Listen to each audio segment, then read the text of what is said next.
Welcome to the Atlaran Adventuring Company. This is the world of Atlaran.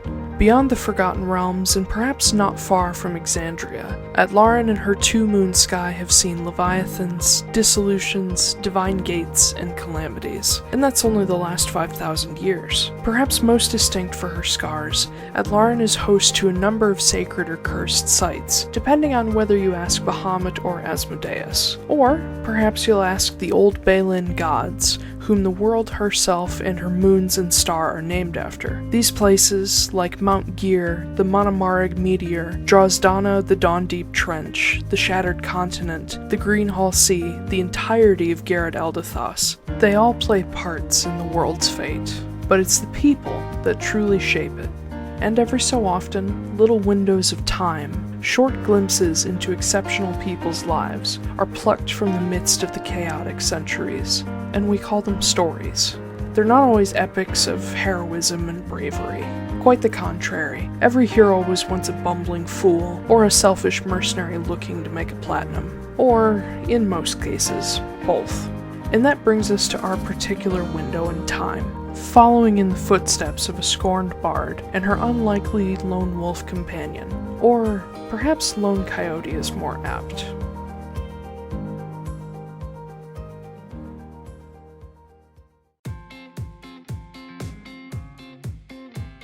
MARIN VANIER, a half-elven fighter with a love of freedom and gunpowder, and a former bard relearning her musical skills. MARIN was the daughter to a frail sun-elf laundress who passed away when she was still young. Left to care for her half-sister Sylfie alone, MARIN grew up far too fast. In her desperation to keep her sister from starving, MARIN accepted help from the Alteras, and was lured into their poisonous web of abuse, theft, and murder. Forced to kill and torture often those unsuspecting and even undeserving. Eventually, MARIN dared to question her adoptive father Alistair, and was slaughtered on the spot by her brothers just before she was 18. Sylfie was left to flee alone, but 10 years later, MARIN awoke, revived by the Heidling cult. Sickly but determined, she recovered thanks to powerful magics and the apparent interest of Cynthia Moore, mother of the new king of the Arbiters, Silas Moore III. And, by Cynthia's order, MARIN was given as a gift to Silas in the hopes that she would become his subservient partner, a suitable wife that would not question the Moore family thanks to her debt to them. MARIN, however, had the spark of rebellion in her soul by then, and wasn't about to be controlled again. When Silas proved he supported her in the freedom of those crushed by the Arbiters, MARIN reluctantly fell in love. Now with her fiancé at her back and the work to be done, MARIN is ready for the long road ahead. She'll make sure no one suffers under the boot of the Arbiters or the Heidling cult ever again.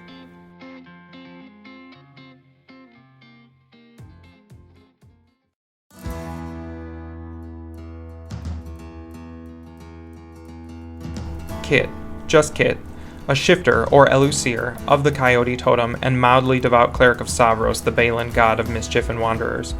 Originally hailing from Amnoblin as part of a group of natives called the Manamar and Dalmaric, Kit's people have always been harassed by the Skull, or outsiders who seek to take their ancestral lands and waters.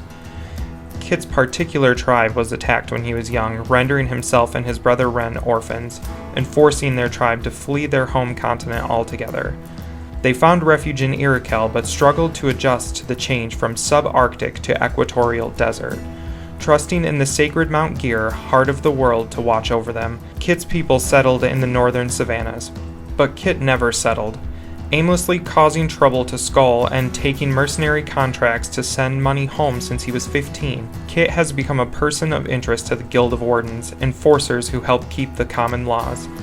Thanks to Dana Fioris, a former troublemaking comrade who eventually went straight and became a warden herself, Kit has quite the dossier with the wardens, and rarely struggles to find work at their guild.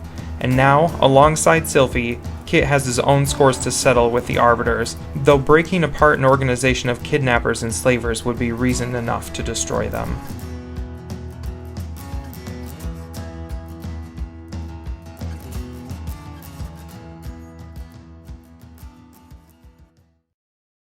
Well, hello, everybody. I didn't know we were on. You didn't count us in. No, I didn't. You're welcome. Just like, hi. God damn it. I totally did that on purpose. I hate you. We're having a very aggressive conversation about camouflage. Jesus. A Hello, one-sided everybody. conversation. And A one side. Yeah, it welcome. was just me screaming at the microphone. Welcome to the Atlaran Adventuring Company. This shit show. Yes. I'm your Dungeon Master, Taiylor Wallace, and with me I have Alicia Kelley. It's me. And Blake Wolfe. It also me. Thank you. Thank you for making that a thing now. You're welcome. I know. Anyway. I keep every week being like, I need to say something fun and different, and then it always comes out. Me. It's me. Yeah. God.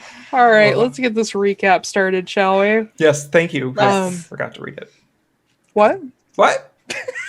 I know you did. Fucking all my hard work. I appreciate you so much. Warmest regards. Uh-huh. Warmest regards. Feel the love. So last time, if anybody watches our YouTube channel, you may have noticed that we posted 2 episodes because we had a little bit of a mega stream. Oh yeah. We got to the end of 4 hours and decided that just was not enough. Nope. So for the first episode that we posted, Determination, you guys, let's see, you were aboard the Queen of the Cradle after, of course, poor Sylfie had literally bit the dust. And Kit had a little bit of a run-in with Tall Dunost. And you ended up trading all of your cleric levels to become a druid of Tall Dunost. Mm-hmm. You woke up with Mia cuddled up next to you. She's been really, really clingy to you lately.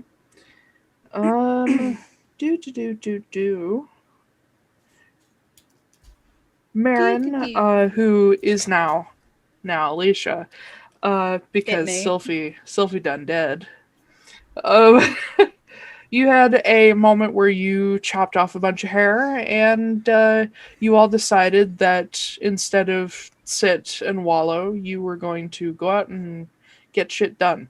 So the first place you decided to go was the center of the Green Hall Sea for Kit to retrieve the Gaethahide Hydaelyn crystal. Yes, I did. Which ended up being much easier now that he was a druid. And you guys also made very short work of a sea serpent. That sea serpent need a higher AC or CR. Yeah. Sure. You also met Ashley, Silas's crow, familiar. Oh yeah. So In the second episode, aptly named Hubris. I don't care. Hubris. Hubris. It's like This hubris. was where Kit Arrogance. actually dove down and got to the city of Kelley, which was once 4 miles higher. And you found that the city had been basically frozen since the calamity. Even bodies still there, unrotted, weird bioluminescent plants growing everywhere. The only other sign of life you had down there was, of course, the clownfish Maz and a strange pale eel that seemed to follow you. You also found a petrified statue, potentially the dead form of Sanka. You return to the surface with the Gaethahide stuck to your octopus tentacle, but you managed to get it off by shifting back, only to get it stuck again later.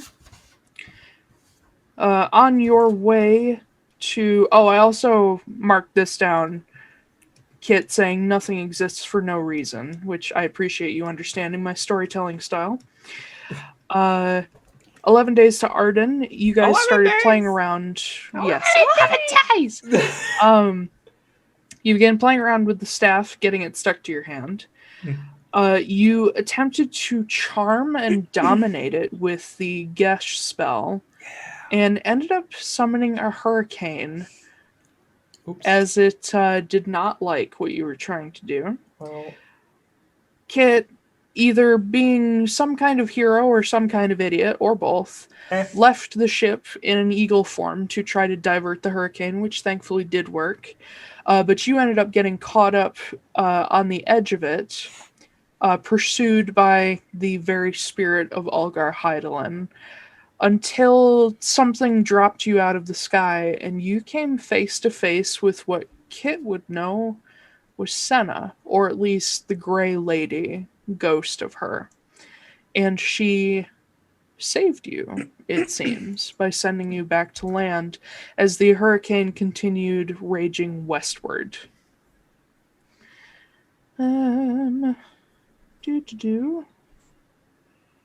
Kit spent some time reaching out to Taldunost. Not much of an answer there, but at least a connection. You guys did warn the Faelan Caravan that a hurricane was headed toward Arden, which is about to get Killicud. Oh, yeah. And Marin and Silas had a moment where they talked and discussed the long-standing markings on Silas's palms. He explained that his patron, finally, was Dulthair, the technically dead Titan of Night, one of the Geary gods, and Taldanost's brother. He did not get a chance to talk to Sylfie about it.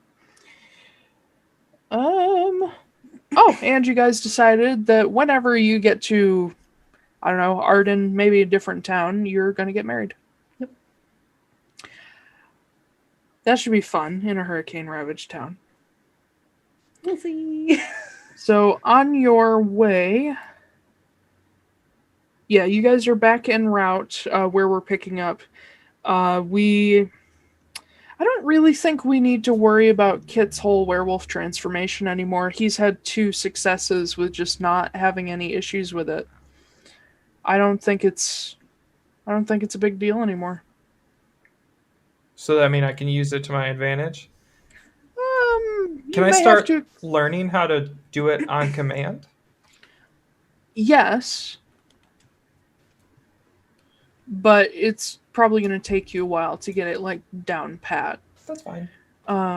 So we'll just leave that one alone, and then when you want to start doing werewolfy stuff, we're gonna treat it like I'll have to actually grab my homebrew rules for it, but it's not too terribly different from certain things about Shifter.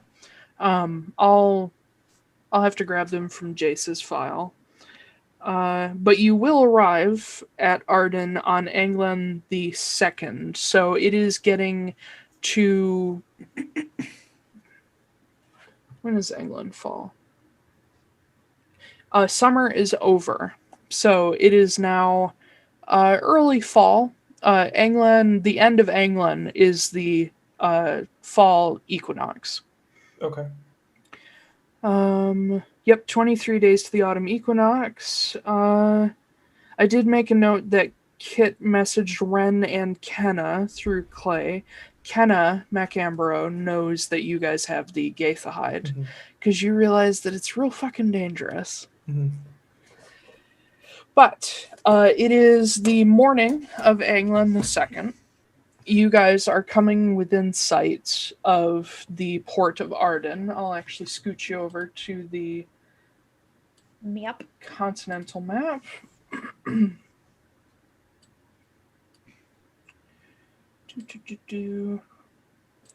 you guys would have rounded that point and then made your way almost straight to Arden. How many days has it been since the hurricane at this point? At this point, 1, 2, 3. It would take you about 5 days to get there. The hurricane probably hit Arden either during the night or early morning after you guys summoned it. So it's been 4 or 5 days. Okay.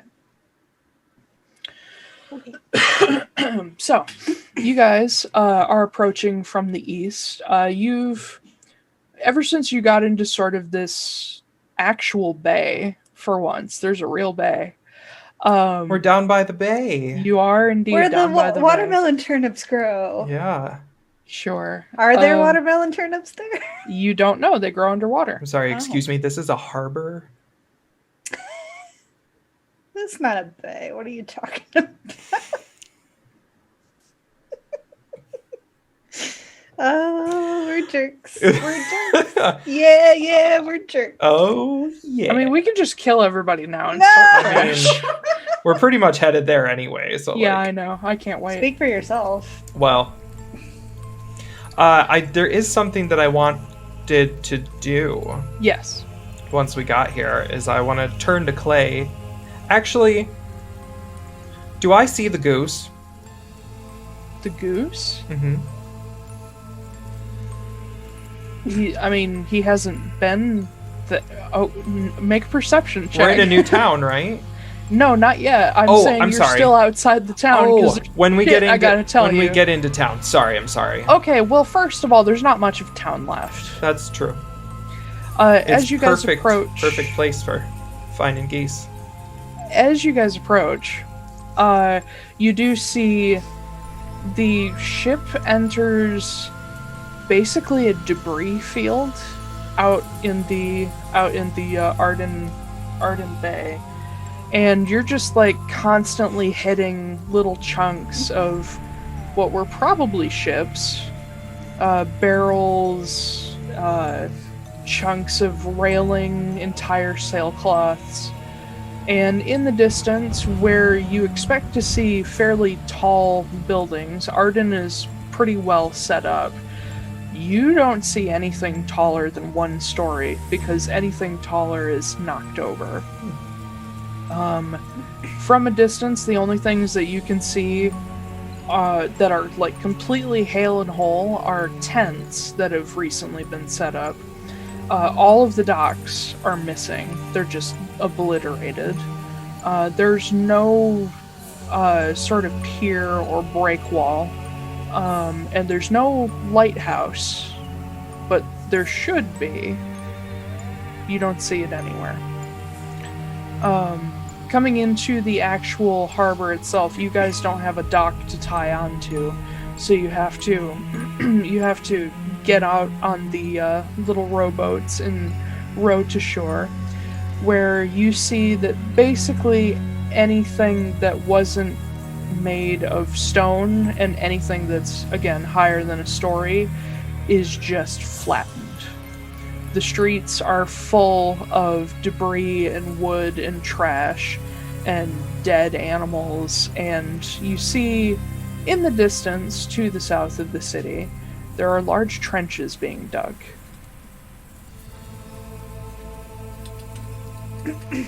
Are they at war? Yeah, why are they? Nope. Mass graves. Oh God. But when you get into the actual harbor itself, you do see people, of course, moving around and cleaning things up. Everybody looks worse for wear. Everybody looks exhausted, even days later. And you watch people walk by just dragging like pallets of debris. You watch other people walk by carrying, what are those things called that you carry people on? Stretchers? Stretchers, yeah. Some people with stretchers with still living people, and some not. But they really pay you guys no mind whatsoever. Can I see if there's someone in charge, like kind of directing people or Make a perception check.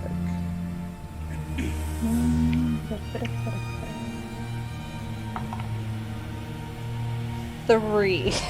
3. This place is real fucked up. I'm gonna pull over like the first person that I see. Okay. You managed to stop there's quite a few halflings here, so you managed to stop a young halfling man that has like mutton chops. Just sweaty and really downtrodden, but he stops as you come up to him. Says, "Yes, how can I help you?" Oh, sorry, I didn't mean to interrupt or anything. I just wanted to know how I could help. Is there anybody in charge here giving out any instructions or things to do? He looks you up and down, and like everybody else in your group, seeing that you're clearly not from here, says, If you've got extra hands to help, yeah. And he motions toward what was probably once a warehouse, but is now just foundations, really.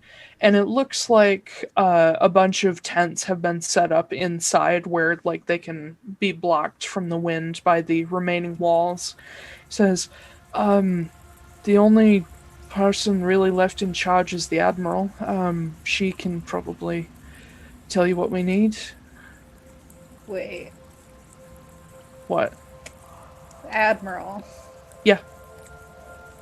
I will. I know what you're thinking. Hold on. It's not Clay's mom? No, she's the Admiral Oh. Vedrick.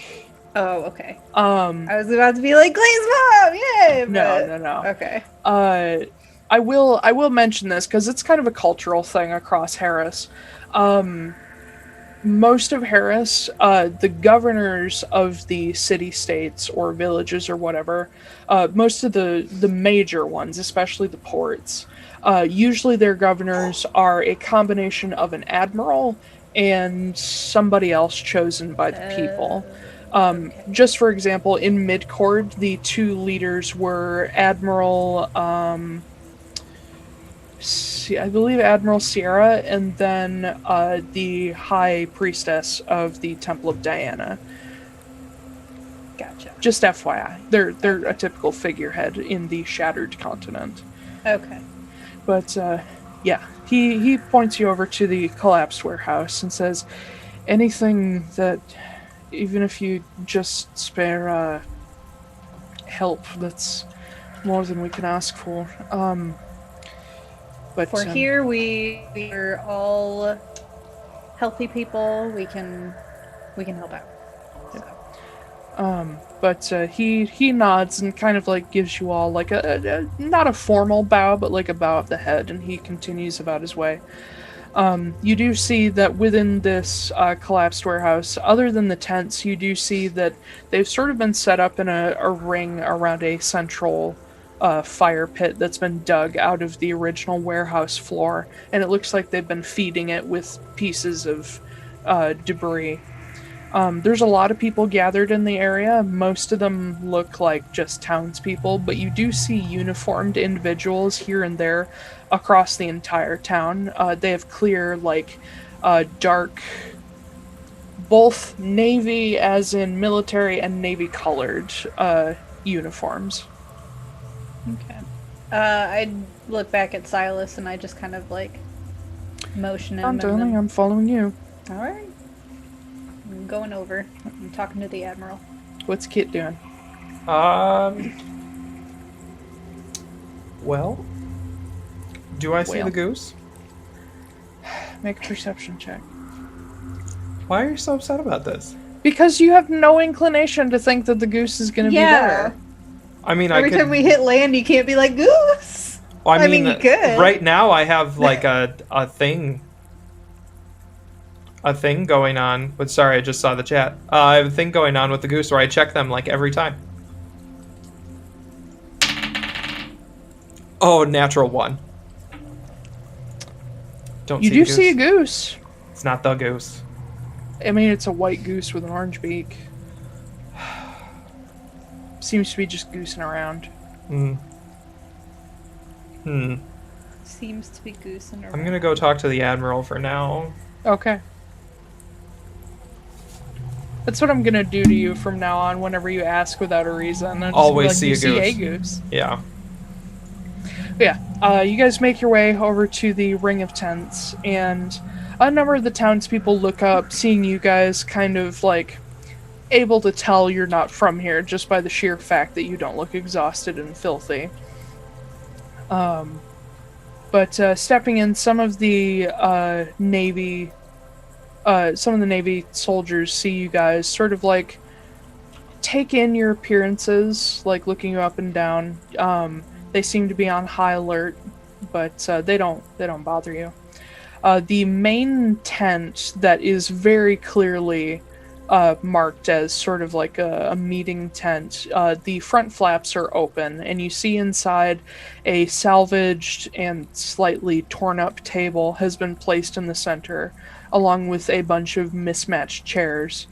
And sitting at the back of this round table is a very, very tall, like abnormally tall drow woman in a navy uniform with epaulets that looks like she got a little torn up herself, but she's still in good condition. She has long silver hair that's all sort of pushed to one side.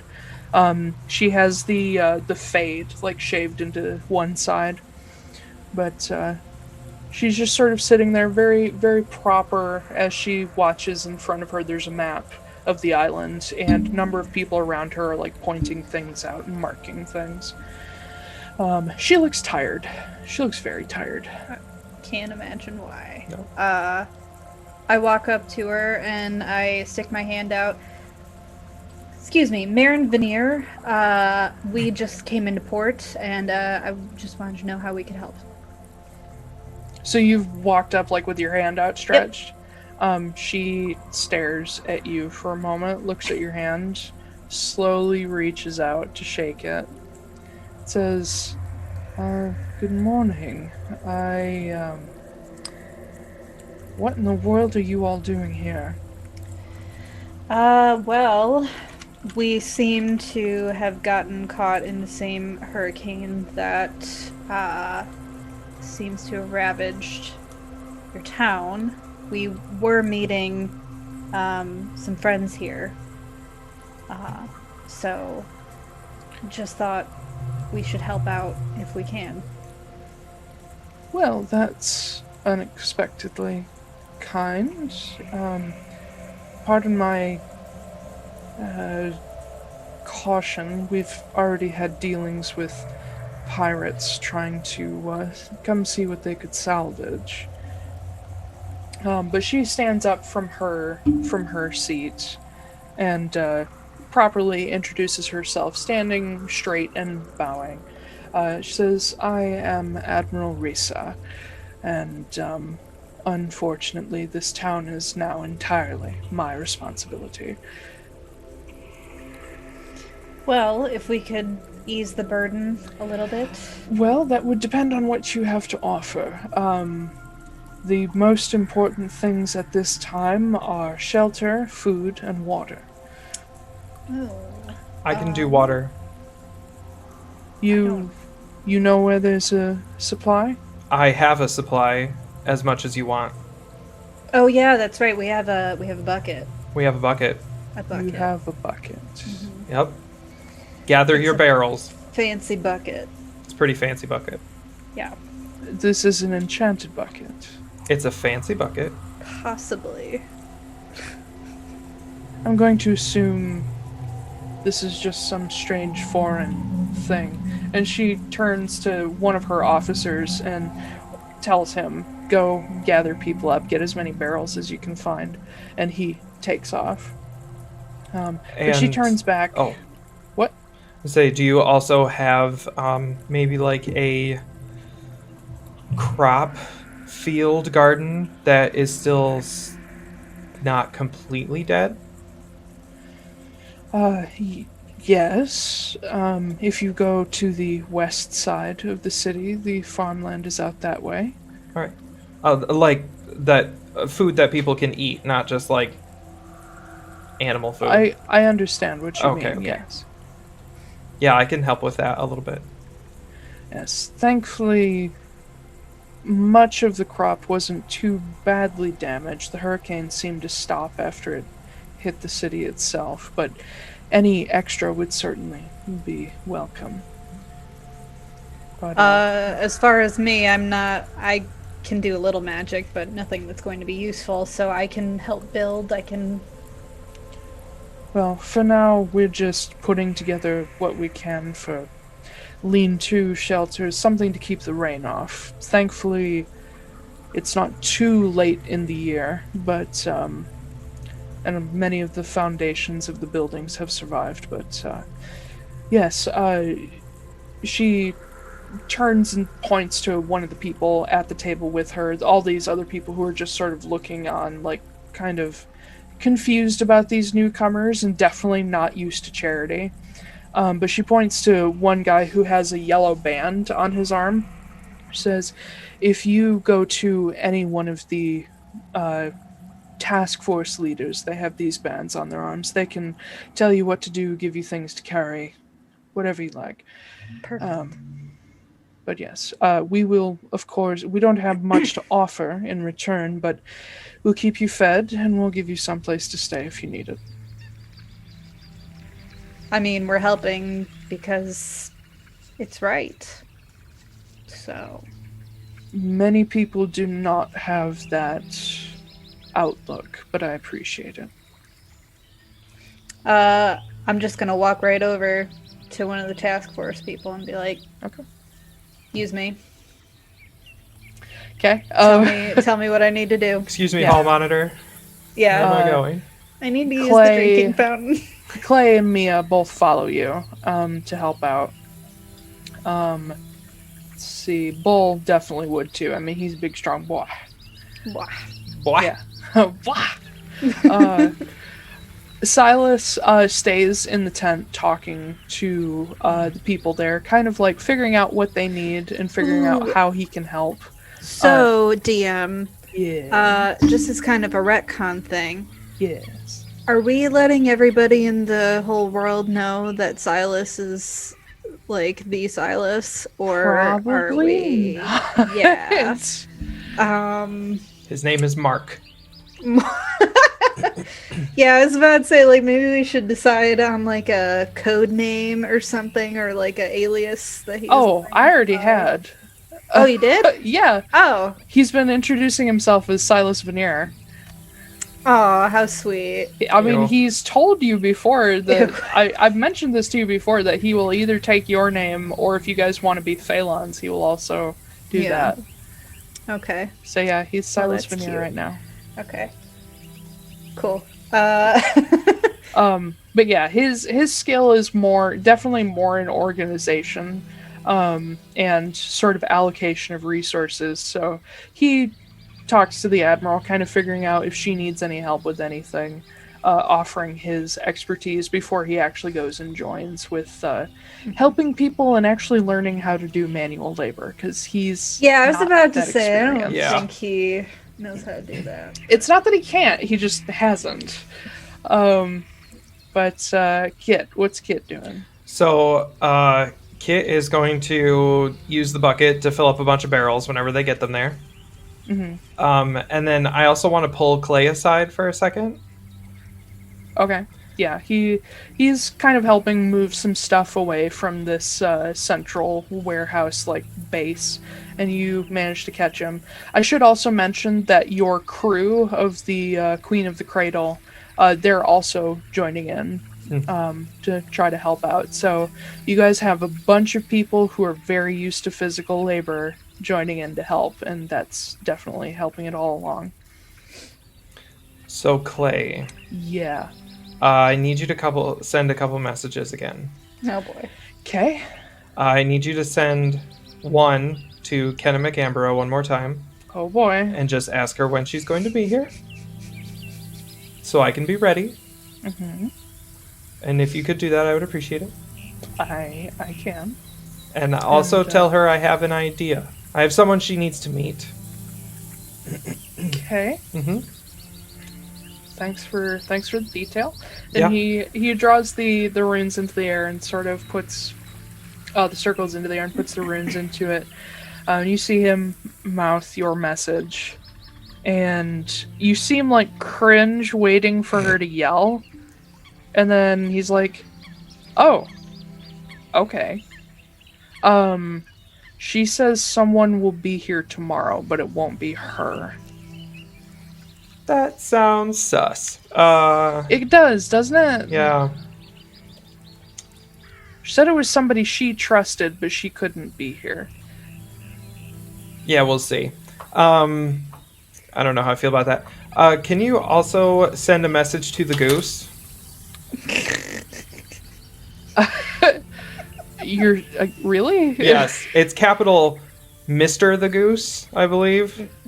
Mr. the Goose. Okay. Yeah, I've messaged him before. You have? Yeah, you asked him to message him before, didn't you? I don't think so. I swear you did last session. Doesn't matter. No, not last session. Not last But yeah, session, definitely. You described the goose, and he's like, that's just Yeah, goose. but this goose killed a man with a knife. I will do my best. Thank you. You probably won't be able to understand, but I tell him that I can now speak his language, and he needs to come to Arden because I have something very important to speak to him about. Is a goose gonna know what Arden is? Yeah. Just tell him to find me. Find the guy who gave him egg rolls. I feel like a goose would understand that better, yeah. Yeah. Let's see if Clay can figure out how to message the goose. Can I give him assistance? No, you Okay. already did by giving him the alright. description. That's pretty close. Alright. He draws the circles into the air, adds the runes in, speaks his message, and he waits for a moment. And then his brows furrow. He's like, Who disturbs my slumber? that's weird. That's weird, man. That the goose talk back to you? I mean, yes, but not in like a language. It was a series of weird chitters and like honks. But you understand him because it's a sending spell. Does he? Yes. Hold on. Yeah, that's what happened With Jester and the dragon turtle.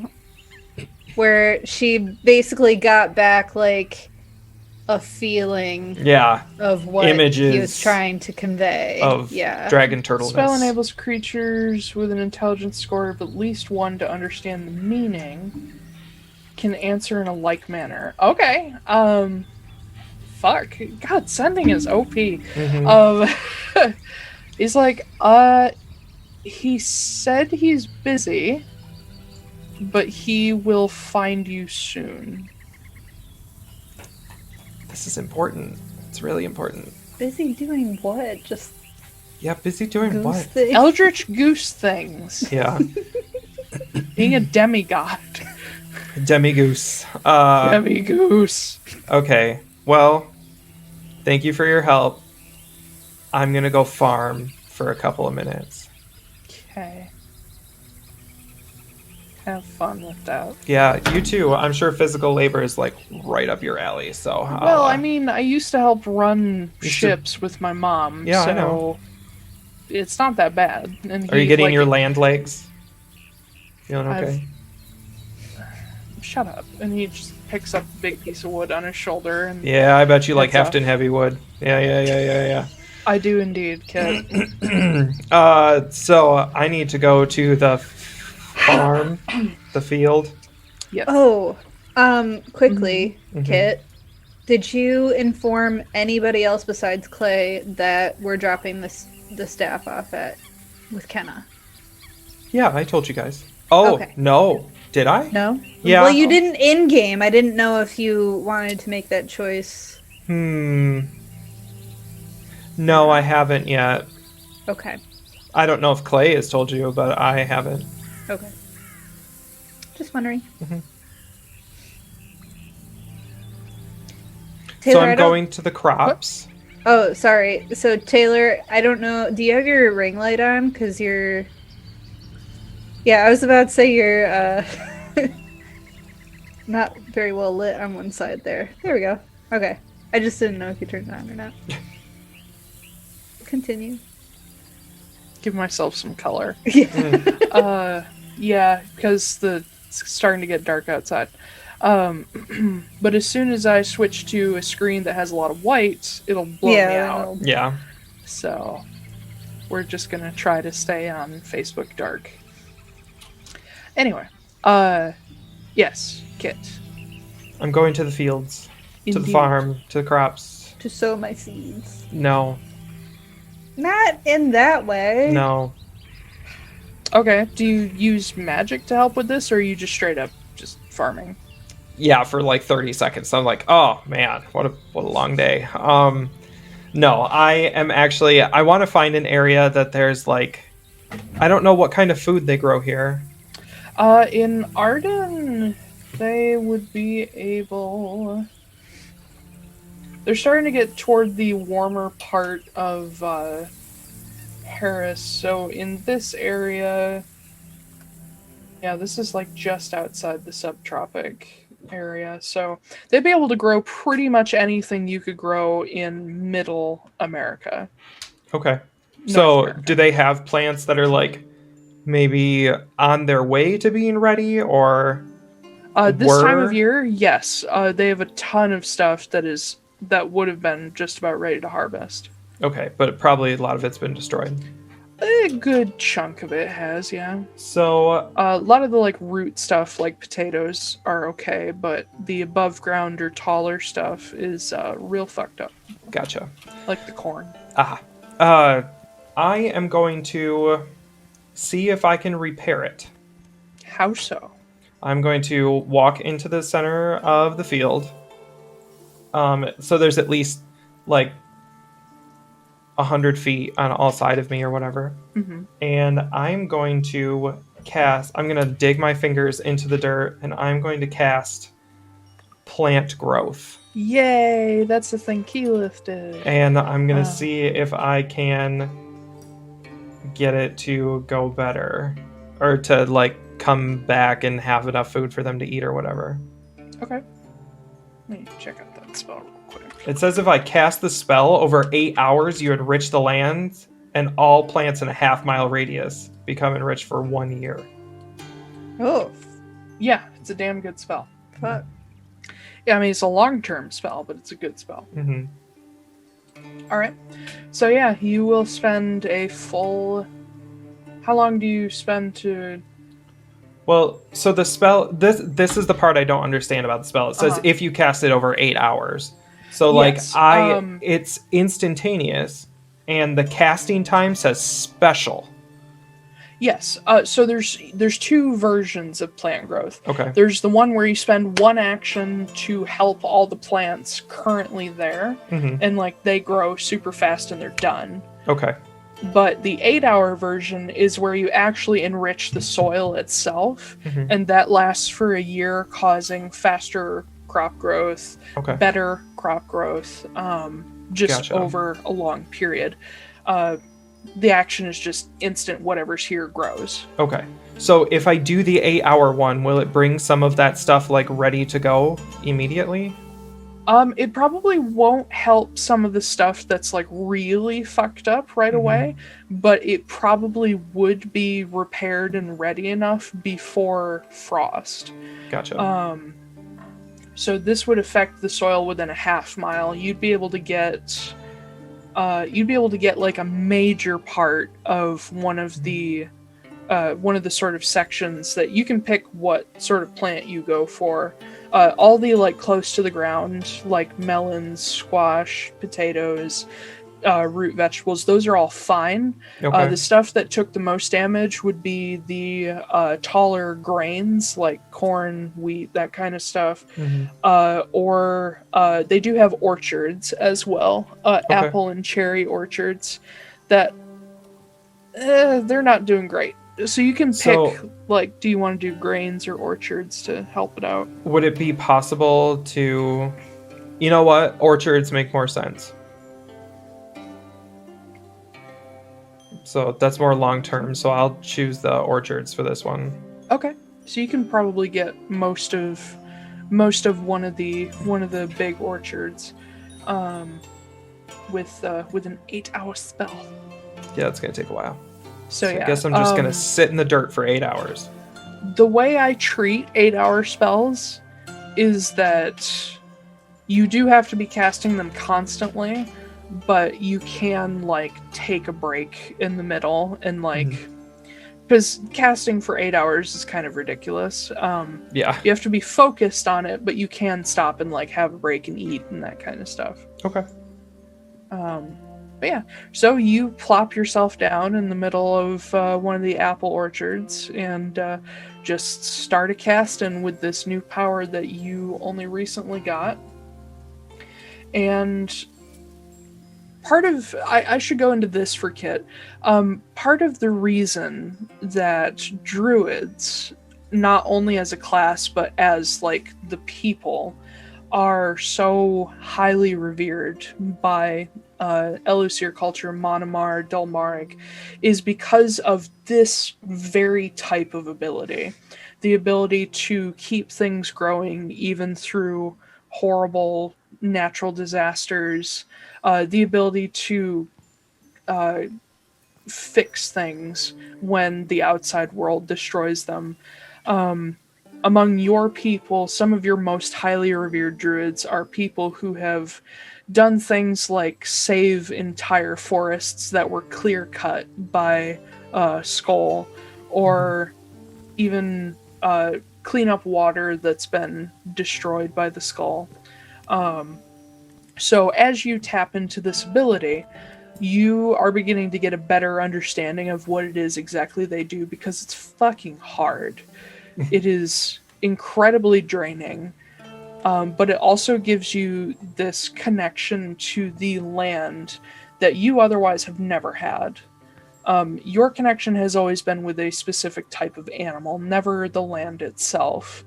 But now, as you are a Circle of the Land druid, you can almost feel the root systems underneath you. And even with, like, farm crops and these orchard trees, you get a sense that every single one has a personality. Every single one has a life. Has a spirit, has a life, has a spirit, has a name. I was just about to say that. But yeah, kind of. You also notice that a lot of it is like hive mind style, where, like, grass. The crabgrass. Yeah. I thought that was actually a good thing to mention. Like, grass is sort of a hive mind. Mushrooms have this network that's, like, insanely huge. A number of the trees that are close together are all, like, they almost have, like, sibling energies about them. Mm-hmm. And you can even tell who is who and who is how old. And it's a singular, very different experience from what you knew before. It doesn't have that freedom that comes with a connection to a beast, but it does have, like, this sort of, I think the best phrase for it would be ancient wisdom to it. Like, everything here, maybe not the plants themselves, but everything else here is so much older than you and knows so much more than you. But it's just kind of neat. So you spend 8 hours doing that. Cool. People do bring you lunch, realizing what you're up to. Druids are fairly highly revered across Harris as well. So people know what you're up to and they bring you stuff. In town, the crew of the Queen of the Cradle and the others, you guys all managed to make a pretty good go of cleaning up around the sort of central camp area and building some not great but serviceable, like, little shacks and lean-tos out of the debris. A lot of people whose houses just collapsed are, like, cleaning out the insides and starting to set up canopies and whatnot inside the foundations. It's very windy here, so people are using whatever's still standing as wind breaks. But as evening approaches, Kit, you finish your spell probably an hour or two after dark. And as you open your eyes from a long meditation session, you have grass up above your head all around you, and the trees look vibrant. There's a number of wildflowers growing around you, and you also see that in little places, animals have come, like, feeling this energy. You see, like, rabbits around, and you see a fox, and everything is just alive and bright. Those bunnies look tasty. They do. Okay. I'm gonna make my way back to... Make my way back to town. Yeah, I'm going to do that, exactly. I knew you were going to do it, that's why I paused. Yeah, I'm going to make my way back to town and find MARIN. I'm just swinging a hammer or something. I don't know. Sure. I'm just swinging a hammer. I don't know. I don't know how to build things either. Well, swinging a hammer is one part of it. That is definitely something that sometimes happens. I've been working on the railroad. On this lean-to all the day. All the goddamn day. Hey, Kit, what's up? Hey, so I hope the people here really like grass. Can I see from where I am, like, the big tall grass? The tall grass is mostly within the orchard, but you do notice those trees are a lot taller than they were before. Yeah, so they should have some apples too, but for now they're just gonna have to live like cows. Because there's a lot of grass. Well, there's a lot of livestock to feed, so it's a good thing. There you go. Yeah, I don't think that's a bad thing, so... I would summon some more cattle for them, but then they'd be fey creatures, and then we'd have half-fey cattle happening, and that would be... I don't know how well that's Nobody wants work. a half-fey cow. Yeah. I don't know. Maybe it I tastes don't know. good. Who knows? I have no idea. I don't know how the Fae would feel about having their cows eaten, so... Yeah, well, Fae creatures, when you kill them, poof. They just poof. So what if it was a half-Fae creature? Would it only half of it That poof? exists in my world. They're called Faeborn. Do they poof? No, because they were born in the They're material born. plane, not... or they were born They are in Atlaran, living not... in the material plane. Not the Feywild. Yeah. Okay. So Imagine a tree would grow out of them when they died. that would be cool. So yeah, there's some stuff happening. Did we get the barrels filled up? Yep. Yeah, you did that. Okay, cool. Well, I think for the day, we did what we could. So. yeah, they're actually those trees will be that way for at least the next year. Wow, you did more than enough then. I don't know about that. Well, I could try to resurrect some of the dead people, but they could turn into literally anything. What do you mean by that? Well, so I knew we were going to come across a bunch of dead people. Uh-huh. So I could reincarnate one of them. Okay. But it requires rare oils, and I don't know what an unguent is, but it requires some of that too. I don't know. And it costs 1,000 gold. Oh god. If it's only one person, I don't know how worth it is. Yeah. That's what I was thinking. Yeah. So I think I'm just gonna skip that, especially since they could literally become anything. Yeah. So like they could come back as a cow. Well, they'll come back as a humanoid creature. Oh. Okay. But will they be like born? Because it's like reincarnation, so will they be like born or something, or will they be like a fully grown thing? They'll be a fully grown thing, but they could be any race. They'll still know who they are. Right. But that might be really weird if you're like, I married a halfling and now I have a dragonborn for a husband. You're like, ooh, that's a little weird for me. That might put a little bit of... I mean, death also puts a little bit of strain on the relationship. That's true. But it's also an opportunity. Adapt to your environment. Yeah. I see that. Why don't we hold off on that unless there's like somebody super important that died, and I mean, it looks like the Admiral's kind of got everything handled, but... Yeah, that's what I'm feeling too. When did you get reincarnate? Comes with Wait, no, that wouldn't have worked. That wouldn't have worked. Sorry. Oh, okay. I was just thinking, like, oh my god, you could have reincarnated Sylfie, but then I realized you weren't a druid until after she died and was dead for a while. And you have to touch a dead humanoid or a piece of a dead humanoid. Ash counts as piece of. It's too late now, though. No, Bull has ash. Yes, but it's been more than 10 days. Yeah, it has. Fuck. I didn't realize ash was possible, or else I probably would have done it. It's okay. It Well, works for the story. sorry, Sylfie. Well, it's okay. But also, Sylfie would definitely have not come back as what she was. Yeah, Sylfie probably would have ended up like a half orc or something, and then that would have been weird. But if we can get far enough, I can bring Sylfie back the way she is. So shall be. Are you saying that in character, or are you Nope. saying that? Okay. I feel like that's a little too on the nose for right now. Yeah. I just didn't know if I should react as Marin or not. No, it's fine. So yeah. Yeah, maybe I shouldn't bring anybody. Yeah, that's fine. So,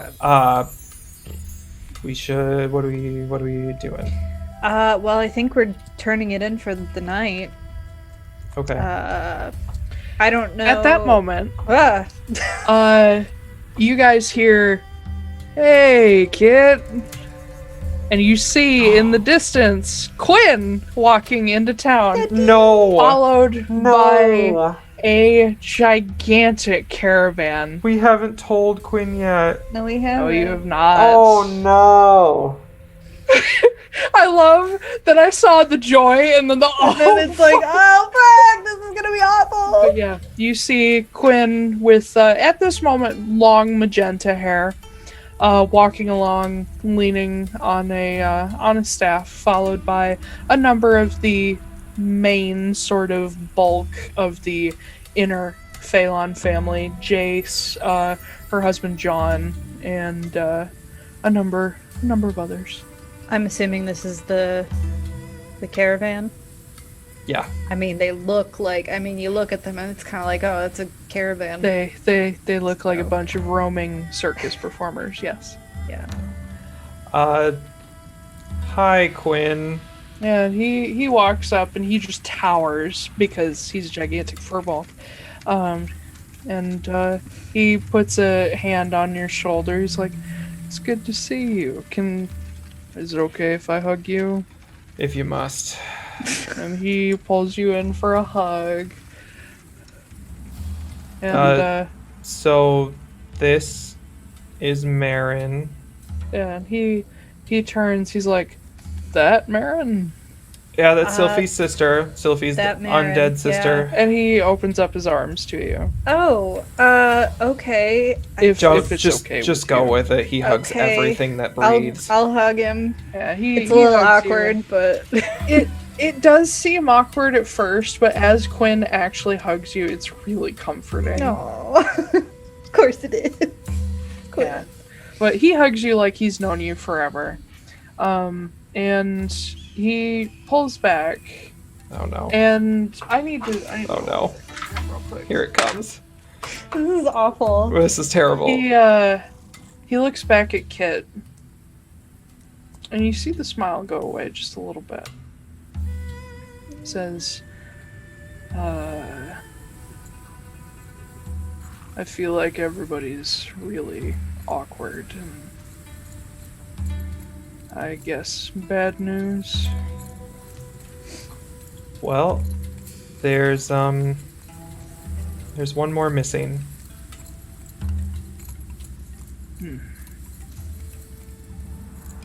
And unless you know a very powerful mage, they're gonna remain missing for a little while longer. That's really too bad. Marin's doing the hand flexes, but that's all she's doing. Mm-hmm. But you kind of see his shoulders drop a little bit. Says, that's well, we have new family now, and we'll I think I need a second, but it's still good to see you and to have more family. Oh, don't worry, there's more. What happened?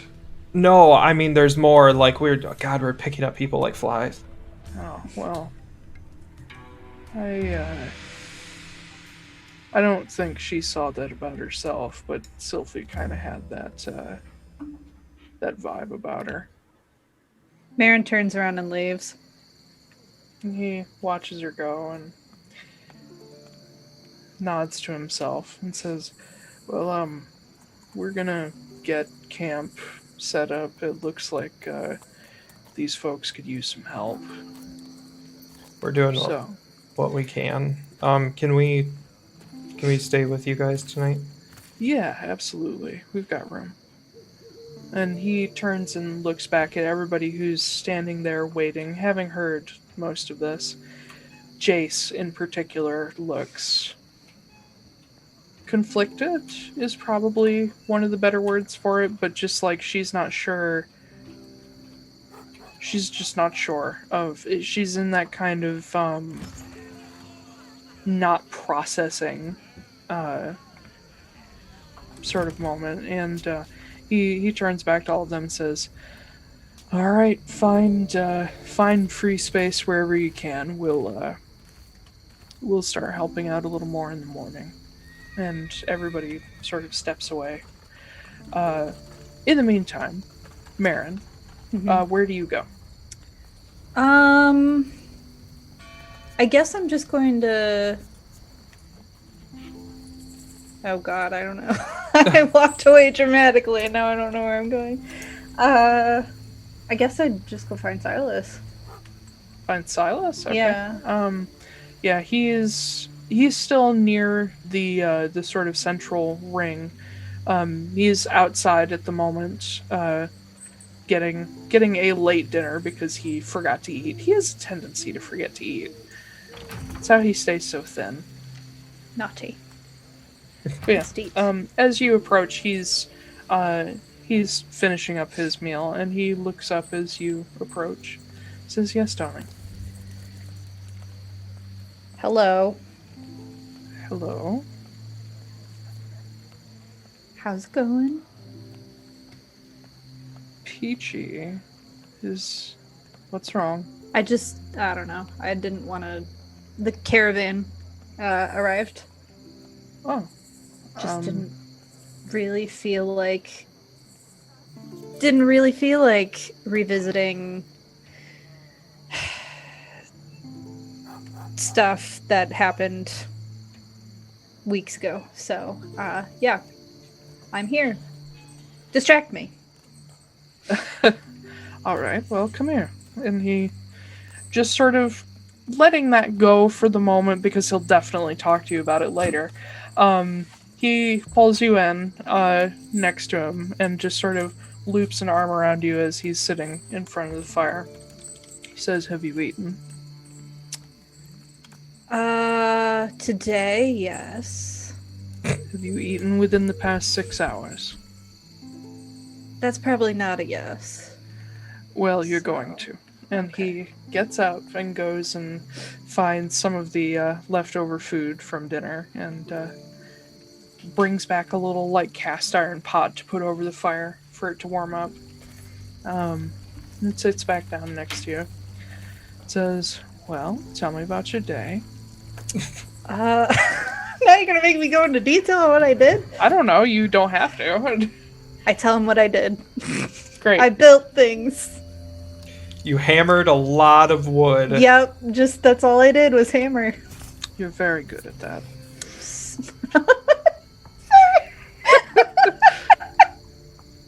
I don't know how to take that. Okay. It's just a joke. That's all it is. What did you do? Talked to some very stubborn and scared people. Wrote a lot of things down. Yep. Sounds fun. Insurance Indeed. claims. Insurance. We contacted Progressive, and they're not going to pay for this. Damn. But Hurricane coverage isn't. Not in this part of the world. Damn.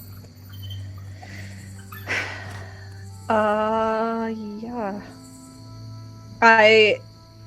As soon as I get the food, I'm just like devouring it because I'm Just like, any distraction. I'm so hungry too. Yeah. As you're eating, he puts on like a second helping to warm up as well, just in case. Yeah. But he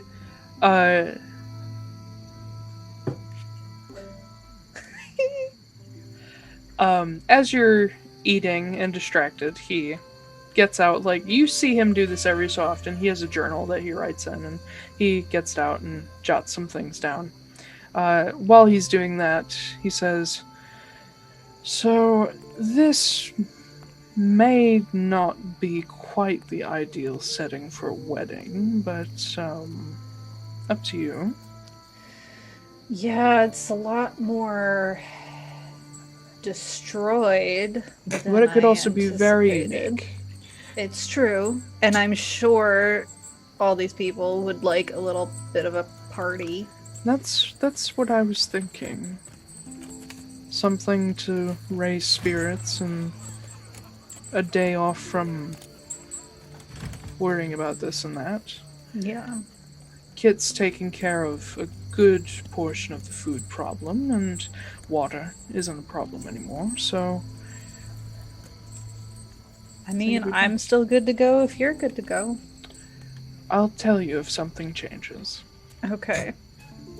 You mean you haven't changed your mind already? After, I don't know. I stink right now. Like, I'd sweat so much today. Always time to go I've been around you after you got out of burning buildings after sweating all day and you smelled like smoke and death. I don't care.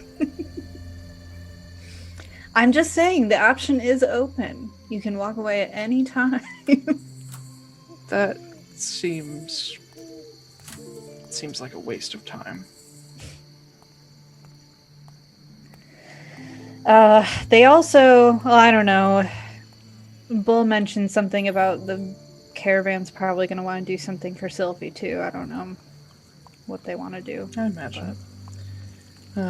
I know a bit of them. They've been around for more than 50 years. They have their own little traditions and inner culture. I imagine they'll have something.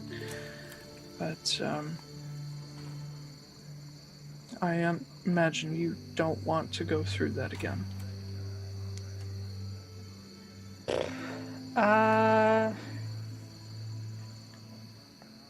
No. I mean, I'd be kind of the worst sister ever if I didn't go to her official funeral, but...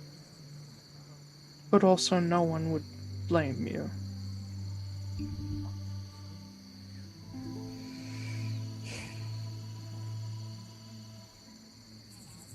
I don't know. We'll see. We'll see how I feel. Alright. Eating. Just Shoveling. Yep. Yeah. Yeah, you two hang out by the fire while just sort of relaxing. Silas has this thing where when he knows you're stressed, he just kind of does everything for you, whether you like it or not. So, yeah, that's what he's doing. Good deal. Sounds nice. Yeah. In the meantime, kids, as the caravan gets set up and sort of circle up their wagons in an open spot, it does appear that they came from a different landing point, so they did bring like all their wagons rather than arriving on a ship. They get everything circled up and set out sleeping spots for everybody, including you guys, should you choose to join them. And you see Quinn, Jace, and their sort of inner circle all gather up around one of the bonfires and start to have a little conversation about what they're going to do. everyone else is... it is getting late, but everyone else is sort of setting up their own spots or giving a little bit of entertainment to the local people, sharing out supplies that are more luxuries, like candy for kids, alcohol for adults, or whatever they like. But yeah, just sharing. That is my next children's book that I'm writing. It's called Candy for Kids, Alcohol for Adults. Oh, I accidentally did some alliteration there. Yeah. Okay. Yeah. Cool. God, I'm good without even trying. Jesus. But yeah, they get all that together, and of course, you are welcome to join at any of the fires or partake or whatever. But things grow quiet for the night. I actually would like to pull Quinn. Actually, I'd like to find Quinn. Okay, he's by the fire. Okay. I walk up to him and I'm like, Quinn, I need to borrow you for a minute. Okay. Bring your walking stick if you need it. I mean, I don't need it, but it's nice. I don't know. You're like 7,000 years old, so I don't know. Last I checked, I'm only like 55. That's a lot. Yeah, get your stick. Could be a long one. I've got my stick. Okay, well let's. Can you? One foot in front of the other. For you to start walking. Okay, all right. I start walking. Okay, he follows. I'm gonna walk until we get away from the caravan and away from the people. Mm-hmm. Maybe I'll walk him through the orchard or something. Through all the grass. Through the tall velociraptor grass. Be like, so. This is all my fault. What do you mean? What is that? Sorry, it felt like something was crawling on me. I may have accidentally summoned that hurricane. Are you gonna explain? Have you heard of, the Hydaelyn cult? Yep. Do you know about the staves that they're looking for? Yep. I've got one. That's not good. Nope. You probably shouldn't have that, kid. I'm working on that. I have summoned the goddess to come get it. Which one? McKenna. Oh. Okay. McCurdy, whatever her Kenna. name is, I can't remember. She's she's probably a good choice. Yeah, she's kind of a bitch, but yeah. She gets things done. Good for her. So I gonna try to give it to her. I was also thinking about maybe giving it to this eldritch goose who killed a man with a knife. You mean that goose you guys talked to back in Midcord? Yeah. That's weird. Well, to be fair, he doesn't seem to have taken sides. But that might not be a good thing either. Maybe. I don't know. Anyway, so I don't know why I'm telling you any of this, but I don't know, you seem like you get it. We do have a couple people who are actually kind of experienced with this kind of thing. Oh boy. They, about 25, almost 26 years back now, Jace and some of her old friends actually had some dealings with that one of those crystals, the fire one. Ah. So Jace and Dee can maybe help. Well, we found out that the last one that was destroyed killed everybody who was near it, so probably shouldn't do that. Yeah. Although, to be fair, the majority of the people on this island are now dead, so Well, less damage. also, to be fair, all those people that died are alive again, so... What? Yeah, there were some of ours. They're alive again? Yeah, it was Anna, B, Fen. Are we talking about the hurricane? No, the water crystal.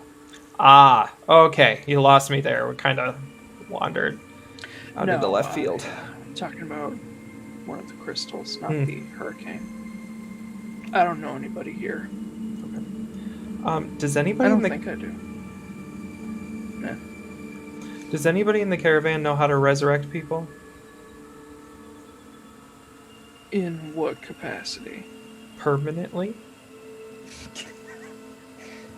Well, it depends. How much, how many materials do you have, and how long have they been dead?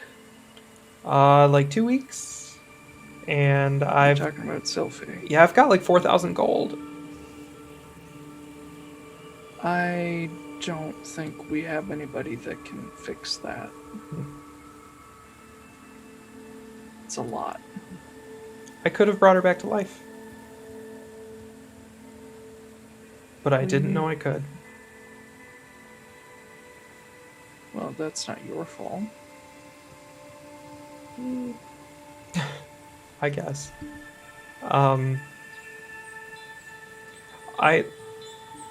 Do you remember Sylfie was part of the Taldanos thing? Yeah? Well, apparently, and I like hold up the ring, like apparently, so am I now. There's a lot of you. There wasn't. I'm apparently her replacement.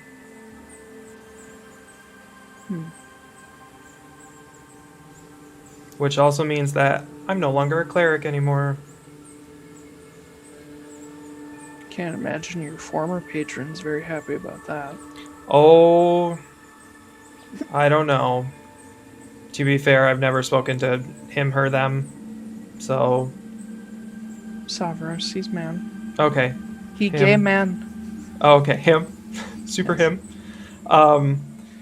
Yeah, so, but.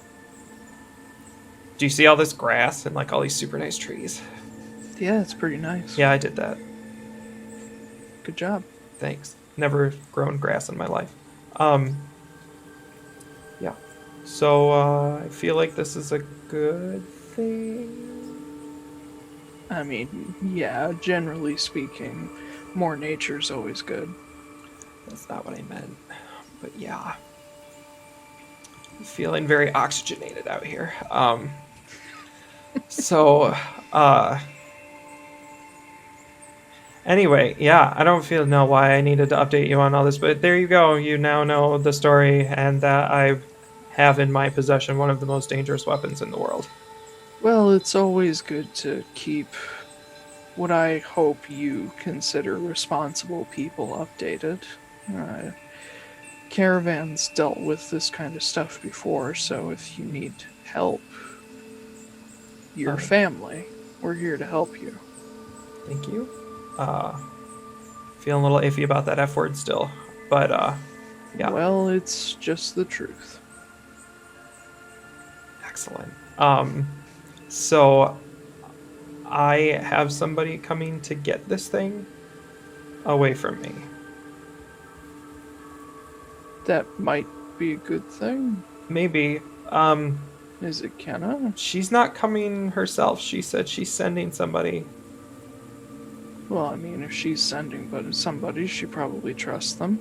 That's true, but how am I supposed to know if I trust them? Just have to see how you feel. Because I definitely trusted myself to dominate the crystal into listening to me, and that didn't go very well. Sometimes we have to learn the hard way what our limitations are.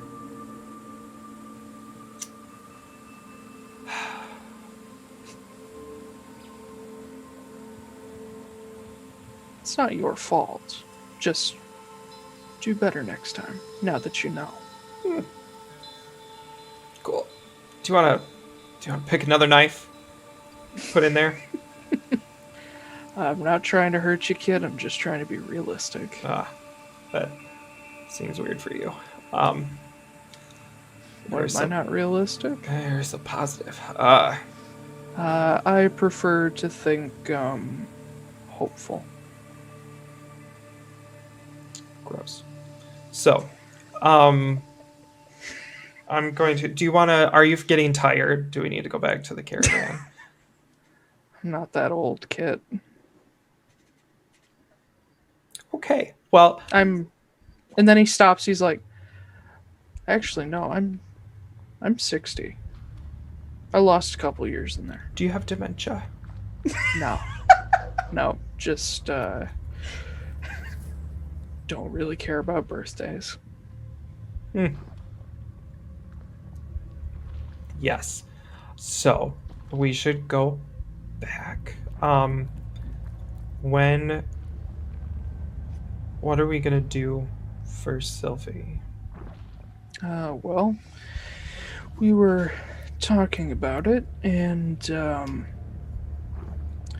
our tradition, we of course want to run it by Sylfie's family first, if MARIN's okay with it.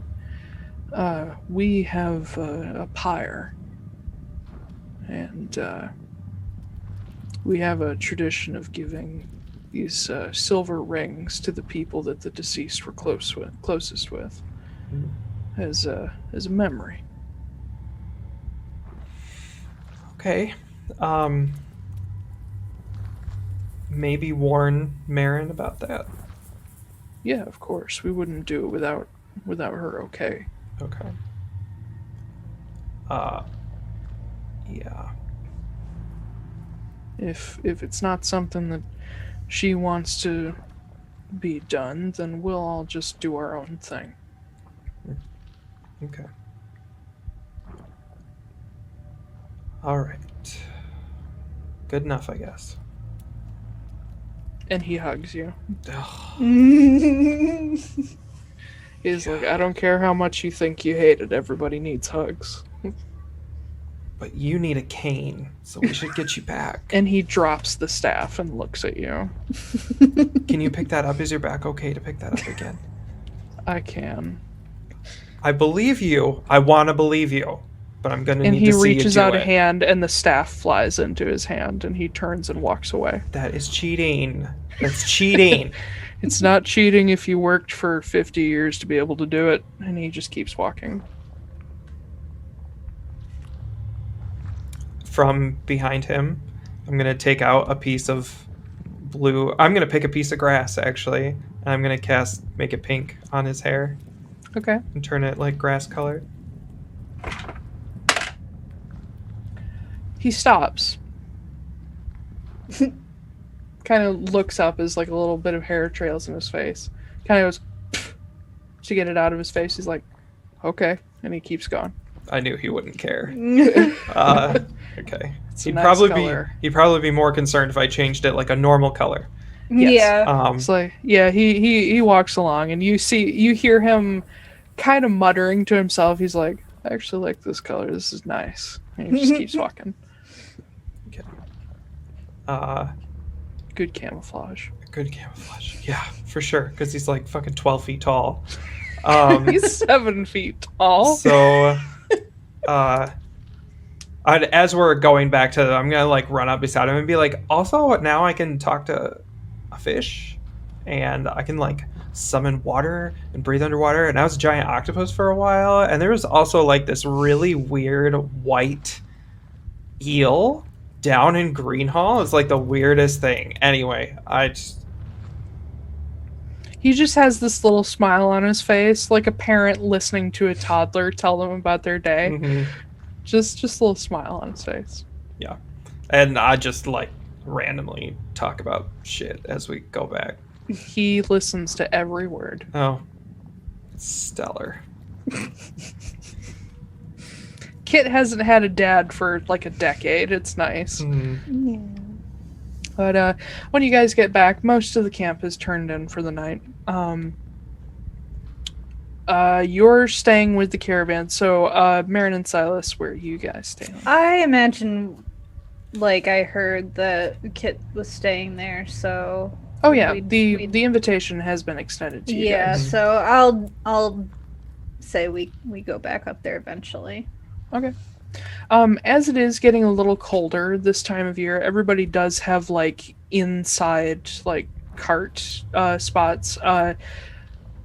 Not everybody, because it would be a little weird. You guys, as, like, returning family / guests, would get spots inside of wagons, like, private and to yourself. Most of the sort of, like, young adults and older kids actually sleep outside in tents, but they seem to like it better that way anyway. It's fun. It's like a little sleepover and you tell scary stories. Except they do it every night. Well, yeah, that's true. So many scary stories. So many scary stories. And then there was a bear. And then there was a goose. And then all their old noses grew back. Oh, yeah. Yeah, you guys spend a peaceful night with the Faelan Caravan. While it is probably different for, especially Marin, being just surrounded by people and sort of this, like, everything is used for multiple purposes. So, like, in the mornings, the beds are all, like, rolled up and either like packed away or turned into, like, some other kind of furniture, like rolled into stacks for, like, spots to sit and so on and so forth. But it's a very, like, there's a definite, like, family feel about the whole thing. Mm-hmm. And the moment, like, Quinn introduces the new members of your party to everybody, it's as if you've been with them the whole time. Yeah. They're very sweet. I still think Marin is very wary, like, doesn't want to, like, get in too long of conversations with anybody. Yeah. Just kind of like, oh yeah, hi, you know. Yeah, well, good luck telling John that you don't want to talk, because he'll talk your ear off. But he's a big old Goliath. He's Jace's husband. Mm. But anyway, in the morning when you guys get up and sort of pack all your bed stuff away, big old, like, community cauldrons are set up over the fires, and everybody grabs breakfast in whatever utensils and bowls you all have. Everything's just a mix match, and you all sit around and have breakfast. I'm gonna sit by Kit if I could. And where's Silas? Is he around? He's usually near you. Okay. I'm sorry about that noise in the background. Oh, I don't hear it. Oh. I'm gonna turn to him and be like, I had earrings. I don't know where they went. Can you go check and see where they might be? Silas? Yeah, Silas. He looks at you. He's like, "Are they in your bag?" I don't know. I checked and I didn't see them, so I don't know if I maybe left them in the cart that we were sleeping in or something. I don't know. They might have fallen out. I don't know. Make a deception check. Yeah. I'm really bad at deception. Well, I'm not. Oh my god. 6. He looks at you. He's like, "Do you want me to leave for a while?" Yeah, sure. Okay. Well, and he gets up and walks away. Good morning. Smooth. Hello. Well, now that was smooth as hell, Go away, fiance. how was your walk with Quinn last night? I saw you come back with him a little later. Slow. I really feel like Quinn's getting on in years. He Seems pretty middle-aged to me, but We'll see. okay. I don't think there's a good outlook. Jesus.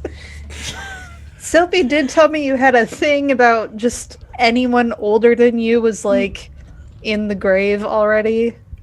Yeah. So Yeah. cool.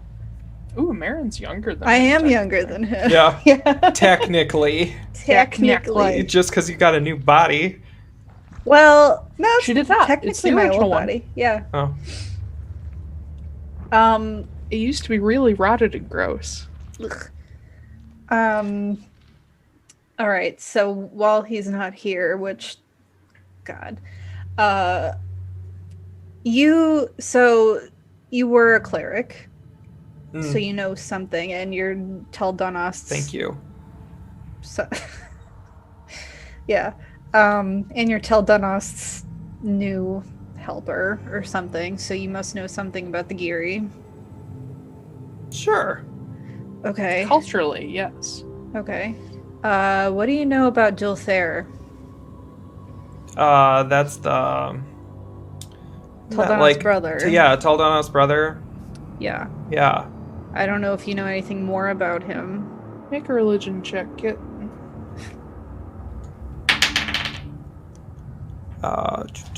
Religion is intelligence, right? I don't know. Yeah. Look at your sheet. I Listen, you're being sassy with me about Quinn. Yeah, but that's because it's Quinn, not because it's you. 13. Sure. You don't know a ton about the Geary. You know basic information. Dulthair is essentially a phantom titan now. He's technically dead, but he's still moving around. He's a spirit instead of an actual body now. He's known as the Dawn Wraith, and he is the Titan of Night.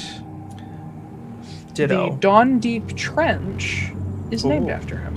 Ditto. Drozdana. Okay, that's the one that you saw in the fun little dream, right? That you had? Me? Yes. The trench or the Titan? The trench. Oh, trench. Yes. Yeah. Okay. Sorry. Okay. I mean, I guess, is there any reason? All right, I'm gonna like talk real low so no one hears. He told me that's who his patron was. He was really hesitant about it. Silas. Yeah. Okay. Should that cause me worry at all? DM? That's what I'm wondering. Yeah. Yes and no. Okay. Dulthair being essentially a dead god, still capable of doing things, but not nearly as powerful as he was. His body was given to the Astral Sea, which is where most dead gods' bodies go. There are two things that are concerning. One is that while Dulthair is generally considered a good entity, he's also very scary. And that's just Really from like fairy tales when you were a kid, because the thing about Dulthair is he is the Dawn Wraith. He heralds the dawn, but the things that happen before he comes are what's scary, because the darkest time of night, that phrase, it is always darkest before the dawn, is kind of true. And so things that come before Dulthair are the things to be terrified of. Gotcha. So there's a lot of scary stories that end with, and then Dulthair appeared on the horizon and all was well. That's enlightening. Okay. What? That sounds hopeful. It is. He's a very hopeful entity, but also things should not be able to come back from the Astral Sea because it's on the other side of the Divine Gate.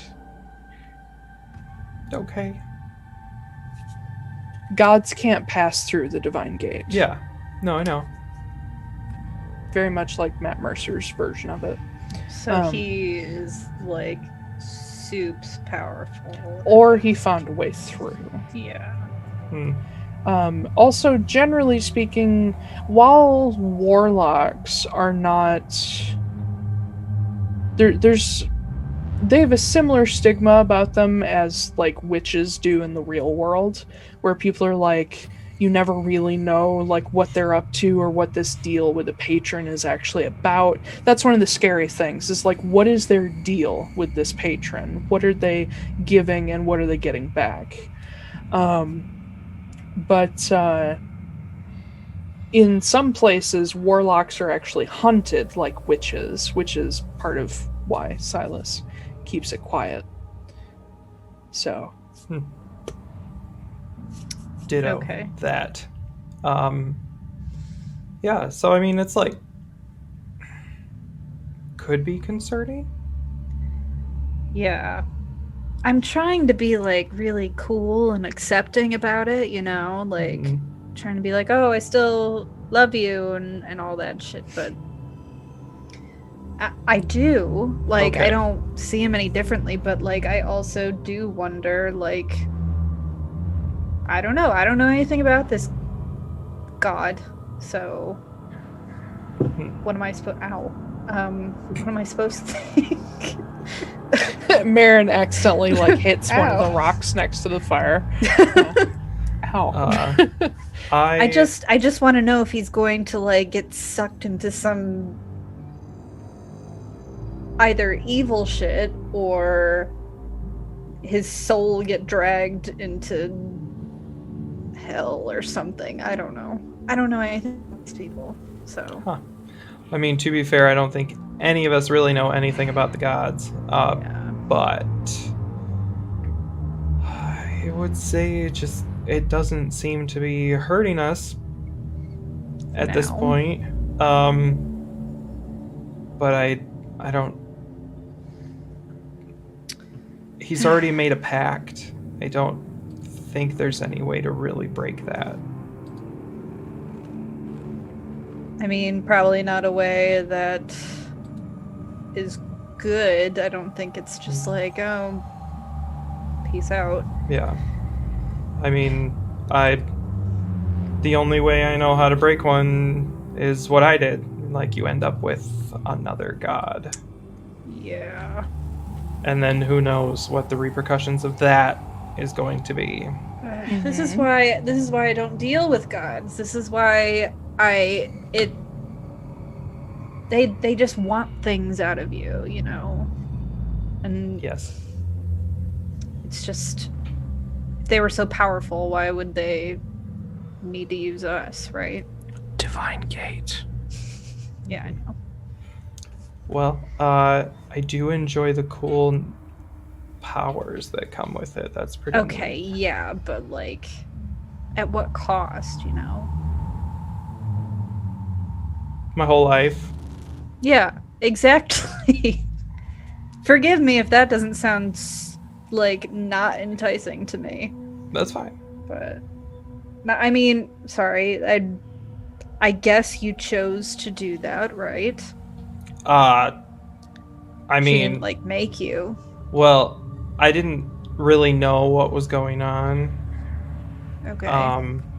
See, that's shady. No, it's a bit shady. She also can't speak my language, so we can't That's really talk. another problem. But to be fair, the last god, I chose him because that's like a tradition in our tribe, is to choose one, and I had to pick one, so I picked one. Yeah.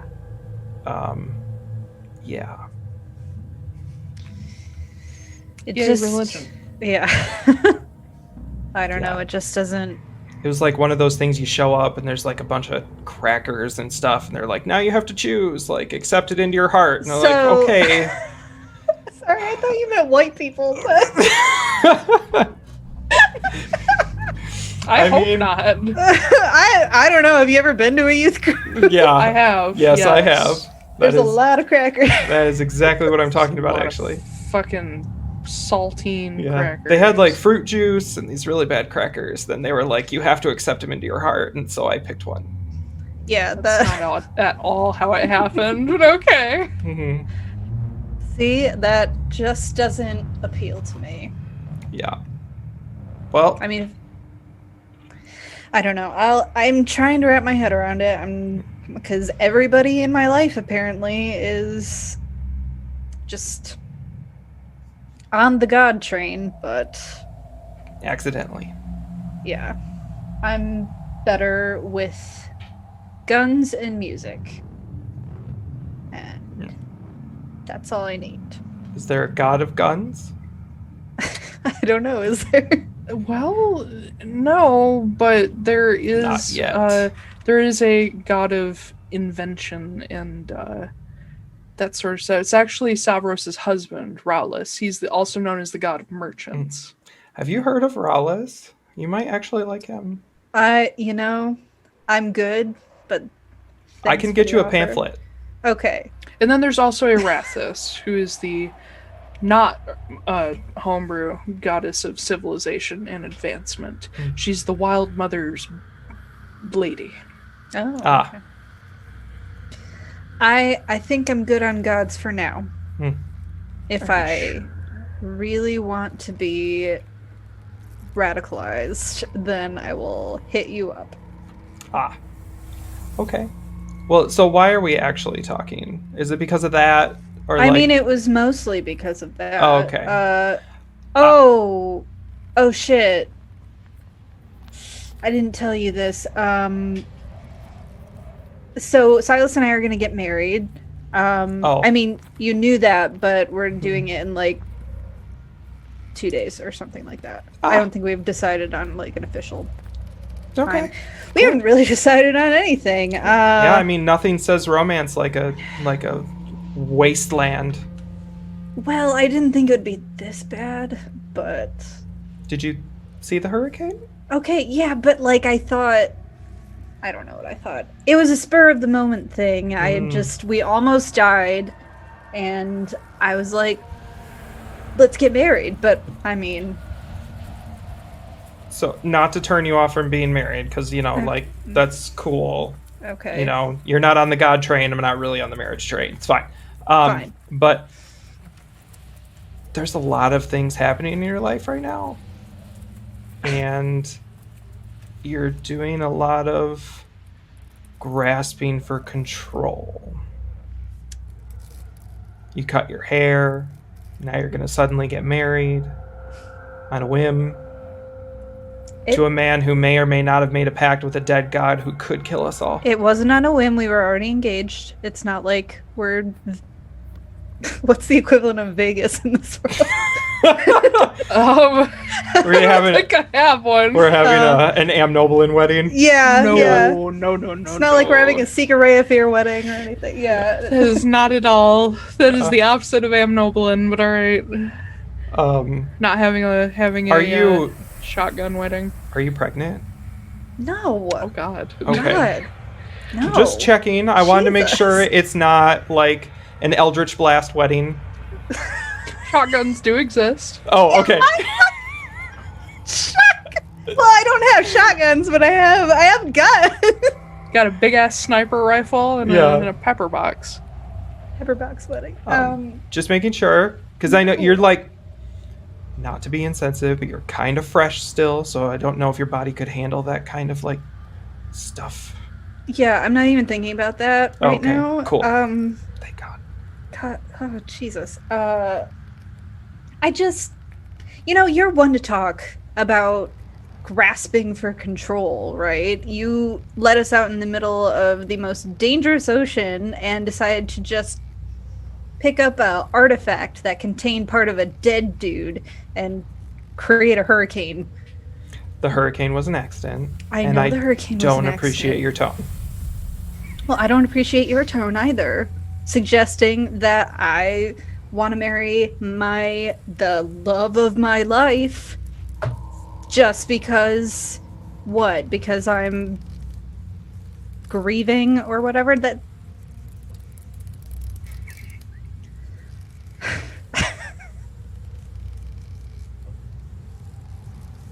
I'm just eating my food. Just like I love D&D therapy. Well, I also wanted to let you know that Kenna McAmbro is sending someone to come get the crystal. I choke on my food.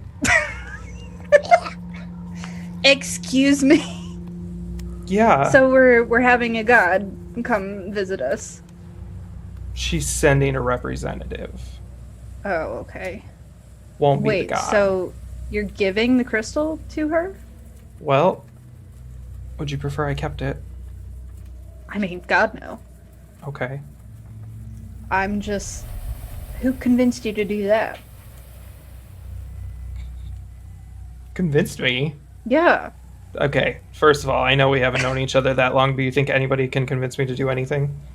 Fair point. But also, 5 days ago, you were very much in the camp of, I'm going to become the ruler of The world? the Gaithahide staff. Oh, and yes, that. all shall bow down to me. Mm-hmm. Fuck you, Kyla Uravela. Oh, you're making it really hard to give it away. I know. If you did come to that conclusion by yourself, I am proud of you. Mm. I think Yeah, that's a hard thing to give up. I may have gotten your brother yelled at, like, a lot. You know what? She's not very good at phone calls. Sometimes I think Clay deserves it. So, I mean, you're not wrong. yeah.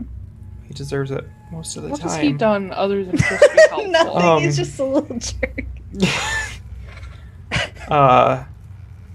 Yeah. So, she's sending somebody. I also invited the goose.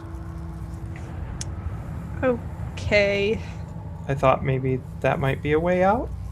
Okay. I was actually wondering, because I know you haven't met the goose yet, but I have a sneaking suspicion that the goose could destroy it somehow. With just, like, the flip of a webbed toe or something. So, I think we determined last time that destroying one of them is a bad idea. I was hoping that the goose would take it somewhere else and destroy it, so that way maybe he died and not us. Still, the other staves become more powerful Yes. as they get destroyed, so is that still the best idea? I mean, it's kind of a catch-22. That book hasn't come out yet. It's kind of a catch-22, isn't it? Like, you destroy them, but they get stronger, but you don't destroy them, and the wrong people get them. Yeah, it's almost as if some asshole decided to split himself into little tiny pieces to become more powerful, and now, centuries later, we're still dealing with this bullshit. Mm-hmm. Yes. That's it. Every time you guys call somebody an asshole, I'm like, that by extension makes me the asshole. It's true. I actually thought didn't even Alicia think was of going to that. be like, No. some asshole made up this world, and all this stuff is happening. It's true, though. It's very And true. I really thought Yeah. that's where you were going with that, but No, yeah. I mean, Some asshole. he did what he did, and we're never going to be rid of him if they aren't all destroyed. I guess. Because that was so easy to get that thing. It's a miracle nobody's gotten it yet. Actually, it's almost stupid that nobody's gotten it yet. I'm actually very surprised that nobody got it yet, because that was an extremely easy puzzle to solve. Shut up, then. It was harder before. And then he became a druid. In hindsight, not as difficult. So, well, all right. So we have the two options, right? We destroy all the staves so that the cult has nothing that they want, Mm-hmm. or we destroy the cult, which Oh. honestly seems easier. Let's do both. Why not both? There's got to be an end to this sometime, kid. Por qué los dos? Yeah. Do you really want to spend the rest of your life tracking these things down and possibly dying every single time? And Do you have anything else to spend the rest of your life on?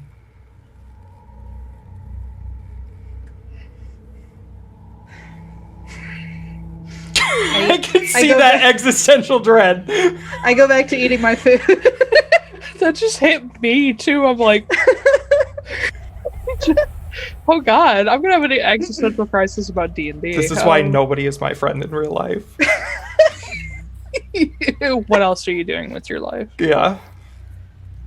But yeah, as that little moan of silence hits, Kit, you hear Quinn in the distance.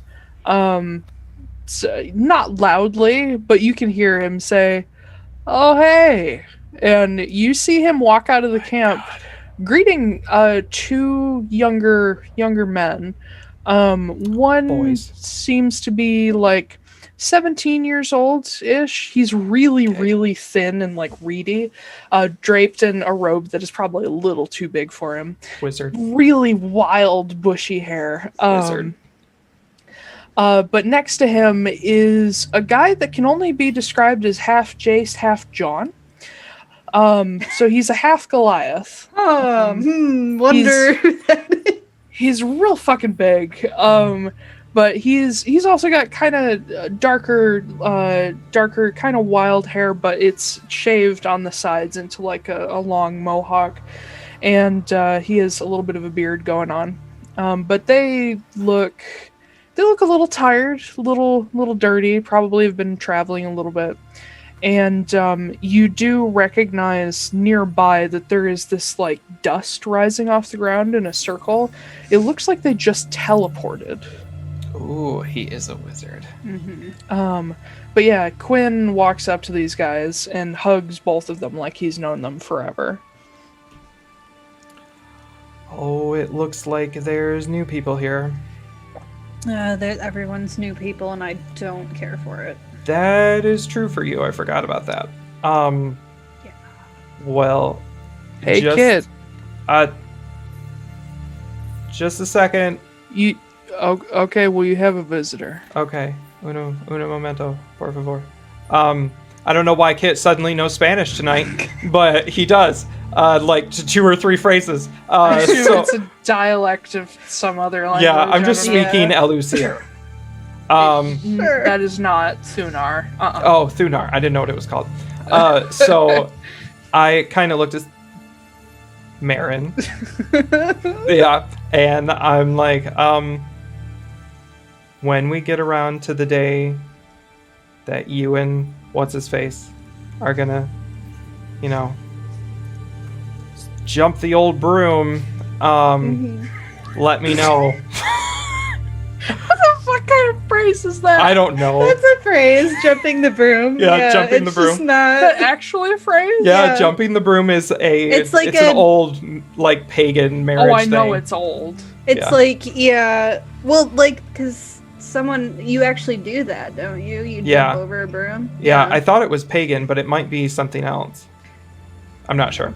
But anyway, when you guys decide to do it, let me know and I'll do what I can. I'll give everyone, like, a day's heads up or something. I should probably go tell, like, Mia and Clay and stuff. I should probably talk... Yeah. Do you have an event planner?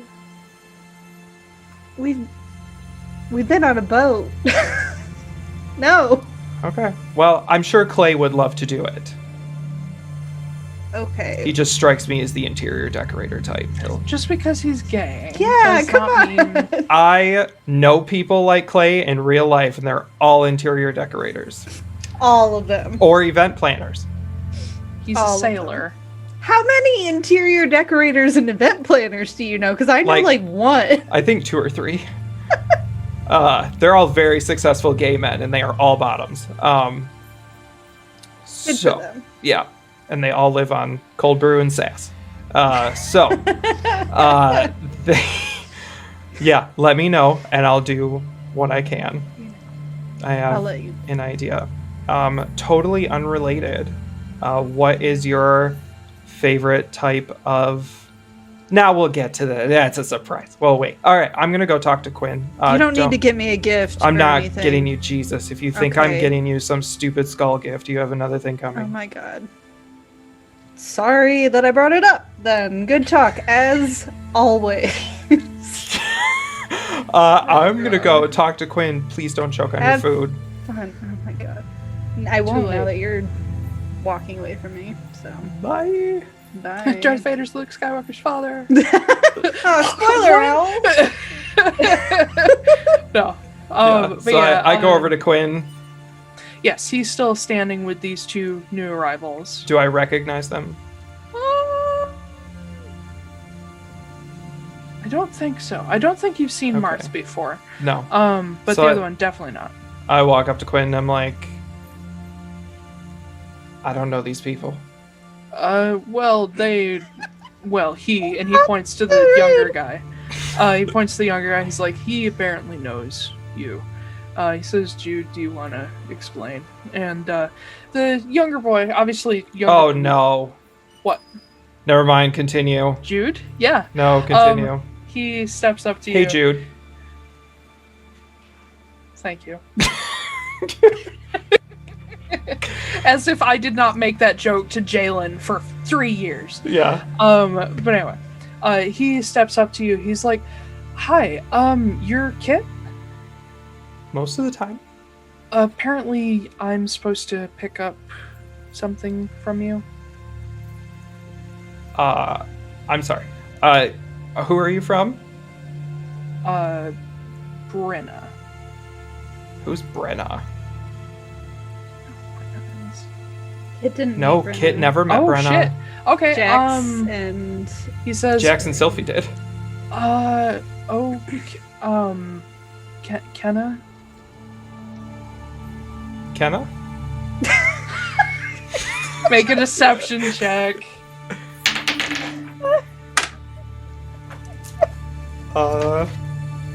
Deception. Deception. Deception. 18. It's great. He furrows his brows and like steps back a bit. He's like, and he looks at Quinn. He's like, is there another Kit? And Quinn shakes his head, just smiling to himself. He's like, nope, this is the only one. Sorry. Who sent you? What'd you say? I'm sorry, who sent you? Who are you? You look Kenna. really young. Thanks. Uh, I'm supposed to pick up a package to take to Haven. can you say that name again? I missed it, actually. To Haven, Haven. Haven. the city outside the Monomarig. Oh. I know where that's at. Used to live by there. Well, and he looks at Quinn because he failed the inside check. He's like, "Are you sure this is the right Have guy?" you seen a goose? A what? Have you seen a goose? I've seen a lot of geese. Like a goose that's kind of like a god.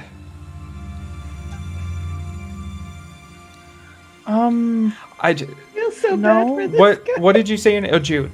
Hi, Jude. Jude. I Yeah, Jude. yeah, you're Connell. here to pick up the stave. Oh, so you are okay. Yes. Great. She said you were gonna be a jerk. All right. I'm not a. How much fun have you had lately? You seem kind of stiff. Where is it? I have buried it somewhere. I will. No, I haven't.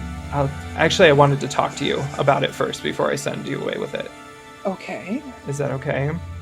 Yeah, I'm Should we listening. go somewhere more private, or do you need bodyguards? No. And Okay. he looks up at Marth, the taller young man, who they've probably got maybe 5-6 years between them. He says, "I'll be back. I don't know, hang out." And he walks away with you, and Quinn takes Marth into camp. Sweet. I feel bad for this guy.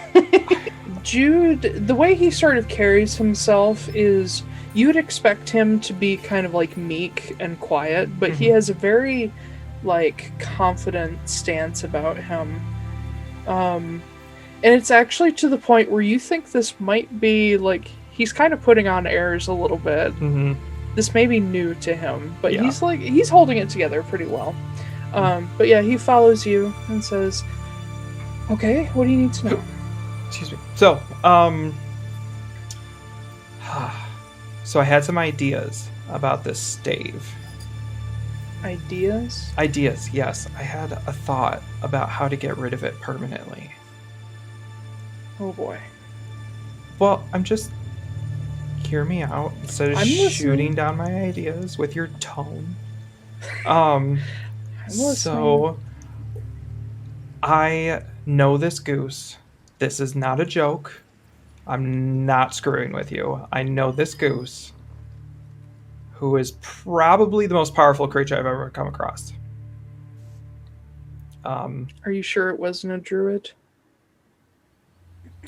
Well, the goose did use another druid to talk to us, so I think if it was just a druid, they would have just talked to us. That's a good point you bring up, though. We did know this goose stabbed a man to death with a magical sword. He also has a penchant for egg rolls. I'm pretty sure he's an eldritch god. Anyway. Can I ask you a question, Kit? Yes, you may. How often do you partake in Pana? Would I know what that is? Oh god, I haven't told you guys what that is. It's drugs, obviously. It's a drug. It's a drug. It is a euphoric drug that slowly turns you paranoid and kind of gives you the meth shakes. Sweet. Yes. I don't do that. I only eat grass-fed food, so yeah. Have they partaken in Pana? The cows? I don't think so. Okay. I don't know. Are there a bunch of high cows? I mean, it happens. Mm. Pana grows like weeds, so... Well, I guess I'll check my cows from now on. Anyway, this is not a joke. I actually sent a message to the goose. He's on his way here. But I was wondering if maybe you could hang out for a second and we can let me talk to him and see what he says. We're having a party. Having a party? Yeah, we're gonna have a funeral and then a wedding. Back to back. That sounds delightful. It sounds like one of those weird old poet books, doesn't it? What? I'm thinking Shakespeare, but I don't have anything to liken it to. Yeah, that's not Midsummer Night's Dream. That's more weddings. Two funerals and a wedding. He says, I mean, I can ask, but... Oh, God. Brace yourself, because she'll probably scream. I work for her. Yeah, I know. She'll probably scream, so you know this. She doesn't scream at me. Good luck. And he turns away from you as he's making his way back toward the camp. You see him reach into this satchel that he carries, and he pulls out this golden-edged piece of paper and a piece of charcoal, and he writes onto it, and it disappears. Oh, fancy. And about probably 5 minutes later or so, as you're in the camp, you see another one appear in front of him, and he takes it and unrolls it to read. That's why she doesn't yell at you. It's written down. Did it come back in all caps? No. Okay. But she did say, and he looks down at this little golden scroll, says, she said, considering what's already happened, this is her words, not mine, we don't want any more ideas from you. Okay. So anytime you want to hand that over. How do I know I can trust you? I'm the elder druid in training of Haven, if that helps. You're a druid? Yeah. Oh, you got like a Do weird... I need to prove it? No, you got like a weird wizard vibe going on. You should eat more. I'm kind of a bookish druid. What's it to you? Yes. I like libraries. I'm a cleric-y druid, so... Great. Can druid together. I don't know what that means. I don't know what you're talking about. I don't either. Just trying to make more time for that goose to get here. Anytime, goose. Yeah. I guess I could send the goose to her if he could help. If the goose is real, sure. Yes, the goose is real. No goose is gonna eat 40 egg rolls and not be real.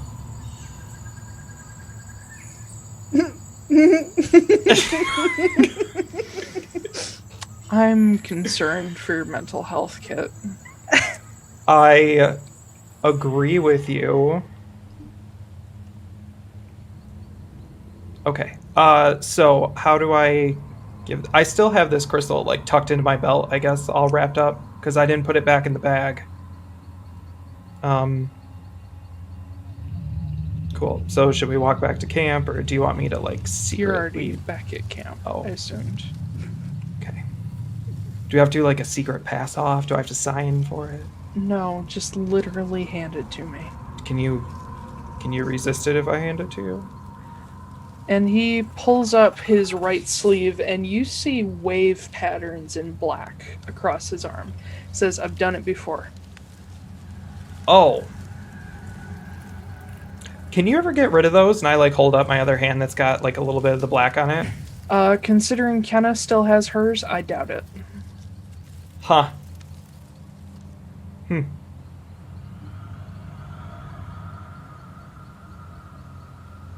And he Do you know anything looks about over... Do you know anything about a tiny little clownfish that works for Teldonost? I'm sorry, I'm drilling you for information now. A clownfish that works for... It's also a dragon. Teldonost.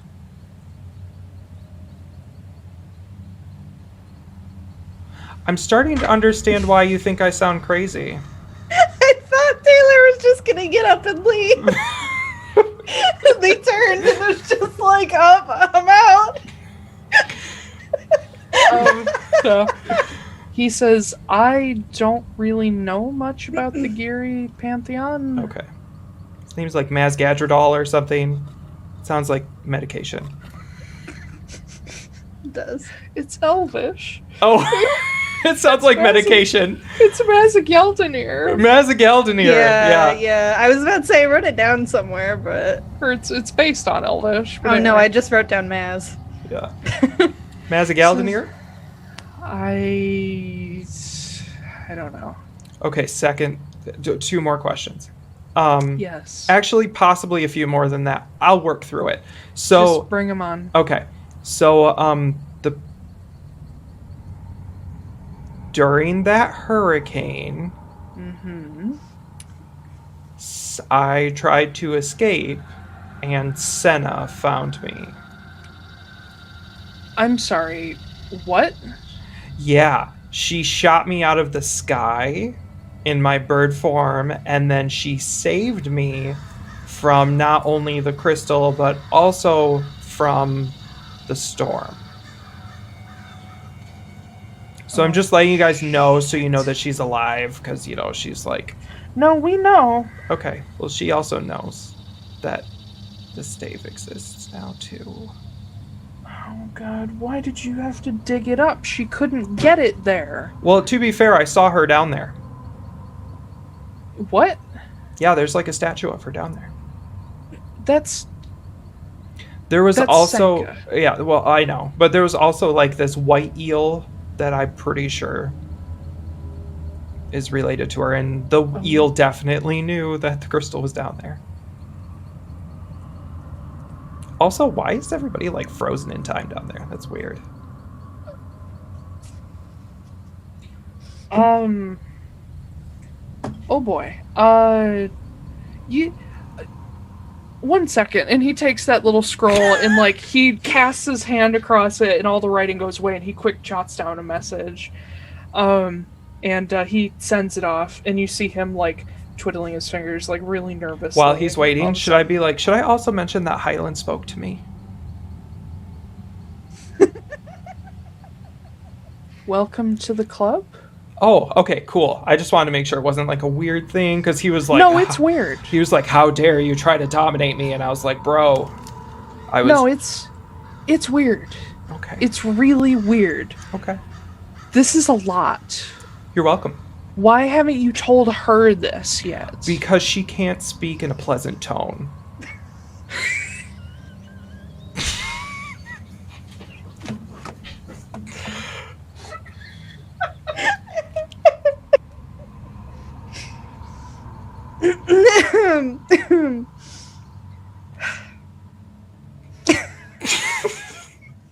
All I can see is the bouncing.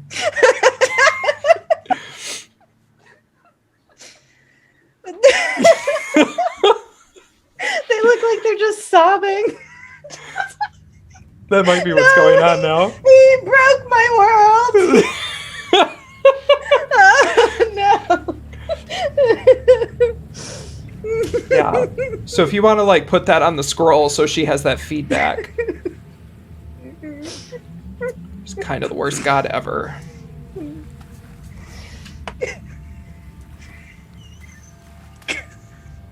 It hurts more because she's based on me. Oh god, original D&D character, she was literally me. But anyway. Oh boy. Yeah. He says, well, I don't have that scroll back until she sends it back to me, so... Well, I'll write on it if you need me to, so... No, you've done enough damage. Just a Yelp review. But as you're waiting and he's like twiddling his thumbs and like looking around, he's like, oh, this is taking a long time. Oh, it's gonna be a long one. And what's your passive perception? Actually, I forgot to upgrade it because it's 18 now. Oh, goody. Nothing. But you hear the sound of wood splitting behind you. Oh shit, she's fucking here. Oh no. And you see striding out of a green glowing tree portal. Yes. The tall, I mean, personality-wise, she's based on me. Physically, not. Tall, muscular, green and gold and black cloaked, deathless druid as she steps through with her short, dark hair, deep bags under her green eyes. And you see in one hand she has a gnarled vine staff. And she steps out and she says... I turn to him real quick. I'm like, oh shit, your boss is here. What in God's name are all of you doing? What, in your name? Yeah. Shut up. No. And she strides up to you. She's never met you in person before, has she? Nope. No. So she strides up to you, and she, of course, towers over you. She's like, your kit? For now. That's right. Mm-hmm. Where is it? Oh, it's right here. You can have it now that you're here. And she reaches down and takes the bundle, and she, with her staff, she does a similar motion to you where she flicks it, and it becomes a green spear-shaped crystal in her hand, and she puts it into a bag at her side. And she has no problem letting go of it.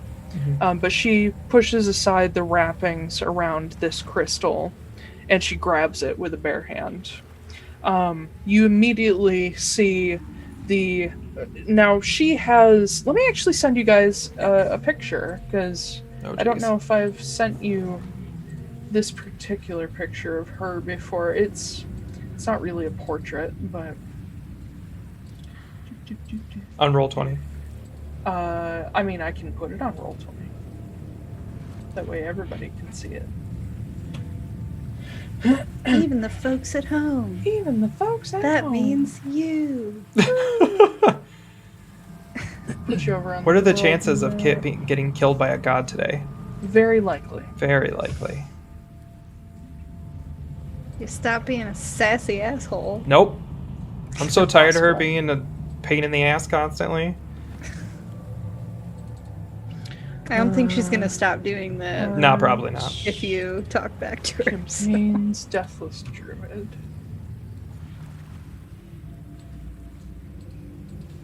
Oh. Oh, Ah, that's terrifying. yeah, Thank God. you. Oh, whoops! Oh, God! Clear drawings. There we go.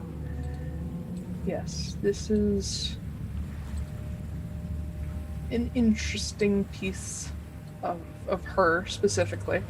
So what I wanted to point out is the fact that you see her hand there covered in the black vines. Mm-hmm. That's roughly what it looks like right about now. It's been a while, so it's a little worse with the black going up her fingers further.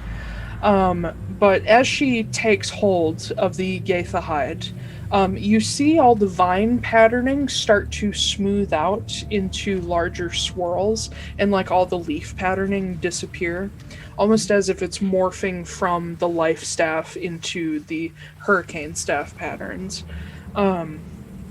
And as she's holding it, she sort of inspects it a little bit and says, "All right, now you have a lot to explain to me. What have you done with this thing? How the hell did this happen?"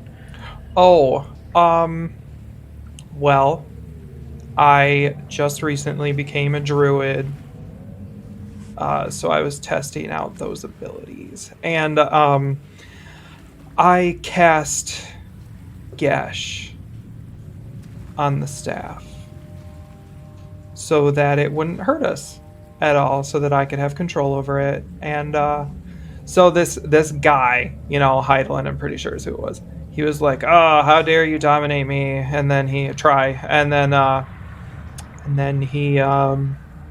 a little upset.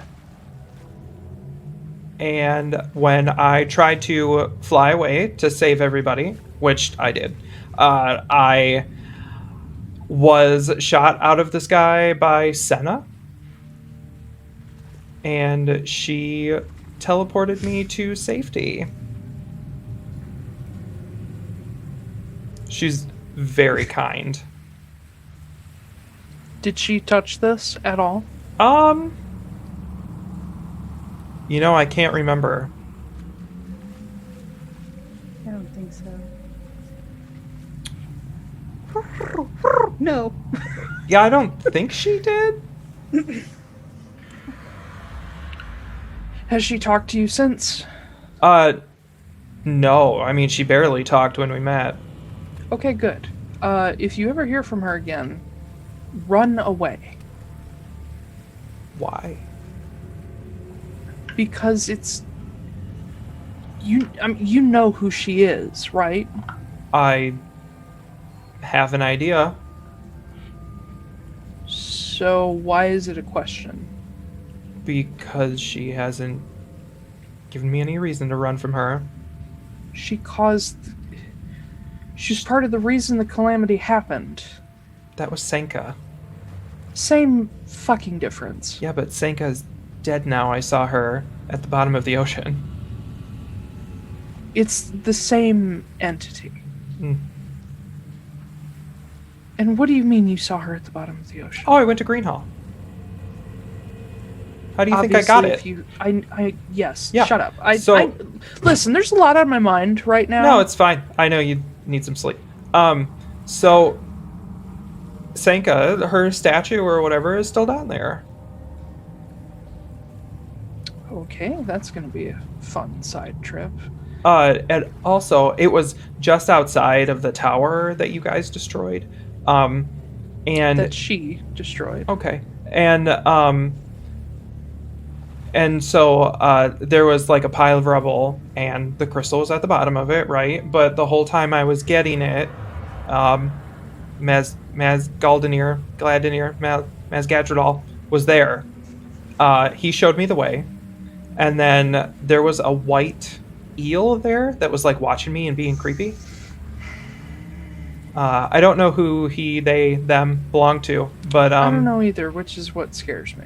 it definitely knew the crystal was there, and it was like, it wasn't guarding it. I mean, I could probably just like poof and kill it, but I didn't want to.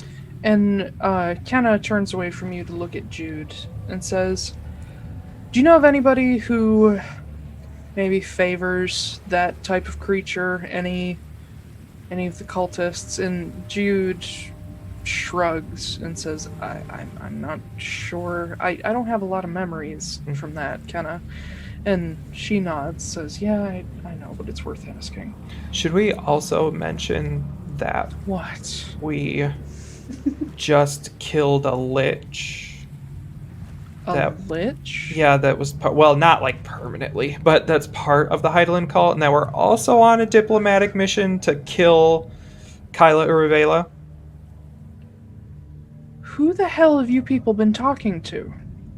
Everybody. Cindy Moore. Oh my god. I'm gonna have to deal with you guys the whole fucking way. Well, so here's the thing. There's no love between us and Cindy. We hate Cindy. She's terrible. Nobody loves Cindy. What? Nobody loves Cindy. Oh, well, somebody did love Cindy, but she had her killed. So, but we, yeah. So we kind of made like a deal with Cindy. We were like, hey, give us the girl you brought back to life, and we'll go kill people. What? Yeah. Oh, maybe I shouldn't tell you this. Anyway, I'll tell you. I'll tell you anyway. Who are you talking? Yeah. Who are you talking about? Yeah, she brought MARIN back to life, Sylfie's sister. Why?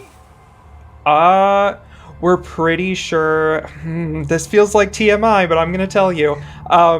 We're pretty sure that she's tethered. Where is she? Over there. But we're gonna break the tether. Kenna turns and starts walking. Oh god. Oh shit. Well, Marin's dead. Bye, Marin. Hope you enjoyed playing Marin for 2 episodes. Yeah, thanks. Marin, Kit's just like, everybody's died. I'm gonna take them all down with me. You see a tall woman in a long green coat, I guess technically it's a long-tailed, like, trench coat. Whatever. But a long green coat approaching. Short, dark hair, bright green eyes. I'm jogging behind her. Holding on to the crystal. Yeah. Do I recognize her or no? Do you recognize her? I don't think there's much, like, in the way of art of her yet, so probably not. Okay, I have Ace of Spades, like, out on my side. I'm not pointing it at her, but she's like striding toward you with a purpose. I'm jogging behind and I'm like, she hasn't tried to take anything. She's fine. She's cool. It's fine. It's cool. And Kenna stops in front of you, this towering feminine figure. It says, MARIN? Yeah. Yes. Are you a walker? Oh, I mean, I walk. I can walk. What? Oh, you mean, is this like in front of everybody? Is like everybody out? Kenna's not being quiet about it. Everybody's staring.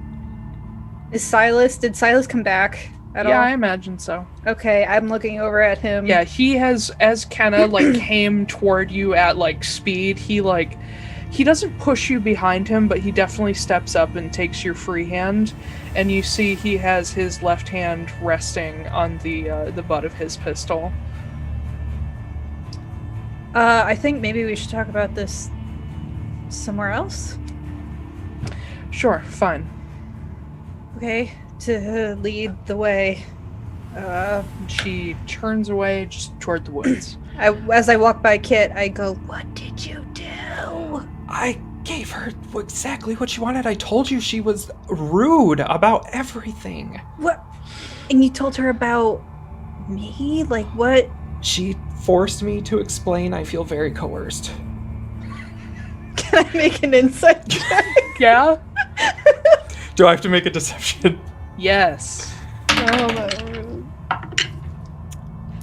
Hey, I'm rolling rolling like dicks tonight. 8. 17. Yeah. I just glare at him. I'm like, Kit whatever. was definitely forced. It was I not was his definitely coerced. I did not give that information freely. I roll my eyes and I just keep following. Yeah. But as you guys get a little ways away, it's you two, Silas, Jude did follow along, and and she turns to face the rest of you and says, "Why do I feel like every time I leave Haven, I'm out to scold somebody like I'm their mother?" To be fair, it seems like you scold everybody. Yeah, because you all keep doing stupid shit.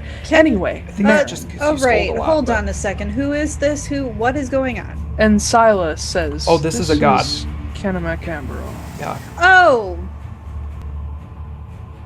And she sort of straightens up a little bit, squares her shoulders, and says, "Yes, hello, my name is Kenna. Good to meet you. Are you a walker?"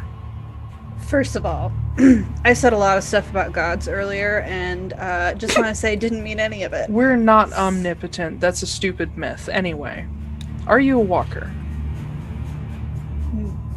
Maybe. Also not polite. It's a simple yes or no question. I Or guess. do you know if you're a walker? I guess yes is the answer. I don't. It's very likely, yeah. Great. And she turns and looks at Jude. Says, "Do we have any way to untether people yet?" And Jude shrugs and says, "Only by killing them and bringing them back." We're working on it. We have our own thing that we're doing. You're working. Do you have somebody researching this? Do we have someone? No, but we know of someone, and we're gonna kill her, so, kind of in a roundabout way, yeah, we have somebody working on this. Who? Kyla Uravela. Great. To be fair, we're not sure if she's tethered to Kyla or Cindy. I don't. Cindy was kind of vague about that. Well, we can find out. How we so? can. Yeah, come here. Oh god. And she puts the other crystal into her bag without an issue and steps forward and says, "Come on." I reluctantly let go of Silas's hand and walk forward. she reaches out and puts her hand on your shoulder to actually like pull you in. And you guys know how in Avatar, how Aang will put his hand to somebody's forehead? It's very much a similar motion. Go ahead and make me a Constitution save. Save, okay. 22. Oh, goody. I have You need to high beat 20. constitution. Yeah, you, for a moment, as you see her green eyes light up, you feel like you're going to pass out. And it's painful. It's like a migraine just shoots back through your forehead. But at the same time, you also get thrown back from her, and she gets thrown backward in the other direction as something goes off between you. Is that normal? Take 12 force damage. Fuck! Jesus. Damn Yeah. it. As Kenna falls and starts like picking herself up. You're okay, but your head's gonna hurt for a while. But she picks herself up. She's like, "Okay, that's new.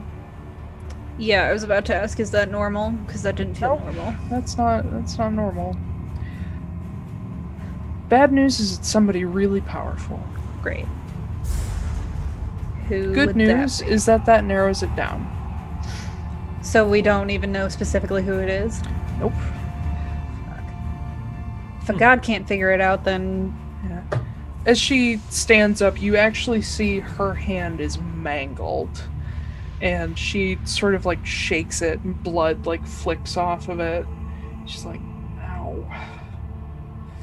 Fuck. I'm gonna step forward and tap her for cure wounds.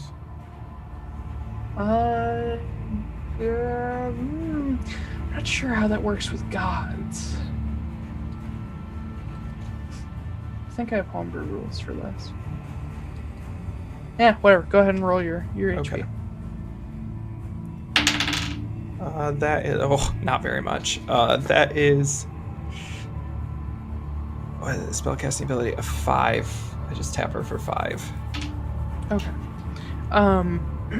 She you do see some of these like fissures in her skin knit back together, and she's like, thank you, but that's unnecessary. Well, but I'm gonna pick myself. does... Oh, sorry. Oh, yeah. I was just gonna say I'm gonna pick myself up off the ground. Yeah, Silas immediately came to help you. I got it. But, It's fine. Still. But Kenna looks down at her side, and she like quickly like rearranges her bag ever so slightly. She says, all right. This is a big problem. Yeah, I gathered that. Why? I mean, I've been asking questions, but to nobody that I can really give me answers. Why am I even here? What? I died 10 years ago, and then I was brought back to... I am assuming you know who this is, and I gesture over to Silas. I'm aware. Yeah, I don't think that I was brought back just to be his live-in wife or whatever. I think if it's someone this powerful, it's got to be for something else, right? I might be able to answer that. Okay. I haven't told you this because I didn't want you to know, but Cindy seems to be under the impression that you will take Kyla's spot once we kill her. Well, Cindy is fucking wrong, and you thought now would be a great time to bring this up? There's a god standing in front of us who could probably help. Maybe. I don't know, actually. I'm saying that the time was before, but whatever. Fine. So I'm supposed to be the next Kyla or Vela. Can't somebody else do that? It's... Kenna has gone very quiet and serious again. And says, it's much easier to take control of the entire organization with a walker. The reason they make walkers is to get control in places where normal members of the cult can't go. And she motions to Jude and says, he was a walker. And he got a hold of the Sephenhide crystal because of their work, and nobody expected him. He and everybody he cared about died destroying that thing. Thankfully, we were able to help them. But this is what... And she stops herself for a second. She says, this is what you're for. You're a tool.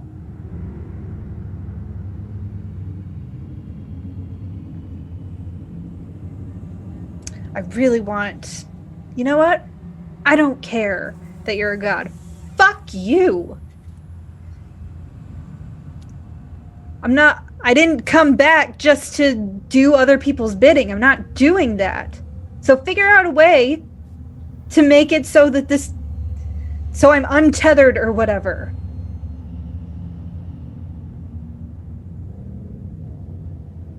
You're a god.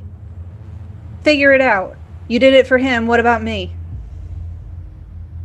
Do you want to die until we can figure out how to untether your soul? Because the way we fixed him was by killing him. killing the puppeteer and then bringing him back. And it cost a lot of resources, took a long time, and a lot of people died that we couldn't bring back.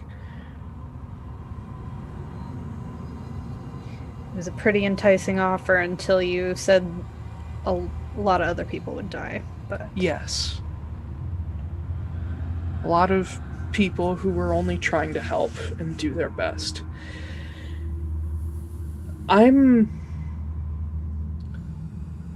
You're Sylfie's sister, right? yeah. I met her a while back. I was going around as Brenna Silver. It's the sort of personality I take on when I'm out helping people who help me. People who make a difference in this world. And I happened to run into Sylfie in Cedar Rayfair. Was it Cedar Rayfair? Yeah. Yes. And she, I'm sure for her own reasons, was doing things that were actually helping. I don't care if it was selfish on her part for money, but she was helping people. She chose to make her money honestly. And for that reason alone, I'm happy to help you. I don't have an answer for you right now. And as soon as I do, you and every other walker we know of who's trapped will be the first to know. Well, apologies if I don't want to wait around for somebody else to do the job that I was already going to do myself. I would be glad to have some help figuring it out too, because there is only so much I can do. I'm kind of shackled at the moment to the Monomarig. And she looks at Jude and says, my granddaughter was killed trying to destroy the Sephenhide crystal, and we couldn't bring her back. So, being that the Elder Druid is gone, her job falls to me. And until I can train my replacement, I'm kind of stuck there. Because everything's messed up. The crater shield is gone. Everybody we trusted is gone. Half the sentinels are dead. It's a lot. But as soon as I've figured out that particular responsibility and whatever else that entails, figuring out what they're doing with all these walkers and getting the Hydaelyn staves away from the cult, because they already have a couple, that is my next top priority. And you, being a walker, whether you're able to remember anything about it or not, is important. We'll figure it out. Sorry. Is that something that's uncommon? Because What? Remembering? Most walkers don't remember the times they're taken over, no? From what we talked about, Taiylor, I believe she does remember little bits. She remembers bits from when she was supposedly still dead. Oh, was that not when she was tethered, or when she was being used in the beginning? Well, there are some memory lapses, but according to Silas, MARIN never did anything during those memory lapses. And I don't remember anything else. You don't from that. know of any other missing time, no. Okay. Never mind. Retcon. Okay. I didn't say that. I was looking at my notes and I think I confused myself. So I have a quick question as well for DM. Do I know that Senna has a couple of the staves? Did I see them? They're I can't answer that question without giving shit away.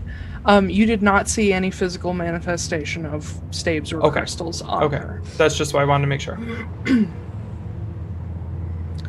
But anyway, Kenna kind of calmed down a little bit now, leans back on her heels a bit and says, there's a lot going wrong in the world right now. I'm sure you've noticed. Yeah. There's a lot to deal with, and being that I seem to be the only one who both gives a fuck and can actually be here physically, I'm kind of on my own and a little overloaded. Well, Tall I don't think... Donos. I think Tall Donos knows. Oh, I'm sure she does. Oh, she showed me where the crystal was. Why? I asked her to. She gave me What the fuck are she they gave doing? me a clownfish. He literally took me directly to the crystal. What the fuck are they doing? And she, like, looks up. She's like, what the fuck are you all doing? I just love causing this woman pain. I don't know why. Everyone does. Oh yeah. His God. name is Mazgaldanir? Mazgaldanir? Yeah. Cool, he's nice. Well, he took me. I don't know if you knew him. He's a dragon. See, Jude, I fucking told you. Great. Do you know about the goose too? The goose? Why does nobody know about the goose? The goose I have is heard- mysterious. The goose I've is heard so mysterious. plenty about the goose, trust me. I am spreading so much goose lore. We'll Yeah. become a cult someday. Yeah, the cult of the honk. Cult The of Goose. hyonkening. Yeah. Never mind. We'll talk about the... I actually think the goose might be able to destroy one of the crystals in theory. I don't want the help of a creature that can do that. No? No. Why?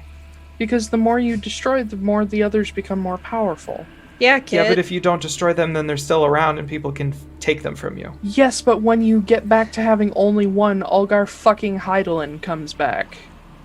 So kill two at the same time. It's not... It doesn't work that way. Okay. I'll think about it. I'll Trust figure me, it out. I've tried. Yeah. What if we... Hypothetical. What if we drown the entire world? That would not be good. But it would put the crystals far, far, far underwater. Further than I had to Also- go. Also, everybody would be dead, so that kind of... We'll do it slowly. Hey guys, I forgot to take a break. Yeah. Whoops. That's okay. I figured we were going to finish up this, like, Yeah. McKenna McAmbaro thing and then continue forward. Listen, the only thing that I have to say about this is that I'm not going to wait around for you to find a solution to this. I'm going to tell Donost, and I'm going to see what I can do about Kyla or Avela, and then if Cynthia wants to do what she... whatever with me, we'll find a way around it. I'm not telling you to wait, because that would be stupid. Because waiting when you're perfectly capable of helping not only yourself but other people is just a bad idea. All that I ask is that you stay in contact, and if you do find solutions or you find useful things, just let us know. Because we, at the very least, have a position from which to put these things to use. I have other folks who can help out if needed. Hell, I could get Ansem Molinarch to build you all guns if that's what it takes, but I can do that myself. great. But we have a lot of people who are of use here, and we just need a line of communication. And she reaches back into her bag and pulls out the Gaethahide crystal, and she looks at Kit. She says, as much as I think you're a complete fucking idiot for digging this up, thank you for having the sense to try to put it somewhere safe. You're welcome. There, I've been polite. Can I talk to you, like, just person to God for just a second? Okay, fine. Sure. If you're going to do that, are we done? No, I'm just saying, like, word to the wise, you're really unapproachable. Good. I was gonna give this to something else, like, because I didn't know if I could trust you, so. I don't mean to be a bitch. That usually means you're going to be. No, I know I am, but I okay. don't mean to be. That. I've been dealing with this shit for over 200 years. Since I was still a wee little mortal, just like all of you.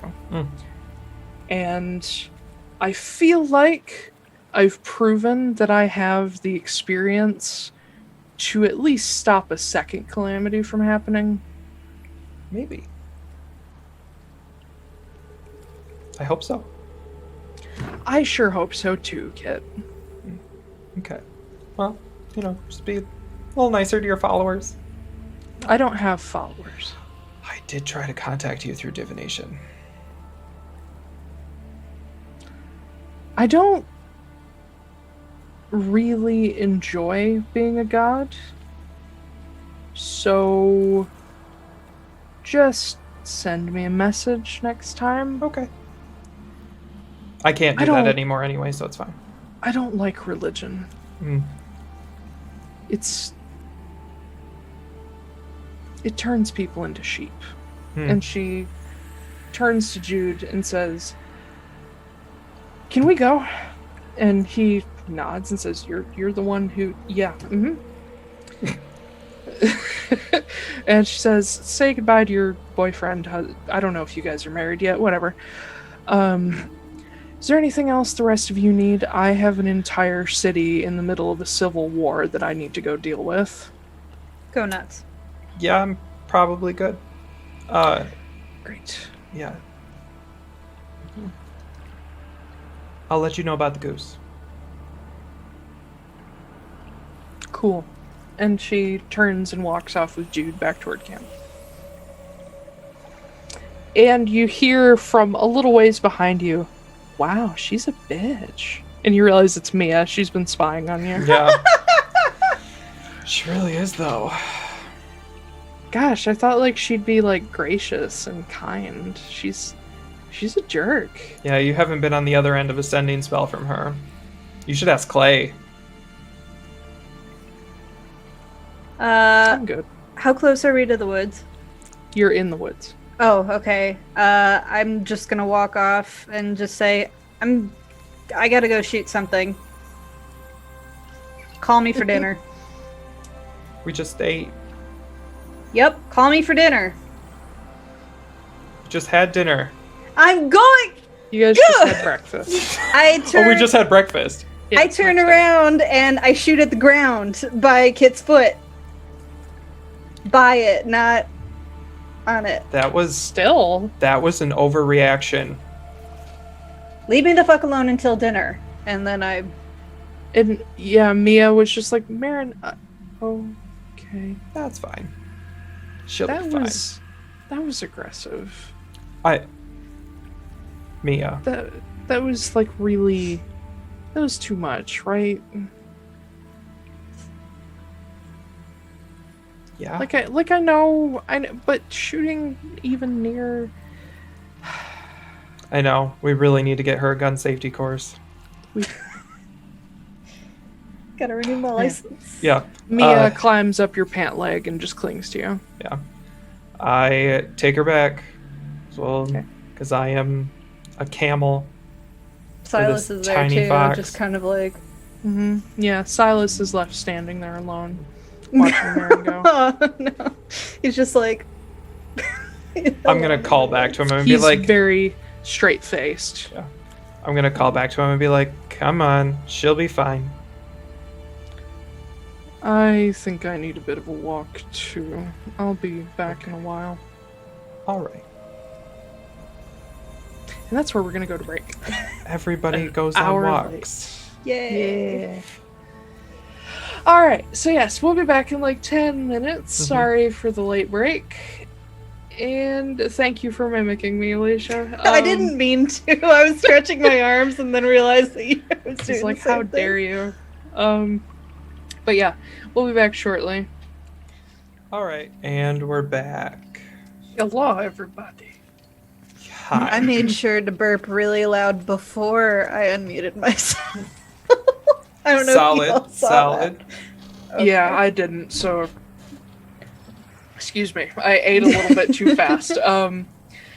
Anyway, yes, hello, everybody. Hi, welcome back. MARIN, Oh yeah. Yeah. you're off in the woods. I'm What lost in the woods. What do you do? I'm setting up a little area and I'm practicing with the Overwatch, just like hitting the same tree over and over again. God, that poor tree. Sorry. Doesn't give a fuck. Yeah. But yeah, you're practicing for a while. You made your way a little bit deeper into the woods. And it's a little foggy further into the woods. It's almost a little like cold, humid, if you know what I mean. Anyway, but yeah, it's a little foggy, and you're practicing, and the fog keeps getting thicker. Oh no. Shit. God damn it. Thought we were gonna have a nice character moment, but apparently we're fighting. I mean, it's just you. But yes, the mist continues to sort of billow in and rise. Is it enough where I can still see the tree? You can see clearly probably at shoulder level and above, so it's not too bad, but you Okay. can't see the ground. Okay. I guess I'll keep going. I mean, maybe if it gets super thick, like if it's freaky thick. Getting really thick. Okay, I guess I'll. Like the kind of fog that happens after warm rain melts snow. I guess if I'm getting those weird vibes, I'll pack it in and I'll start to head back. Okay. Yeah, you take down your gun and put it back in the bag of holding, which is the only place it'll fit, unless you carry it across your back. I'll carry it across my back. Oh, okay. And as you turn to make your way back toward camp, you see a woman standing there. She's beautiful. And she's in this shoulderless gray dress, and it seems like she's been watching you for a while. Long black hair, sort of spiraling tattoos across her shoulders and chest and over one of her eyebrows. And I don't recognize her. You do not recognize her at all. Okay. I flip the gun back around and I point it at her. She's just standing there with her hands clasped in front of her. You see a really dark scar in the very center of her chest, and a few other scars besides on her arms, but otherwise just this beautiful tattoo work down the right side of her body mostly. But she doesn't seem disturbed. She just looks at you, sort of curious, and says, "Good afternoon." Are you with the caravan? No, I was going for a walk and I heard gunshots. Sorry, I was target practicing. I can see that. Is everything all right? Everything's fine. You look a little bothered. Yeah, so maybe not further bothering the bothered person with the big gun pointed at you is a good idea. I'm not worried. You don't seem vicious. I'll put the gun down. Are you from town? We're... From here and abouts. Can I make an insight check on her? Yeah, go ahead. This bitch. this bitch.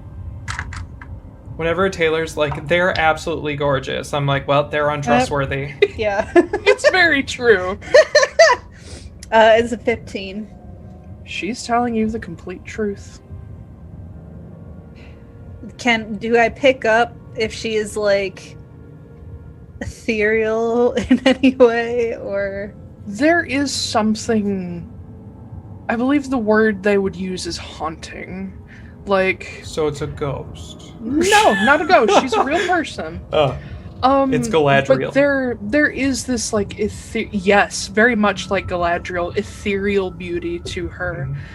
And you do notice that the mist seems to kind of settle a little bit away from her, as if to show her full form. Where she stands is the only place you can see the ground. okay. Well, I'm sorry I bothered you, but Not a bother at all. I was just concerned. Do you need help? No, I don't need help. I was just going back towards town, so I don't need help. I'm fine. May I walk with you? Sure. Can I put the Overwatch back on my back, but I keep my hand on Ace of Spades. Okay, yeah. And she gives you a respectable distance, but she walks beside you, and she has nothing else on her except for this gray dress. No belt, no bag. She doesn't even have shoes. As she's just walking along, and she has this like drift about her, like moves like Morticia Adams, like just glides. She's graceful and beautiful in a way you've never seen before, but she seems perfectly content to walk beside you. And You're not a friend of Kenna's, are you? Kenna? Yeah, didn't think so. Well, I don't know. I like to think I'm friendly to most people. Oh my god. What is your name? MARIN Altera. I give that name intentionally. And she nods. You do see recognition on her face. She says, Altera. Interesting. You know of him? I do, unfortunately. Yeah, I was about to say, I'm sorry. Well, you don't look like one of them. You certainly don't act like one of them. Good.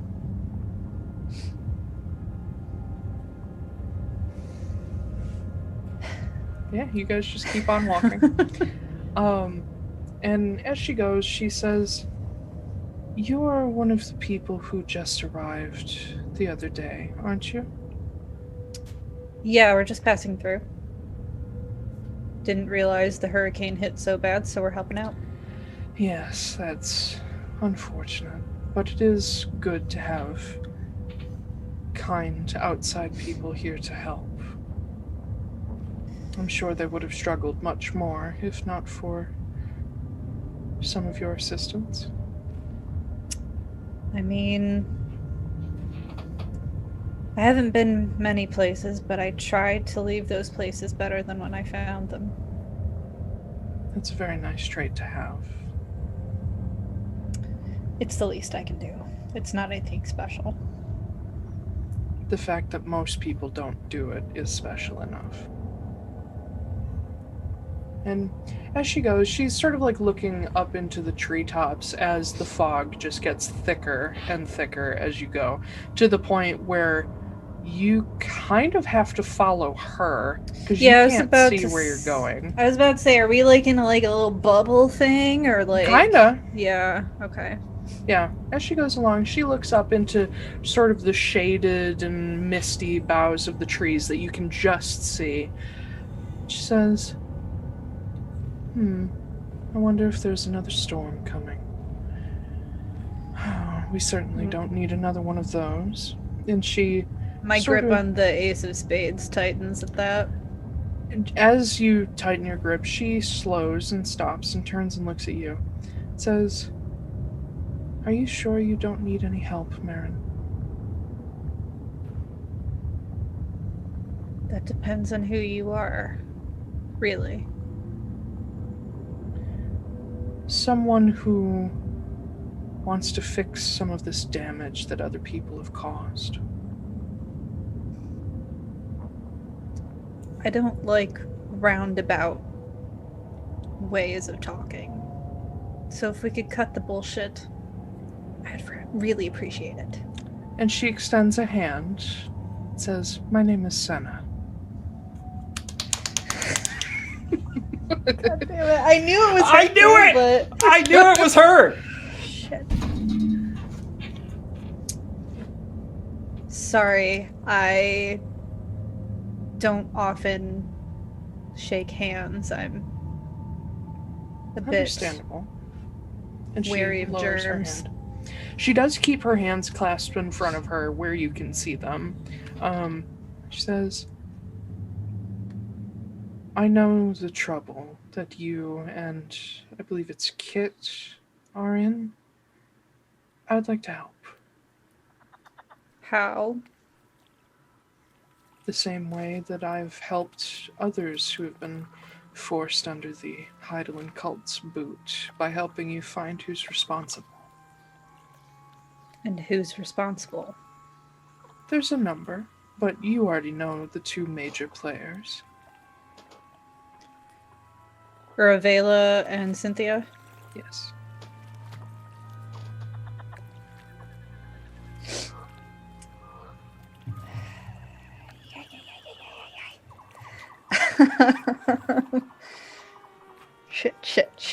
Shit. This is Alicia, not. I know. Okay.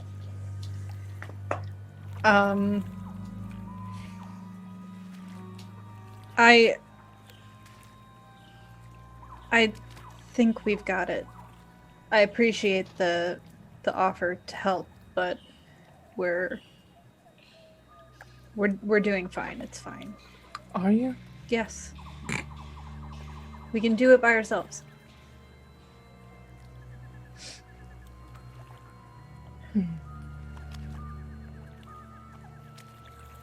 To be honest and straightforward with you, I was hoping to help also for my own reasons. You don't say. I And what figured I reasons might are as well be those? straightforward. What reasons are those? If you're being so straightforward. The Hydaelyn cult have, as I've said, caused a lot of damage and hurt people that I quite honestly would like some revenge for. And the things that they developed and created, such as the Walker process, have hurt me in innumerable ways. How does that hurt you? I was once a Walker.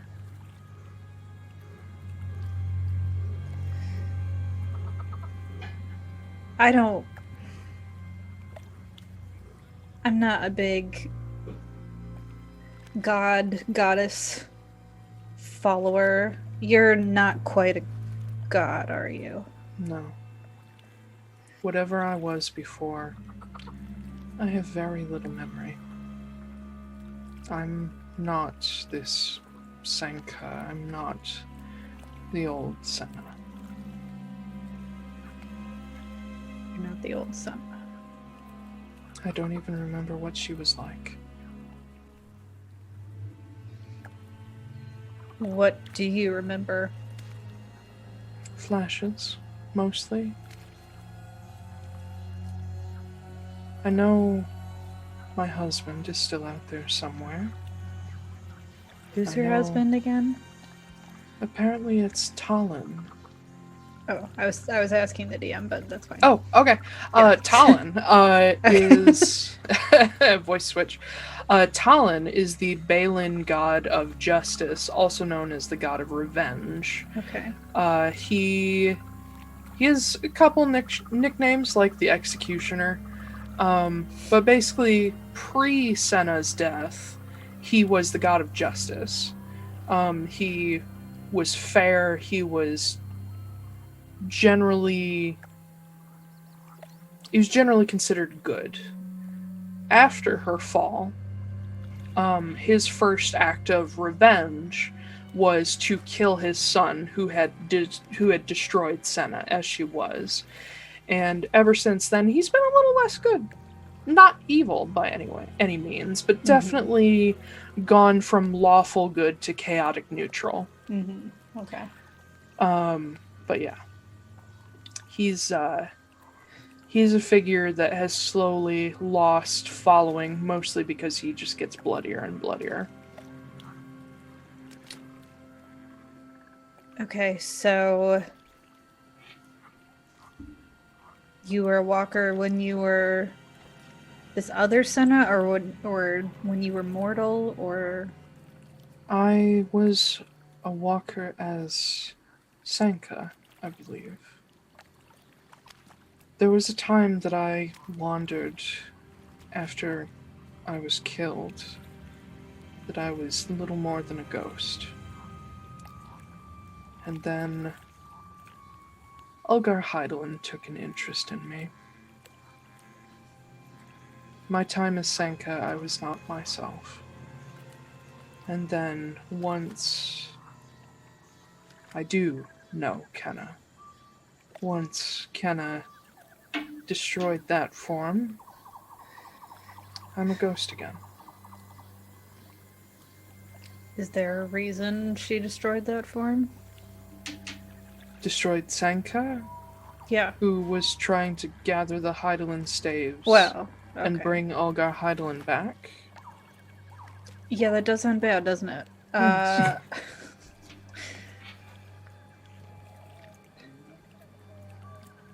So, I mean, forgive me if that doesn't sound not up my alley.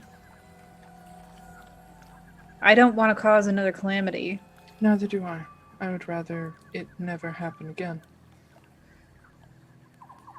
Well, what do you want? Just Go home. to... I want to remember what home is and go back. I was hoping that I would have a chance to speak to this kid before he called Kenna, but it's a bit too late. Thank you for saving him, by the way.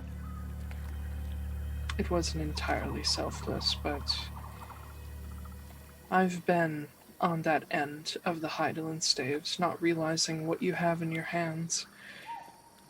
No one deserves to die for being, I suppose the word is ignorant.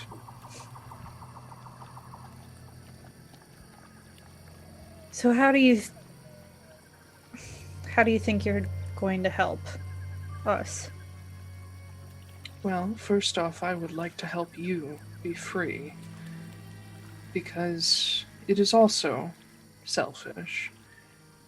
If you become a tool to the Heidelin cult, you will only get stronger and stronger and eventually be very difficult to deal with. I would rather it not go that far, both for your sake and the sake of others. And considering who your, is it fiancé is? I would also rather he not be caught up in that, because he is still very much a figurehead. He may not be the king of the Arbiters anymore, but he's still very important to them. The Heidelin cult can use that. How is he important? The Arbiters want him back. Why? To punish him. If the Heidelin cult gets a hold of him, he's dead. And as soon as Silas Moore is out of the way, they can rightfully and lawfully put someone else on the throne. As much as the Arbiters don't care for others' laws, they do care for their own. I'm doing hand flexies. I actually was doing it.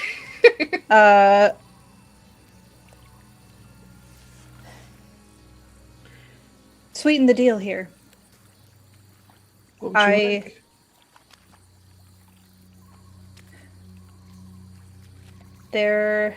It might seem small in comparison to the things that you want me to do, but there's a man who's a phylactery for a lich, and I want both of them dead.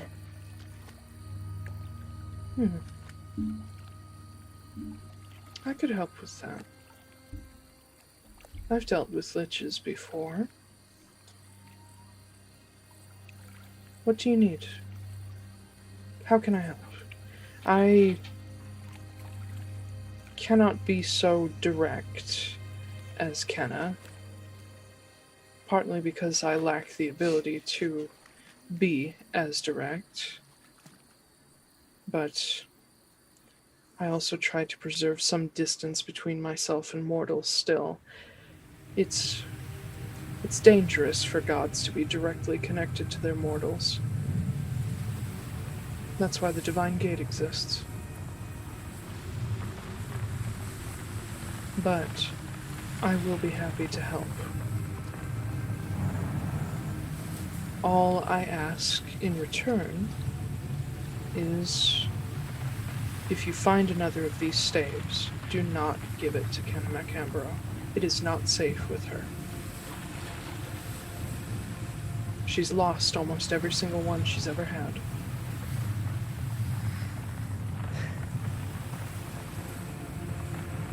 I need more. You have to... We just got done talking to her, and she told us to run away from you. So forgive me if I'm hesitant. Well, it depends on whose perspective you take. From her perspective, I'm the phantom of a monster that she once died and was forced to become immortal for facing. She does not enjoy that. But from my perspective, I am not that creature anymore. I have my own faculties about me, and I know that Kenna, for as strong as she is inept. You say you're not that monster anymore. Is there a chance that you could become that monster again? I'm no longer a walker. And no one has direct control over me. I don't really work with many people anymore, specifically for that reason.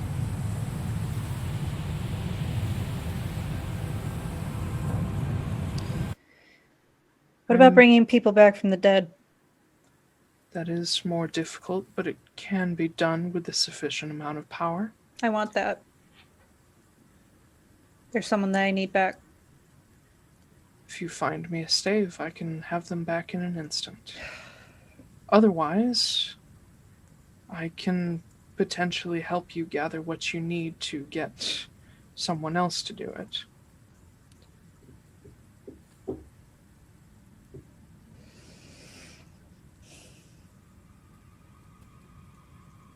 I know if you should be interested, one of the staves isn't too far from where you're going. Which one? It's the Arden hide. The Where light is it? staff. It is currently in the possession of some Hydaelyn cultists near Toldunost. They're trying to recreate their base of operations there.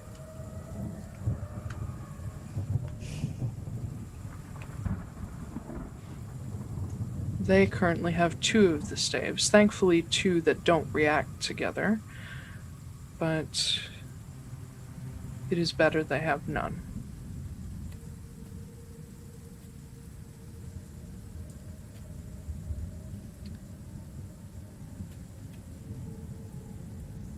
What if I want to think about it? Think all you like. How can I contact you? Just find a peaceful place in the woods, and I'll find you. I'll know when you want to speak with me.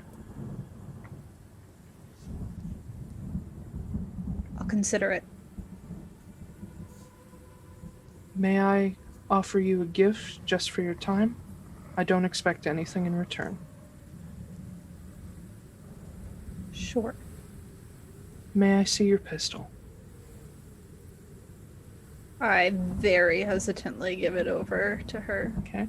She takes it, and she looks down at it and sort of turns the cylinder, the barrels, and you see her run her finger across one of the barrels, and this gray-purple light goes along the length of the barrel and then etches itself into the metal.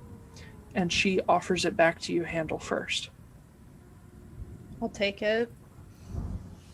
Does it feel different in my hand, or? It feels lighter. Your gun now counts as enchanted. I aim at a nearby tree and I shoot at it. Okay. Do you use the etched barrel? Remember, you have a rotating barrels. Oh, okay. Oh, so it's out of the 6 or Yes. whatever that's in there? Okay. Yeah, I'll do that one. Okay. As you shoot, a purple, jolt of electricity follows the bullet, and after the bullet hits, the electric energy just discharges and completely enshrouds the object, and then just fades away. You now have what is essentially an Eldritch Lightning barrel on your gun. The enchantment can be used once a day. I'm sure you will give me the stats for that later. I will. Cool. Hold on, I'm just writing notes down. Okay. Ace of Space? I'm stupid. Okay. Thank you.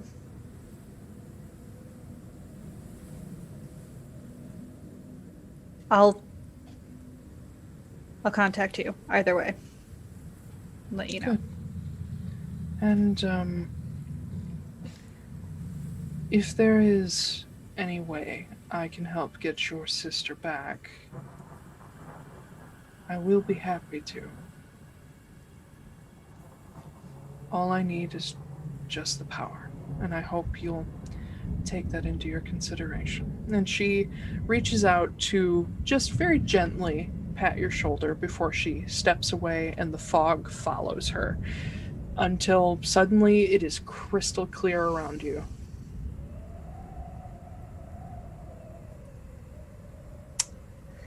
I guess I'm going back to camp. Okay. Yeah. You head back to MARIN, camp. I don't like gods. I never want to get involved with a god. God immediately shows up. As soon as MARIN said that, I was like, oh, Senna's going to talk to her. Taiylor, you sly dog. But yeah, you head back. You've probably been gone like a couple hours at most. And as you get back, you see Silas isn't there. He hasn't come back yet.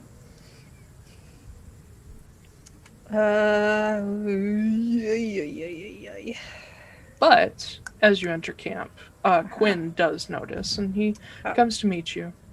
He's like, "Hey, Hi. you okay?" Yeah, fine. Just thirsty.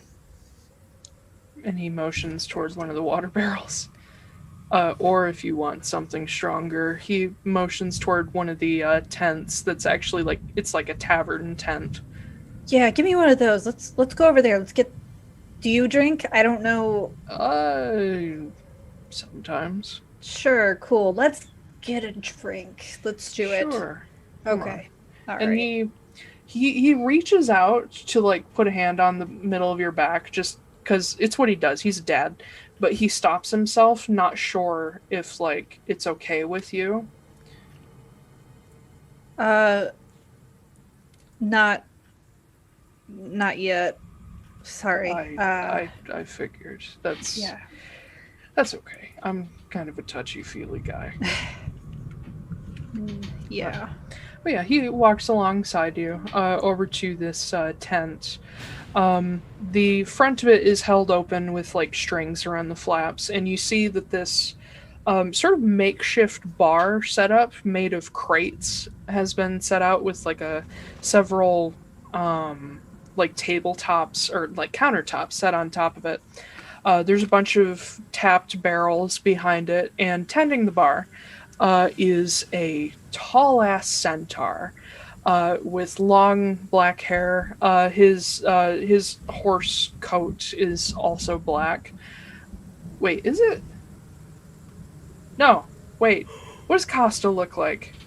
Oh god, I can't remember if he's brown or black. I think he's brown. Okay. He has like a Clydesdale body. But yeah, and he's got like this belt around his waist and a vest as he's just like pouring drinks for people. And he looks over at you. This is the first time you've really come in contact with him, but you're pretty sure everybody already knows that you're Sylfie's sister. I think probably in the time that Marin and Sylfie had together, she would have told Marin about some members of the caravan that she met, like Luca, the fortune teller, Costa, this gigantic fucking centaur, Quinn, Jace. So you've got a rough idea of who some of the major people are. Mm-hmm.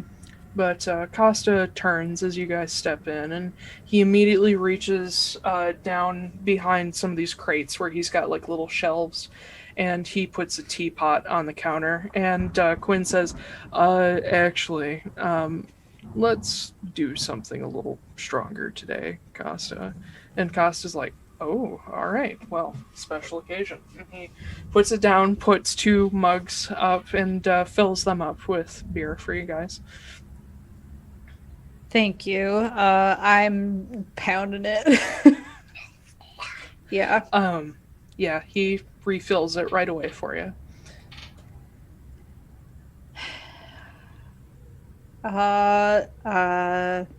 Sorry, we haven't really had a chance to talk very much. I've been busy, doing... I figured it's kind of a tough time, so take your time, I'll be here.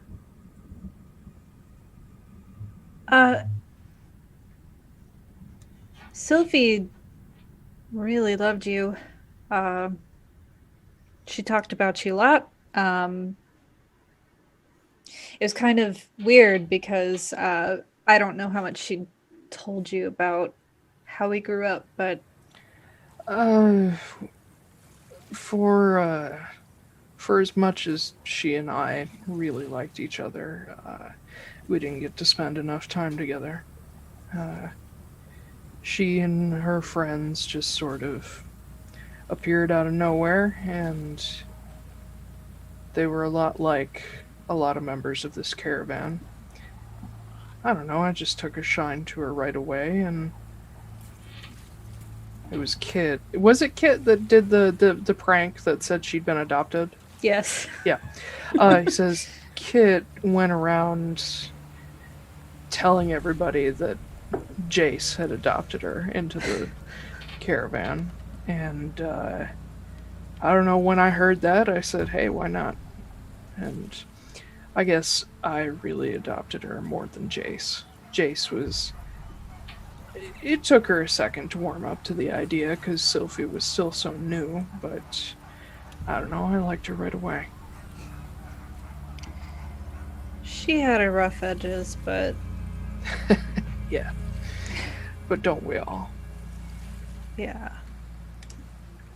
I I guess I was just saying we didn't grow up in an environment where family, besides the two of us, was really reliable, especially fathers. So I'm just glad she was able to find one. Well, I can tell you, and he just sort of glances around with a general gesture to the whole camp and says, "You are in like company. Almost no one here outside a couple small families are actually family. Most of us are orphans or runaways or freaks or whatever other word you want to use. So, a lot of us get it. I certainly get it. Maybe that's the reason I like kids and taking people in so much, is because no one did that for me until I found this family. And then my dear old mother, adoptive mother, Donna, she saw me and fell in love with me the way I fall in love with all the people I adopt. So I've got some, God, it's got to be in the hundreds of kids around the world now that I just call them my kids. Kit's one of them, even if he doesn't like it. I imagine he Pretends. rebukes that. But being that you're Sylfie's sister, you're definitely among them as well. You don't have to call me dad or anything. That's weird. Unless you want to, but you're family here. Even if we only just met you. Where were you when I was 9 years old? Probably across the world somewhere, playing music and making face paint for children. Sounds like a dream.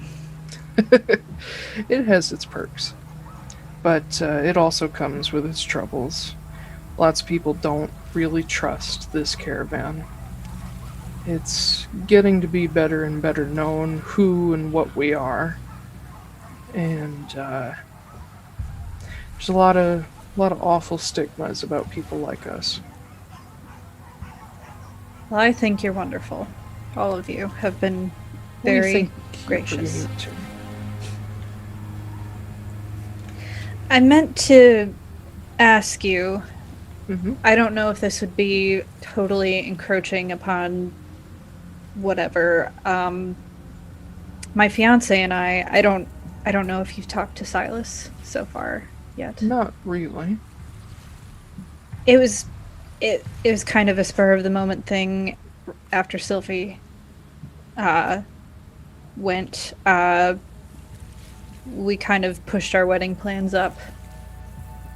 I don't know if anyone in camp is able to marry two people. I mean, I'm sure we've got a couple people. I mean, there's over 200 of us. There's got to be somebody. Yeah. But that'd be nice. Yeah, it doesn't have to be a big deal or anything like that. Well, it's 200 people. It's going to be a big deal. Yeah.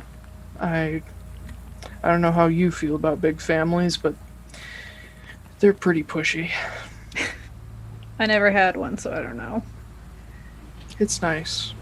Again, comes with its perks, but sometimes it's a lot. Yeah. Gets better when you're older. Yeah. I mean, I guess I'll talk with him and see specifically when we want to do things. And then Quinn looks up and looks at Costa and says, Luca can marry people, can he? And Costa's like, yeah, sure, why not? He's technically a priest. If you don't mind a kind of technically priest of Ioun. I mean, the gods are whatever to me.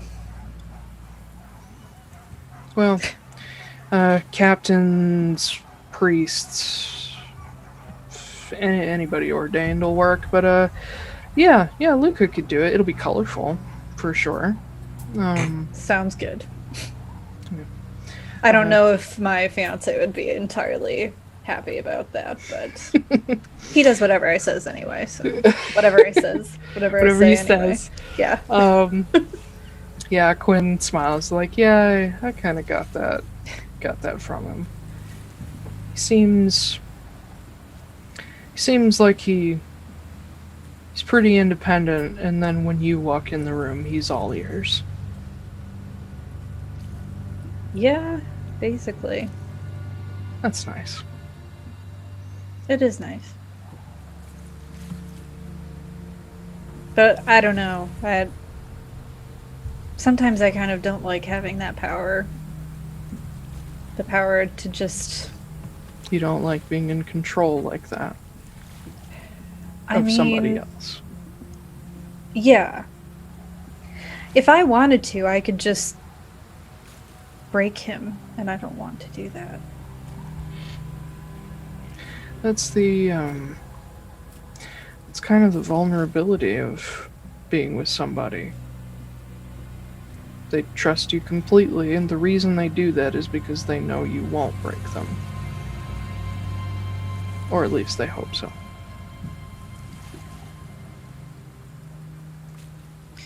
I'm glad he knows that. Not that I'm planning on doing anything, but I don't know. A man like Silas Moore has weighed his options carefully. Oh, so you figured that out about Oh him. yeah, it's completely obvious. Great. I mean, his face is minted on gold coins in Eastern Harris. It's kind of obvious. Or, I guess it's technically his grandfather's face, but they look the same. I take another big swig of beer. That's okay. We've got plenty of former arbiters here, too. Yeah. And lots of people who fought with them, too. Lots of caskers. You guys don't happen to have anybody who can remove tattoos, do you? And he looks at Costa, who, by the way, is covered in tattoos. Yeah. Says, do we have anybody that can do that? And Costa sort of half nods. He says, yeah, Dee's pretty good at it. I mean, it'll still be faint. You can never really remove it, but yeah. Where's Dee? Let's go. Well, she's either here or in Amnoblin. That's two very drastically different places. Yeah, she's kind of a high priestess of Hesperus, so she comes and goes a lot. Didn't we see her, DM, didn't we see her this morning? Dee? Yeah, I thought you mentioned Dee with Jace, or was that last night? I think I did mention her, so Okay. she should be around. But yeah. Let's go. Yeah, like, is she, let's go. Okay. Yeah. And Quinn's like, she's probably in her normal place. Come on, I'll show you. And he leaves Costa to tend the bar and brings you out. He brings you over to one of the more colorful wagons that you see. A lot of these wagons have like different themes to them. Some of them are a little more on the simple side. Some of them are like nature-y.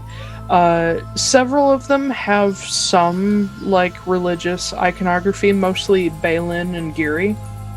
But he brings you to one that has not a lot of decoration on it, except for a large golden disc painted onto the side of it with a black sun with a crack through the center, like actually painted into it. And he goes up to the sort of back gate that now acts as a ramp, and he knocks on the side of the wagon. He says, "Dee, are you still here?" And you see a really poofy tabaxi stick her head out the side. Oh no. It's hard to tell how old she is, but she definitely seems like she's an older adult. But she looks like a mix between a bobcat or a lynx and a snow leopard.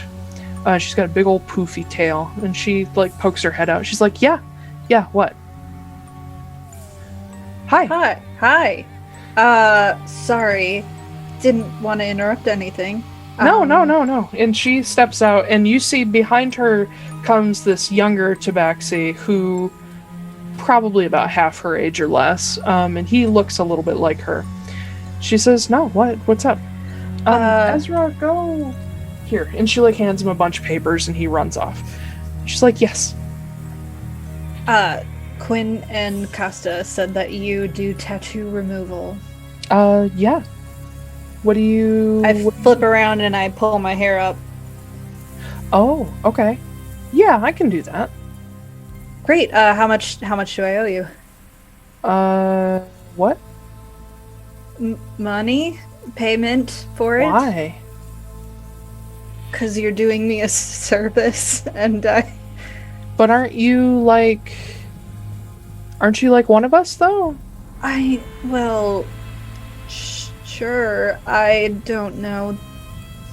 And Quinn smiles. He's like, yeah, she's one of us. Okay, and well... Dee's like, okay, well, come here. And she just hops back into the wagon. Okay. I turn to Quinn, I still want to pay her, though. I can't just... We generally don't trade in money. Not between us. Okay. Do I have to, like, go bring apples back or something like that? Like, is it a She'll barter? ask you for a favor later. Oh, great.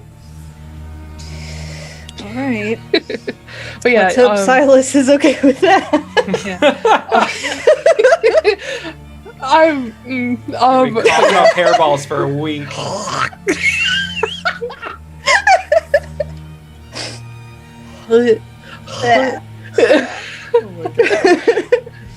Yum. Yeah, Okay. I go into the...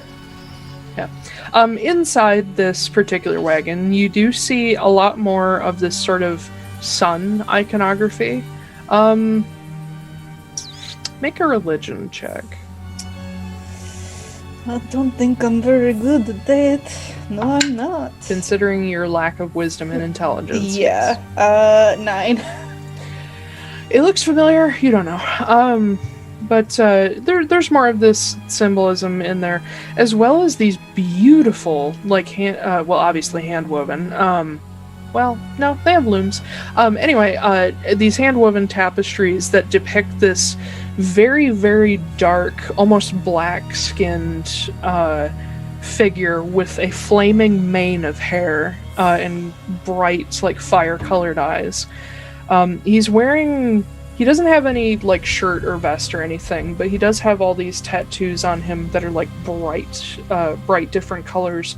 And he's wearing, I believe it's called a lava style skirt. It's a man's skirt that islanders typically wear, like Pacific Islanders. Mm-hmm. But he's depicted in one of these tapestries as just, like, this very calm and almost majestic kind of figure. It's actually put in a place of honor inside. But in there, she has a bunch of bedrolls in the corner, all rolled up. And then there's a table and a few chairs. And she welcomes you over to one of the chairs. And this is going to be almost reminiscent of Bo, but she has you sit backwards in it so she can work. I'm not going to take all my clothes off. Probably a good idea. Yeah, she does have you take off, like, your high-collared jacket, and in the art, MARIN does have, like, a black turtleneck, so she has. I figured she normally wears high-collared stuff just to cover that up anyway. But beyond that, yeah, she goes and starts digging in some trunks to get some stuff out. And she glances over her shoulder at you as she goes. She's like, "So, you're MARIN." So, you're D. Yeah, I'm D. Welcome to the family. I know it's probably a lot. Yeah, I've met more people today than ever, so that's not true, but it feels like it. No, I get how you feel. I definitely felt that way too when I first got here. But, welcome to the big old family. We're all just a bunch of fucking pals. I picked that up. Yeah. I don't spend as much time around here as I used to, but I'm on a little bit of a break at the moment. And she comes back over. You see she has this set of vials with different chemicals in it, and she has a couple other tools, and she just starts cleaning off the skin on the back of your neck and getting it ready. She says, "So you're a former arbiter?" Sort of. Not by choice. No. Parents were. We did some freelance, then we got really into it, and then I kind of died, so it's a little bit blurry after that, but... Me too, I guess? I've done that before. That's fun. Isn't it, though? Yeah, so fun? Yeah. No, it's not fun at all. But, No. Usually I was the one who got people back up, so they didn't let me die or fall over too much. Though I definitely did my best to fall over a lot. Well, I wish my circumstances were because someone actually cared about me. Wow, that was really... That's real dark. Yeah. That's okay. Whatever you want to say, I don't mind. Listen, honey, I'm a priestess. People come to me for things like confessions and therapy. I am exactly the person you can talk to. And then you feel this sharp pain on the back of your neck. She's like, yeah, sorry, I forgot to warn you. Yeah, it's okay. I still have this headache from earlier, so I'm just like... Are you okay? I'm fine. It was just a god. What? Yeah, my life has gotten really weird, weirder than it was, which, for a dead person is already pretty weird, so... do you have, a patron, or...? No. It was... Okay. They were just visiting, and... That's weird. Yeah. So anyway, Sharp pain. Okay. Hey, you're a priestess. Yep. Do you know about the Geary? Good, yeah, a little bit. Well, a lot of it. I have to know. I mean, the guy I follow, it's his family, so I have to know. Okay. What do you know about Taiylor? Good guy. Dead. Well, was good guy. Now he's a ghost. He is... Ooh. How is he related to Hesperus? She should know. Hold on. Let me grab a thing. Oh, God. Atlaran World Lord. Faelan God Family Tree. He is... Ben, I'm sorry I'm taking up this No, whole you're time. He is Hesperus's sister-in-law's grandson. So they're related. Cool and normal. Yep. Normal. Okay. Okay. That's Hesperus is Zarai's brother, and Zarai's married to Elen. Elen is Atlaran's sister. Atlaran is Taldanost and Dulthair's grandmother. Jesus. Big incestuous family. It's not... None of it is incest. Well, literally. Senna, Atlaran, Ursan, Rallis, and Elen are siblings, and then they each have partners, except Ursan. And then, yeah. Sorry, nobody cares. Just this deep ancient lore of my world that nobody ever cares about. No, I know. Okay, and that's all you know? You said he was kind of a good dude? Well, he kind of... Yes. The short answer is yes. He kind of works, and she motions toward the tapestry. She says, that's Hesperus. He's my guy. Mm-hmm. He's cool. He's like a dad. He's awesome. Okay. But, yeah, Delthair kind of... Delthair was known as this dawn wraith, this thing that came and heralded the dawn and basically chased all the scary stuff at night away. That was his whole mythology, according to the ancient Giri people and the Dalmareg. Hesperus was sort of... He's the god of the sun in Baelin, in the Baelin pantheon.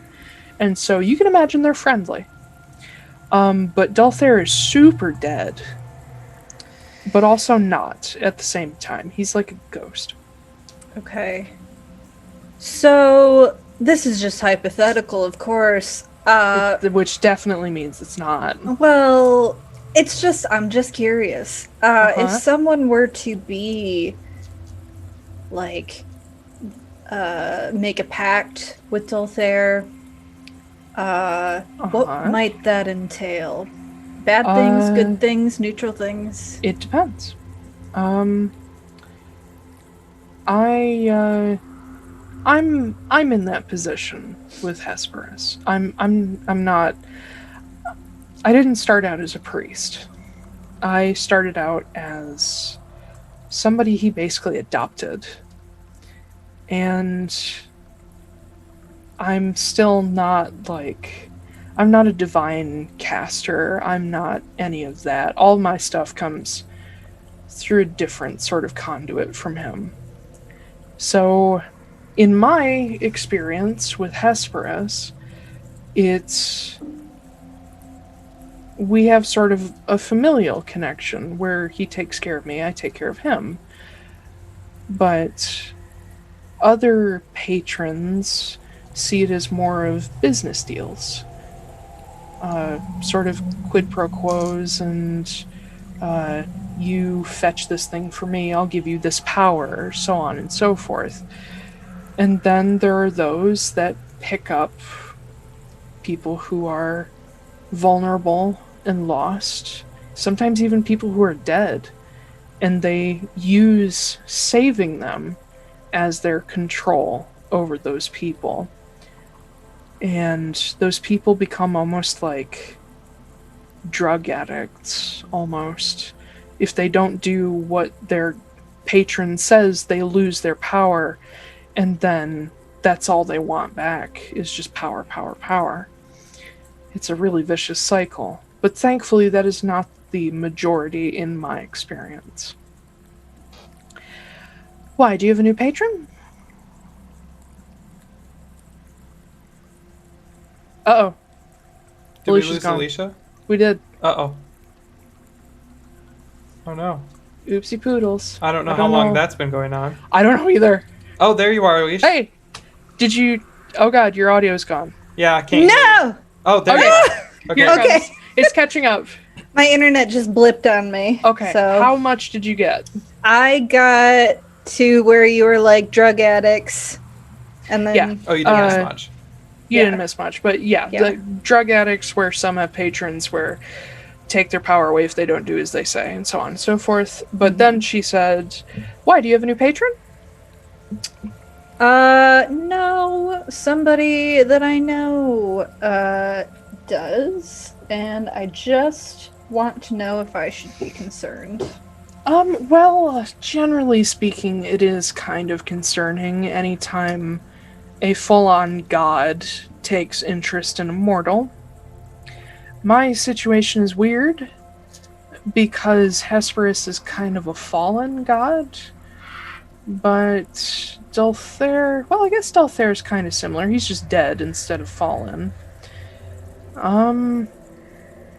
Whoever this hypothetical person is, I imagine they either have some goal aligned with his, or they have some ability that he would like to make use of, and in return he's giving them something. Yeah. I mean, I guess that tracks. The whole drug addict thing doesn't sound super great, though. No, it's not. I've met a few people like that. It's not good. Awesome. Well, I guess we'll just have to wait and see if that rears its ugly head. Well, on the upside, Dulthair is generally a pretty stand-up guy. I mean, that's good. I haven't read anything yet that says he ever did something super dickish. Okay. I mean, that's good. Good. I imagine this hypothetical person is someone you care a lot about. Only vaguely. It's...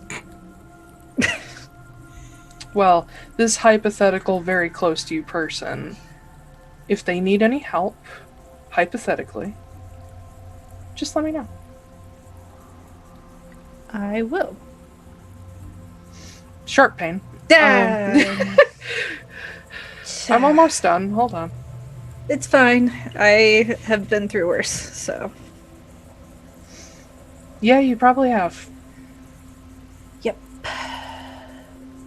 Fine.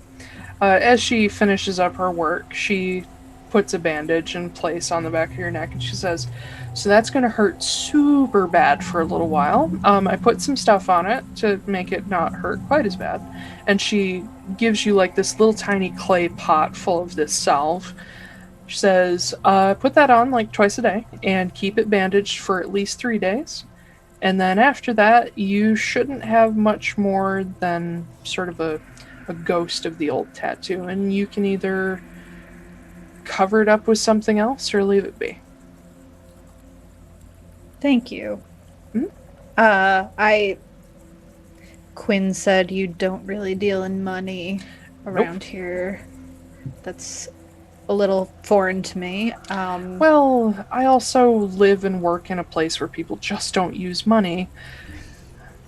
I work and live in Hjolmanir. People there don't have money, they have trade. Well, if there's any way that I can repay you for it, just let me know.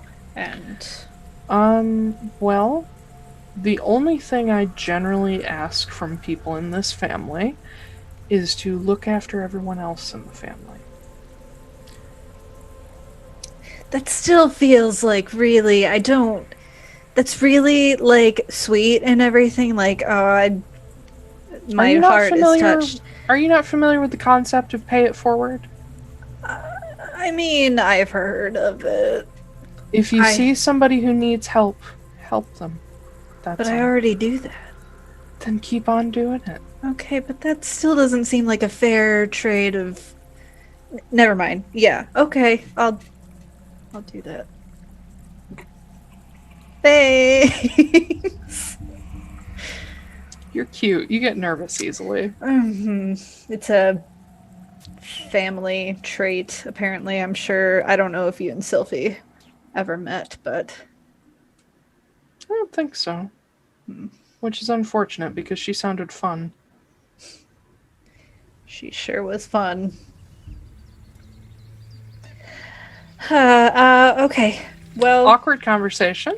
Yep. Yeah. You... Listen, I understand. Like, I understand the awkward shit. If you ever feel awkward, you can just walk away. I'm not going to be offended. Cool. I walk away. She says bye. Bye.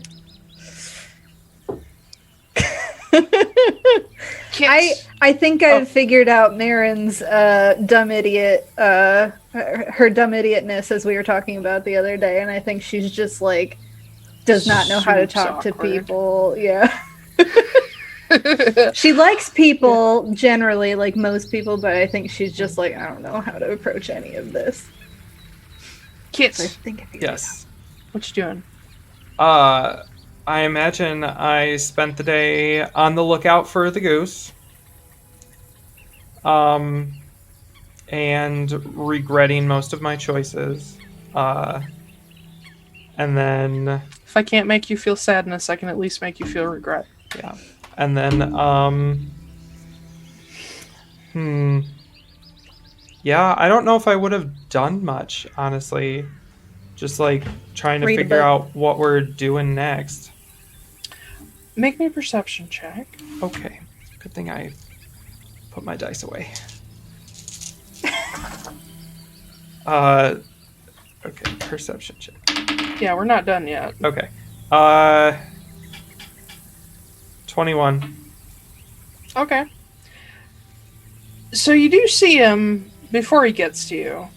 But as you're God. sitting in the Faelan camp, just keeping an eye out, you see at the far end of camp a white goose just waddle into camp, Perfect. making his way toward a particularly shiny tin cup, and he picks it up and starts walking away. I run after him. He turns and sees you, and he like opens up his wings and like runs a little bit, but then he realizes who you are and he stops. And he turns back to you and honks with the thing still in his beak. Yeah. Hang on just a second. I cast Speak with Animals. I actually He prepped. drops the cup. I prepped this spell. I know you've had it ready. Yeah. So, hello. It's good to finally talk to you. Oh god. Now I have to do the voice. Yes, you do. Come on, we've been waiting for this. We have for 30 don't pressure episodes. me. Don't pressure me because I'll get really nervous. Oh god, what time of day is it? It's probably like the middle of the day or something. It's Good afternoon, comrade. Oh no. Yes. So, my name's Kit. I don't know if you knew my name. What's your name? Yes. Name? Yes. What do they call you? Goose. Of course they do. I should have known. It's obvious, really. So, I have a few questions for you. Ah. Duh. Do you know about the Heidelin staves? Yes. Do you have any interest in such a thing? Why? I was wondering, forgive me for being presumptuous, but I have this feeling that you're extremely powerful, and I thought maybe you could destroy them. I don't know.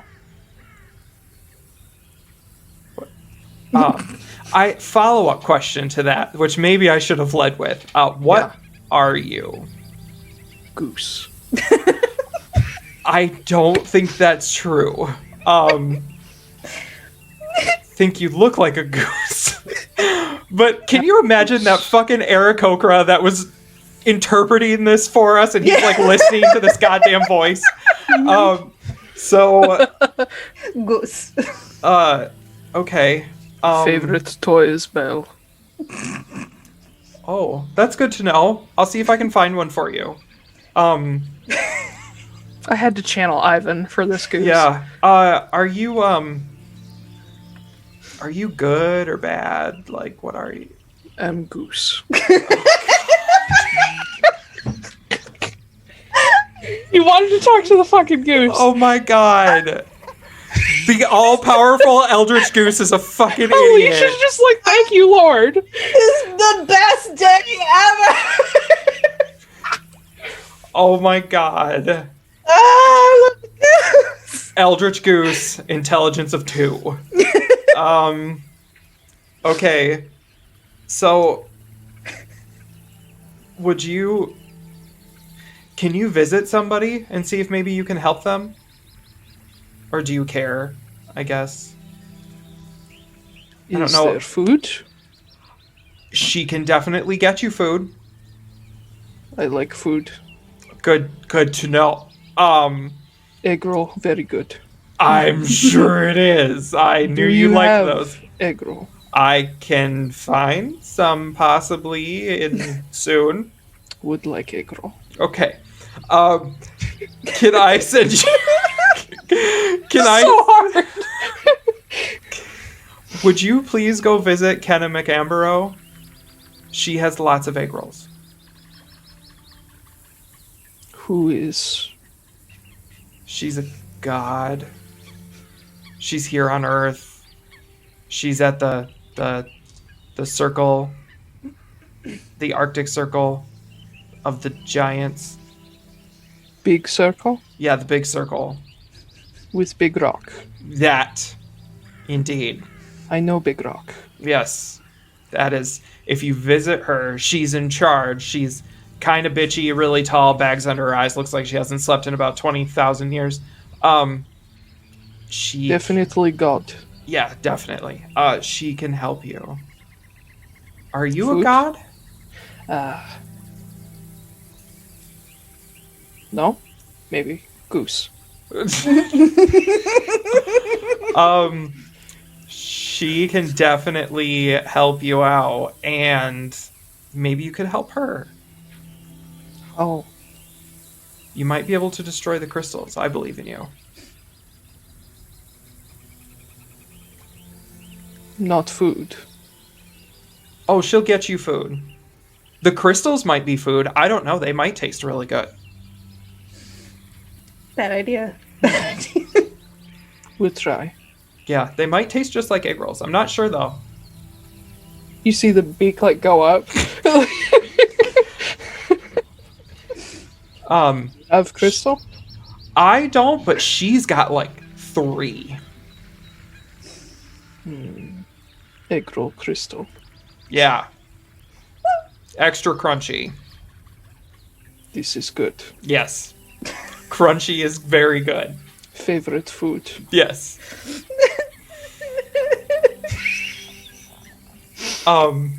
So yeah, if you want to go visit her, and I can always give you a snack, like, to go. Yes, food. Okay. Follow. Favorite food. I will see if we have any, but I will definitely get you food. Favorite food. I'll see what I can do. Yes, good. Okay. Let's go back to the caravan. He picks up his tin cup and follows you. Why does he have a tin cup? Because it's shiny. Oh my god! He literally is the fucking goose! He's a goose. Oh my god! He's not just a goose. I mean, no, he's not just a goose, but he's just a goose. Oh my god. He's It's like a if you gave a god goose stats. He's a northern Lochmany accented goose. But yeah, he follows you. And several people stare at you as you walk by. How long does Speak with Animals last? I don't know. I don't have my stuff up. Let me take a look. Why'd you put it all away? Because I thought we were done. No, definitely not. You asked to talk to the goose. Speak to animals. It lasts 10 for minutes. 10 minutes. Yeah. As he's following you, you hear muffled behind the tin cup handle just, yes, food is favorite. Good food. He's just talking to himself. For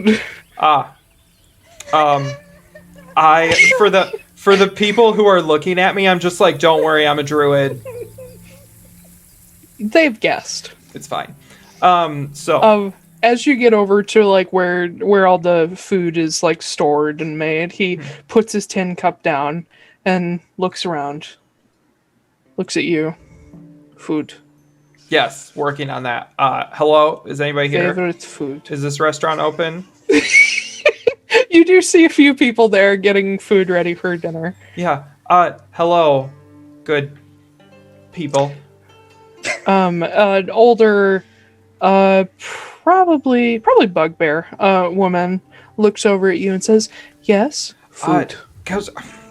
I'm sorry, this goose is very talkative. He's just to her. He's just doing like the duck thing, where like.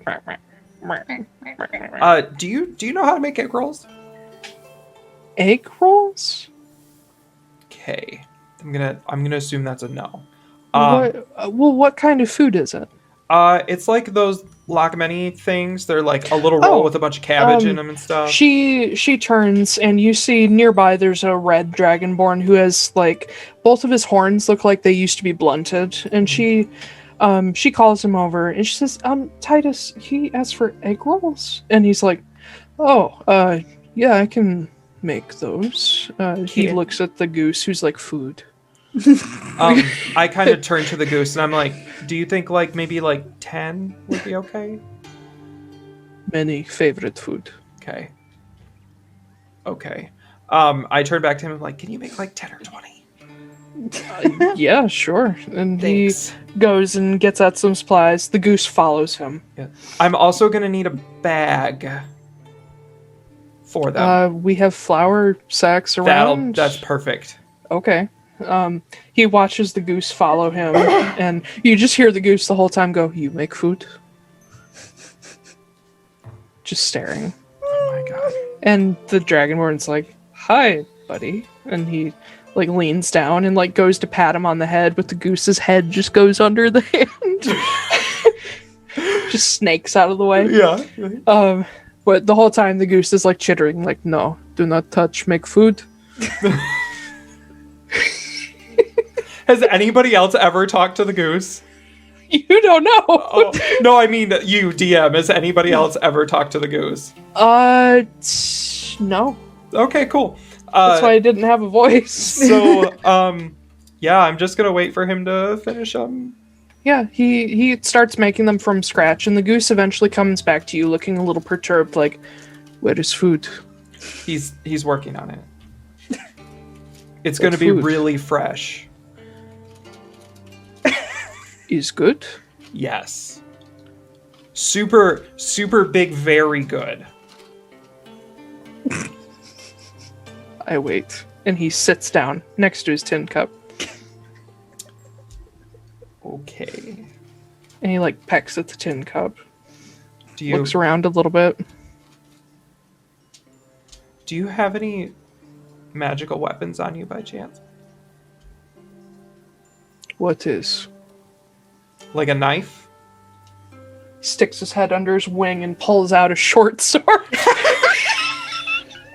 Just, it shouldn't have fit under there. It's too big to fit under there, but he's just holding a fucking sword. Like, out pocket dimension!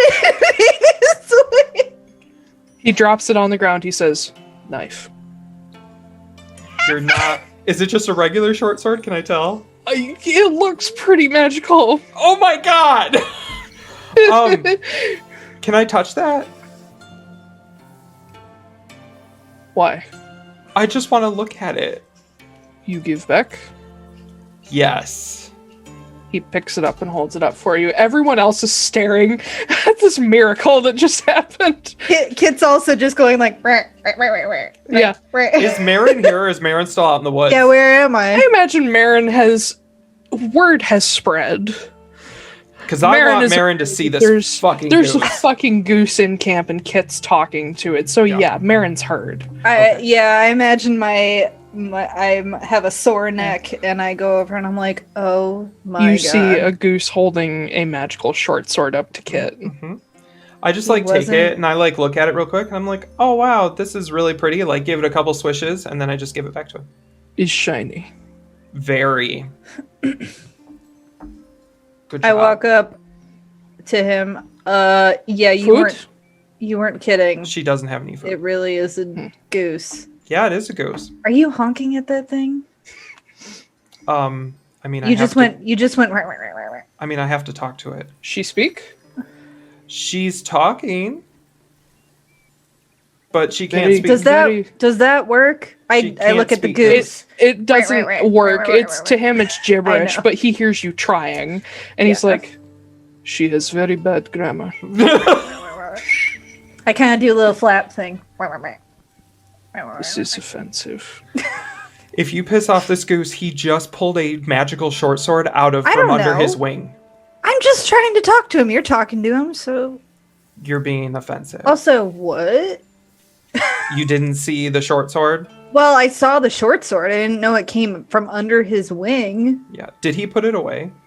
Not yet. Can you put that... You can put that away. Picks it up, puts it under his wing. Disappears. Okay. All right. And he puts the tin cup under there, too. I'm making him some egg rolls. Then he pulls the tin cup back out and puts it down and says, Can have? Oh, you're asking permission? Yes. Oh, I like call out to somebody. I'm like, can he have this? Can he have this tin cup? I'm not speaking in person. In goose. Goose. Wait, I'm sorry. What language are you speaking? I'm speaking common. Oh, okay. Yeah, one of the cooks is like, sure. Okay. I turn back to the goose and I'm like, tell you what. I'll trade you for it. Do you have, like, maybe something cool that maybe I could use? What's something you would give to a druid? You like shiny? I love shiny. And he, like, sticks his head under his wing and stays there for a minute. And then he pulls out this silver medallion. Okay. It's shiny. Can I look at it? He drops it in your hand. Okay. What does it look like? It has a simple silver chain. The medallion itself has this, what you would probably recognize as a symbol of Taiylor, sun symbol on it. Mm. And it is definitely enchanted. It has a particular enchanted sheen to it. Okay. Do you need me to figure out what that does? Do you have identify? Uh-huh. I kind of... She's just going to look at it real quick. And I, like, hand it to MARIN. If can have cup, you have necklace. Okay. He puts the cup away. Do you want me to do it or no? Please cast identify. Okay. I will cast identify. It is the equivalent to... Let me grab the actual stats. Boop, boop, boop, doop, boop, doop, boop, boop.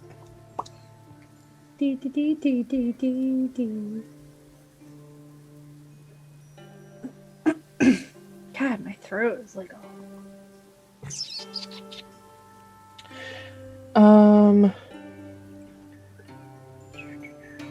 God damn it, what is this particular one?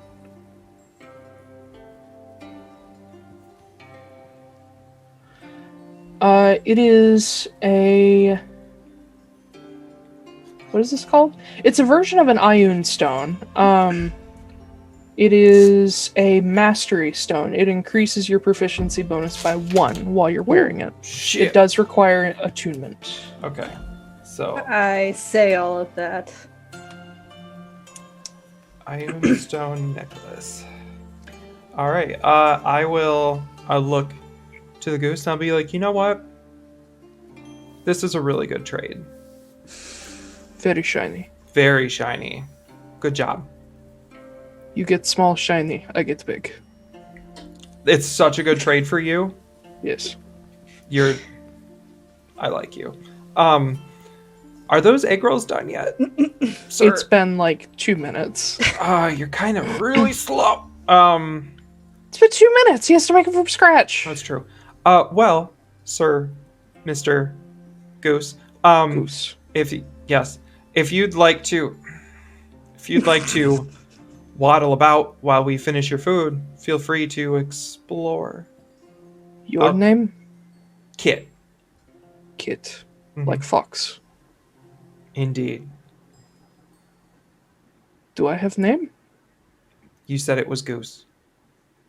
Am Goose. Yes. No name. No name. Would you like Give a name? name. Give name. Oh God. I have the perfect name for a goose. Ted.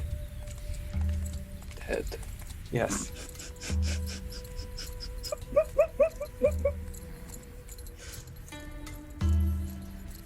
I like. I'm Ted. M. Ted. It's nice to meet you, M. Ted. No. Am Ted. Oh, sorry. Ted. Nice to meet you, Ted. Ted the Yes. Goose. Ted Goose. Yes, Ted Goose. Mr. Ted Goose. Last name is Who's Goose. Ted? Okay. Well, your egg rolls will be up really soon, Mr. Ted Goose. And he like settles into his shoulders and just chills. Okay, cool. You finally got to name someone Ted. I really did. After joking about it out here. Yeah. You're welcome that I've ruined your world forever. He does keep looking at Sylfie, like... You mean Marin? God, Marin. Whoops. Why does it keep staring at me? Why is it looking at me? It's freaking me out. She like wants it. to know why you're looking at her. What is name? Her name is Marin. Marin. I like. He likes your name? That's good. I like Goose. If a goose had Goose is- eyebrows, this is what he would be doing. Okay. I turn back to him and I'm like, she likes your name too. I'm Ted. Yes, his name is Ted. Did you name the goose Ted? He told me that was his name. I'm sure he did. I like Honk. Ted too. Hmm. That's great. I turn back to the goose and I'm like, we are all very amicable with each other. What is word? Friendly. Speak word. We're all friendly with each other. Amicable. And what? Amicable. Amicable. Yeah. That's why I'm close to my microphone, is because it's quiet. But eventually, your spell does wear off. And eventually the Dragonborn comes over with just like a platter of these egg rolls and also a flour sack. I hold the flour sack open and just tell him to tip it all in. Okay, and he tips it all in. The goose is very excited. Yeah. He's just like up, just like I cast Speak with Animals again. food. Yes. Is this good is yours. food. I hand and it he to takes it and it drops to the ground and he starts dragging it away. Don't forget to go see Kenna. Go see Kenna. Big rock circle, yes. Yes. Dragging. Okay. Bye, Ted. And then he stops at the edge of camp, looks at Marin, nods, picks up his sack, and walks away. I think he likes you. What did I do? I don't know, but if maybe I you want should him. think twice about getting married. Kit hears in the distance, food. Food, yes, food. Good food. Can I just say I've been brought back from the dead, and this is officially the weirdest thing that's ever happened to me. I told you there was a goose. You did tell me. Do I owe you, like, here, I toss him a gold. There. You happy? Not yet. I toss him another gold. Are you seriously giving me gold? I mean, I figured we would have made a bet at some point. I mean, I'll keep your gold, but there was no bet. But yeah, so he's real. I sent him to go talk to Kenna. Where's Clay? What? Gaying around somewhere. Gay. Are you just screaming gay at No, him? I won't. I'll just be Yeah, like Clay. Clay does come out. He looks like he's also been working today in the village, but he's back. He says, yeah, Can I borrow you for one more sending? sure. Thank you. It's gonna go to Kenna again. She should be a little better this time. Tell her the goose is on the way, and his The name goose is loose. is Ted. Do you hear yourself? Just do what It's I ask you to, actually, please. like, I know he sounds like a crazy person, but it's true. I just saw it. It just Where? dragged away a whole bunch of egg rolls. It was What? here, I swear to You God. missed it. I'm sorry. Oh my god, finally. Next time we have a goose visit, I will let you know right away, so you can witness it for your own. I'm not sure I want to be on this meth trip, but okay. And he starts drawing his circle into the air. Sends off the message. Well, that was rude. That's how you know you got the right person. Yeah, it sounds. She that just sounds said, right. "Okay, bye." Ooh, Well, I warned she her. just sent you the one. Yeah. Yeah. Okay, bye. One letter text. Yeah. Well, Um, thank you, Clay. That was very nice of you. Sure. Okay. Was being genuine, but that's fine. That's fine. I I know can it's never really tell. hard for you not to be a bitch. No, it's just really hard for me to believe that you're not being a bitch. I feel like we understand each other. We do. Yeah. Oh my god, will you two please get a room? Maybe one day Eventually. Eh. So that I stop, like, vomiting in my mouth. you'll vomit more. They once make Sylfie that happens. Probably. I'm a druid now. I could fix you medically. Okay. You're I not hate both of you.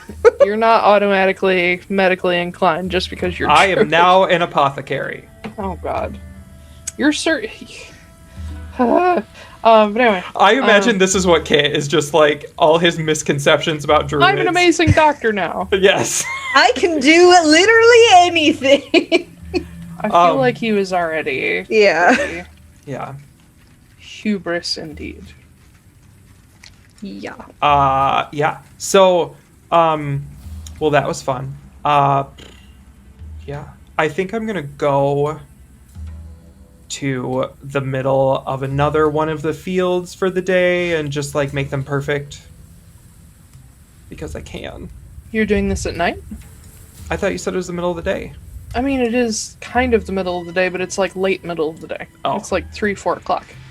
Maybe I'll do another one tomorrow. Yeah, I'll do it tomorrow. Okay. Okay.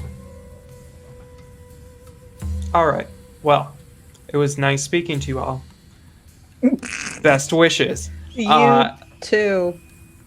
I'm gonna go. And then I just walk away. Okay. As you walk away, not trying to drag this out too much further, but I am setting the stage for next week. Quinn walks up and says, "Marin, can I talk to you for a sec?" Yeah. Yep. He Yes.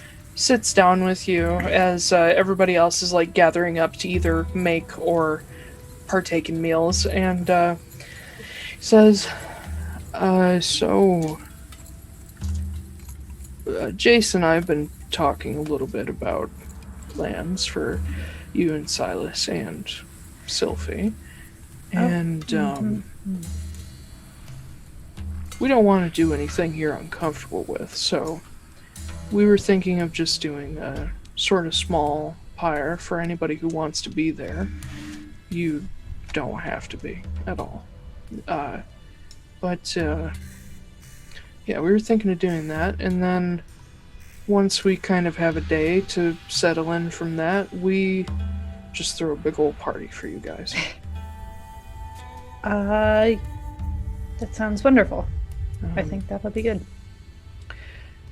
Jace is pretty good at planning those kinds of things, so obviously it's going to be kind of spur of the moment anyway, but I mean, you know what? I'm not good at planning those kinds of things, so have at it.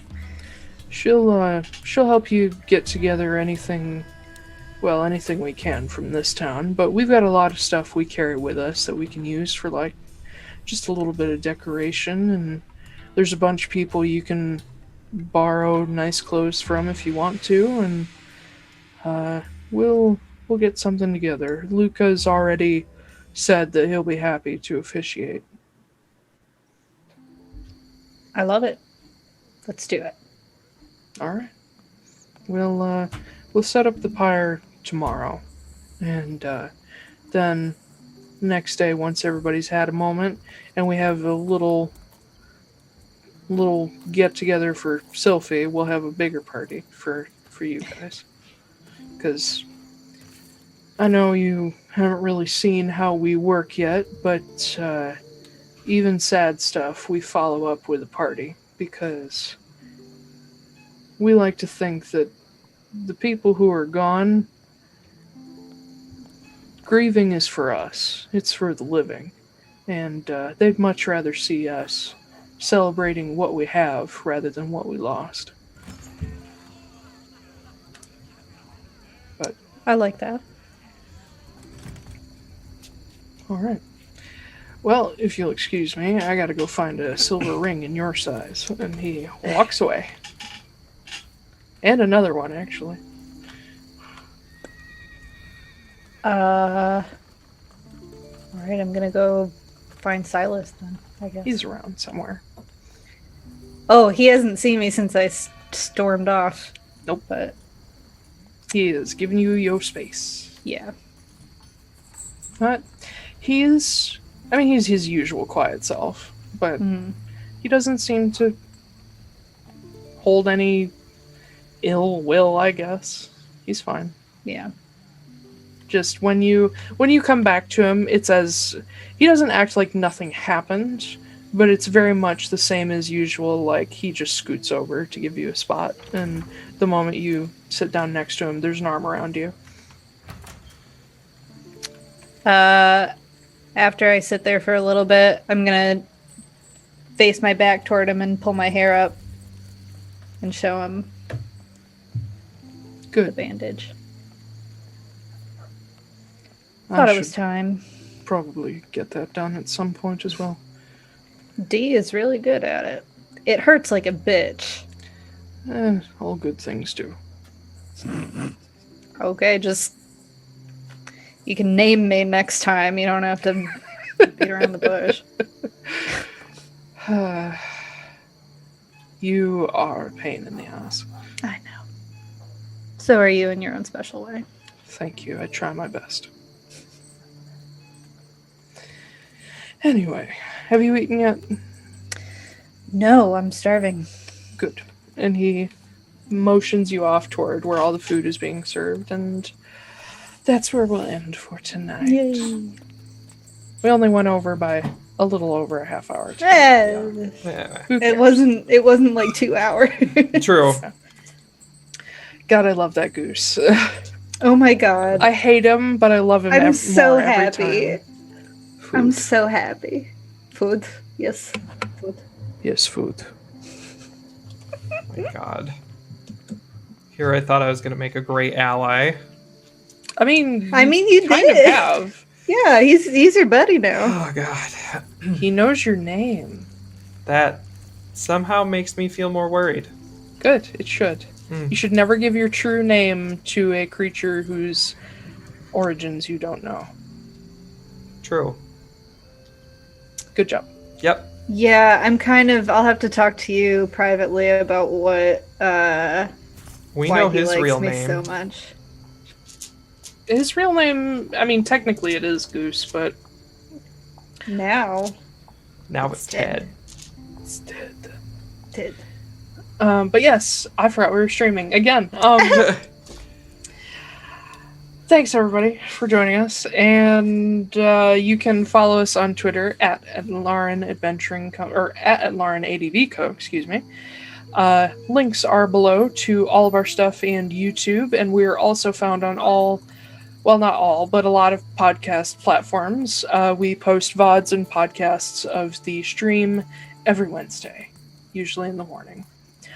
Alicia, tell us about yourself. Hi. You can find me places. I totally just forgot everything. Yeah. What's my Twitter handle? AM Writes. Kelley at Writes. AM Kelley Writes. There, yeah. You can also find me on my website, amkellywrites.com. You can tell she's a writer. Yeah. I'm writing a book. It's about D&D. I'm gonna be trying to finish it for NaNoWriMo. We'll see if that works. Who knows? That's it. Cool. Bye. Blake R. Wolfe. Blake R. Wolfe on Twitter, blakerwolfe.com, BLAKERWOLFE. Just released an LGBT novel, and I've got a fantasy novel coming out on December 4th. Woo. So it's almost completely edited on my side, and then I get to send it to Taiylor to finish it. So that's me. That's what I'm Okay. doing. Hello, I'm Taiylor Wallace. Hello. That's it. Okay. No. I am Blake's editor at sonderediting.com. I could be your editor too. I could be anybody's editor. Just give me money. But yes, I'm at sonderediting.com. I'm also on Twitter at TAIYLORWALLACE, Taiylor Wallace. And I'm also writing stuff. I have no grand designs on being done by the end of November because I'm moving and doing a lot of other stuff. But I will certainly get at least 25,000 words. That's my goal, to at least do that much, while also dealing with the existential crisis that is adulthood. That's still like a decent amount, though. Like, that's a lot. What else? Oh, next week. God, next week is really important. Yeah, that's wow. Yeah, next week. It's already here. So next weekend, I believe at this moment we've already discussed the fact that we will not be streaming live. There will still be a stream, but it will be pre-recorded. We're going to dress up and do some fun stuff. And the reason that we went a little bit longer today is because I needed to set the stage for the actual wedding, because apparently we're having a Halloween wedding. Yep. And it's fun because in game, even though it's a little early in fall for it, it's still going to be a fall wedding. So also, I think MARIN and Silas would be that goth couple that gets married on Halloween. Yeah. Like, come on, let's be honest. Yeah. Well, that's still a ways away from the current time in the story. Yeah. But I mean, you guys are basically doing the equivalent of getting married in like early August. Okay. So it's technically almost fall. Yeah. Whatever, you could decide next session, hey, let's wait, but we'll still do fun stuff. Yeah. But it should be pre-recorded, and then I will be moving next weekend, so that'll be fun. It's not going to have any effect on the stream, but this behind me might change a little bit and become less flappy. Yeah.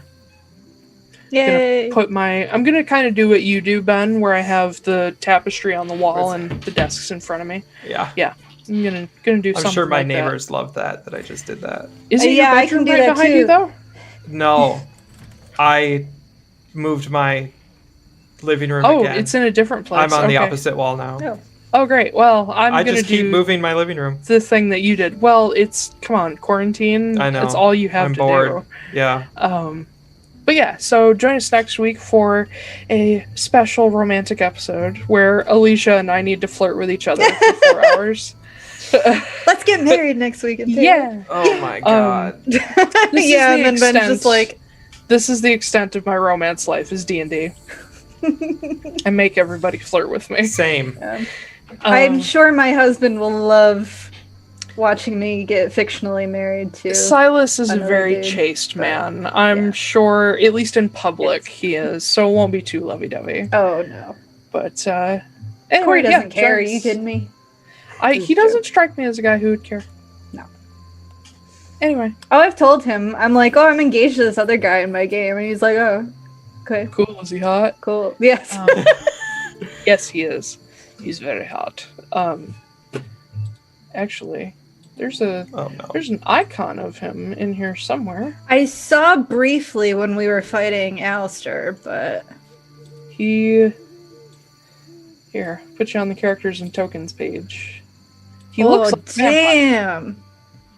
damn, boy, Yeah. he a snack. All right. Oh my The god. beard is a little fuller, but this is basically Okay. him. No, you're right. Yeah. I'm cool with it. Yeah, I'm cool with it too, I guess. Wow. Okay. Jesus. Anyway, continue. I would have shown you guys earlier if I'd realized. Now I can't do character art of him though because I'll only disappoint. No. We'll see. He's got a fuller beard and blue eyes, so we'll see. Yeah. But yes, thank you for joining us for this week. VODs and podcasts will be up on Wednesday. And happy almost Halloween. It's almost here. Yay. Almost there. Yay. So All right. Are we leaving? yeah. Bye y'all. I've been Taiylor Wallace. You've been fantastic. I've been me as well. Goodbye. Same. End the Bye. stream. I'm working on it. Goodbye. Where's the button? There. Bye. Goodbye.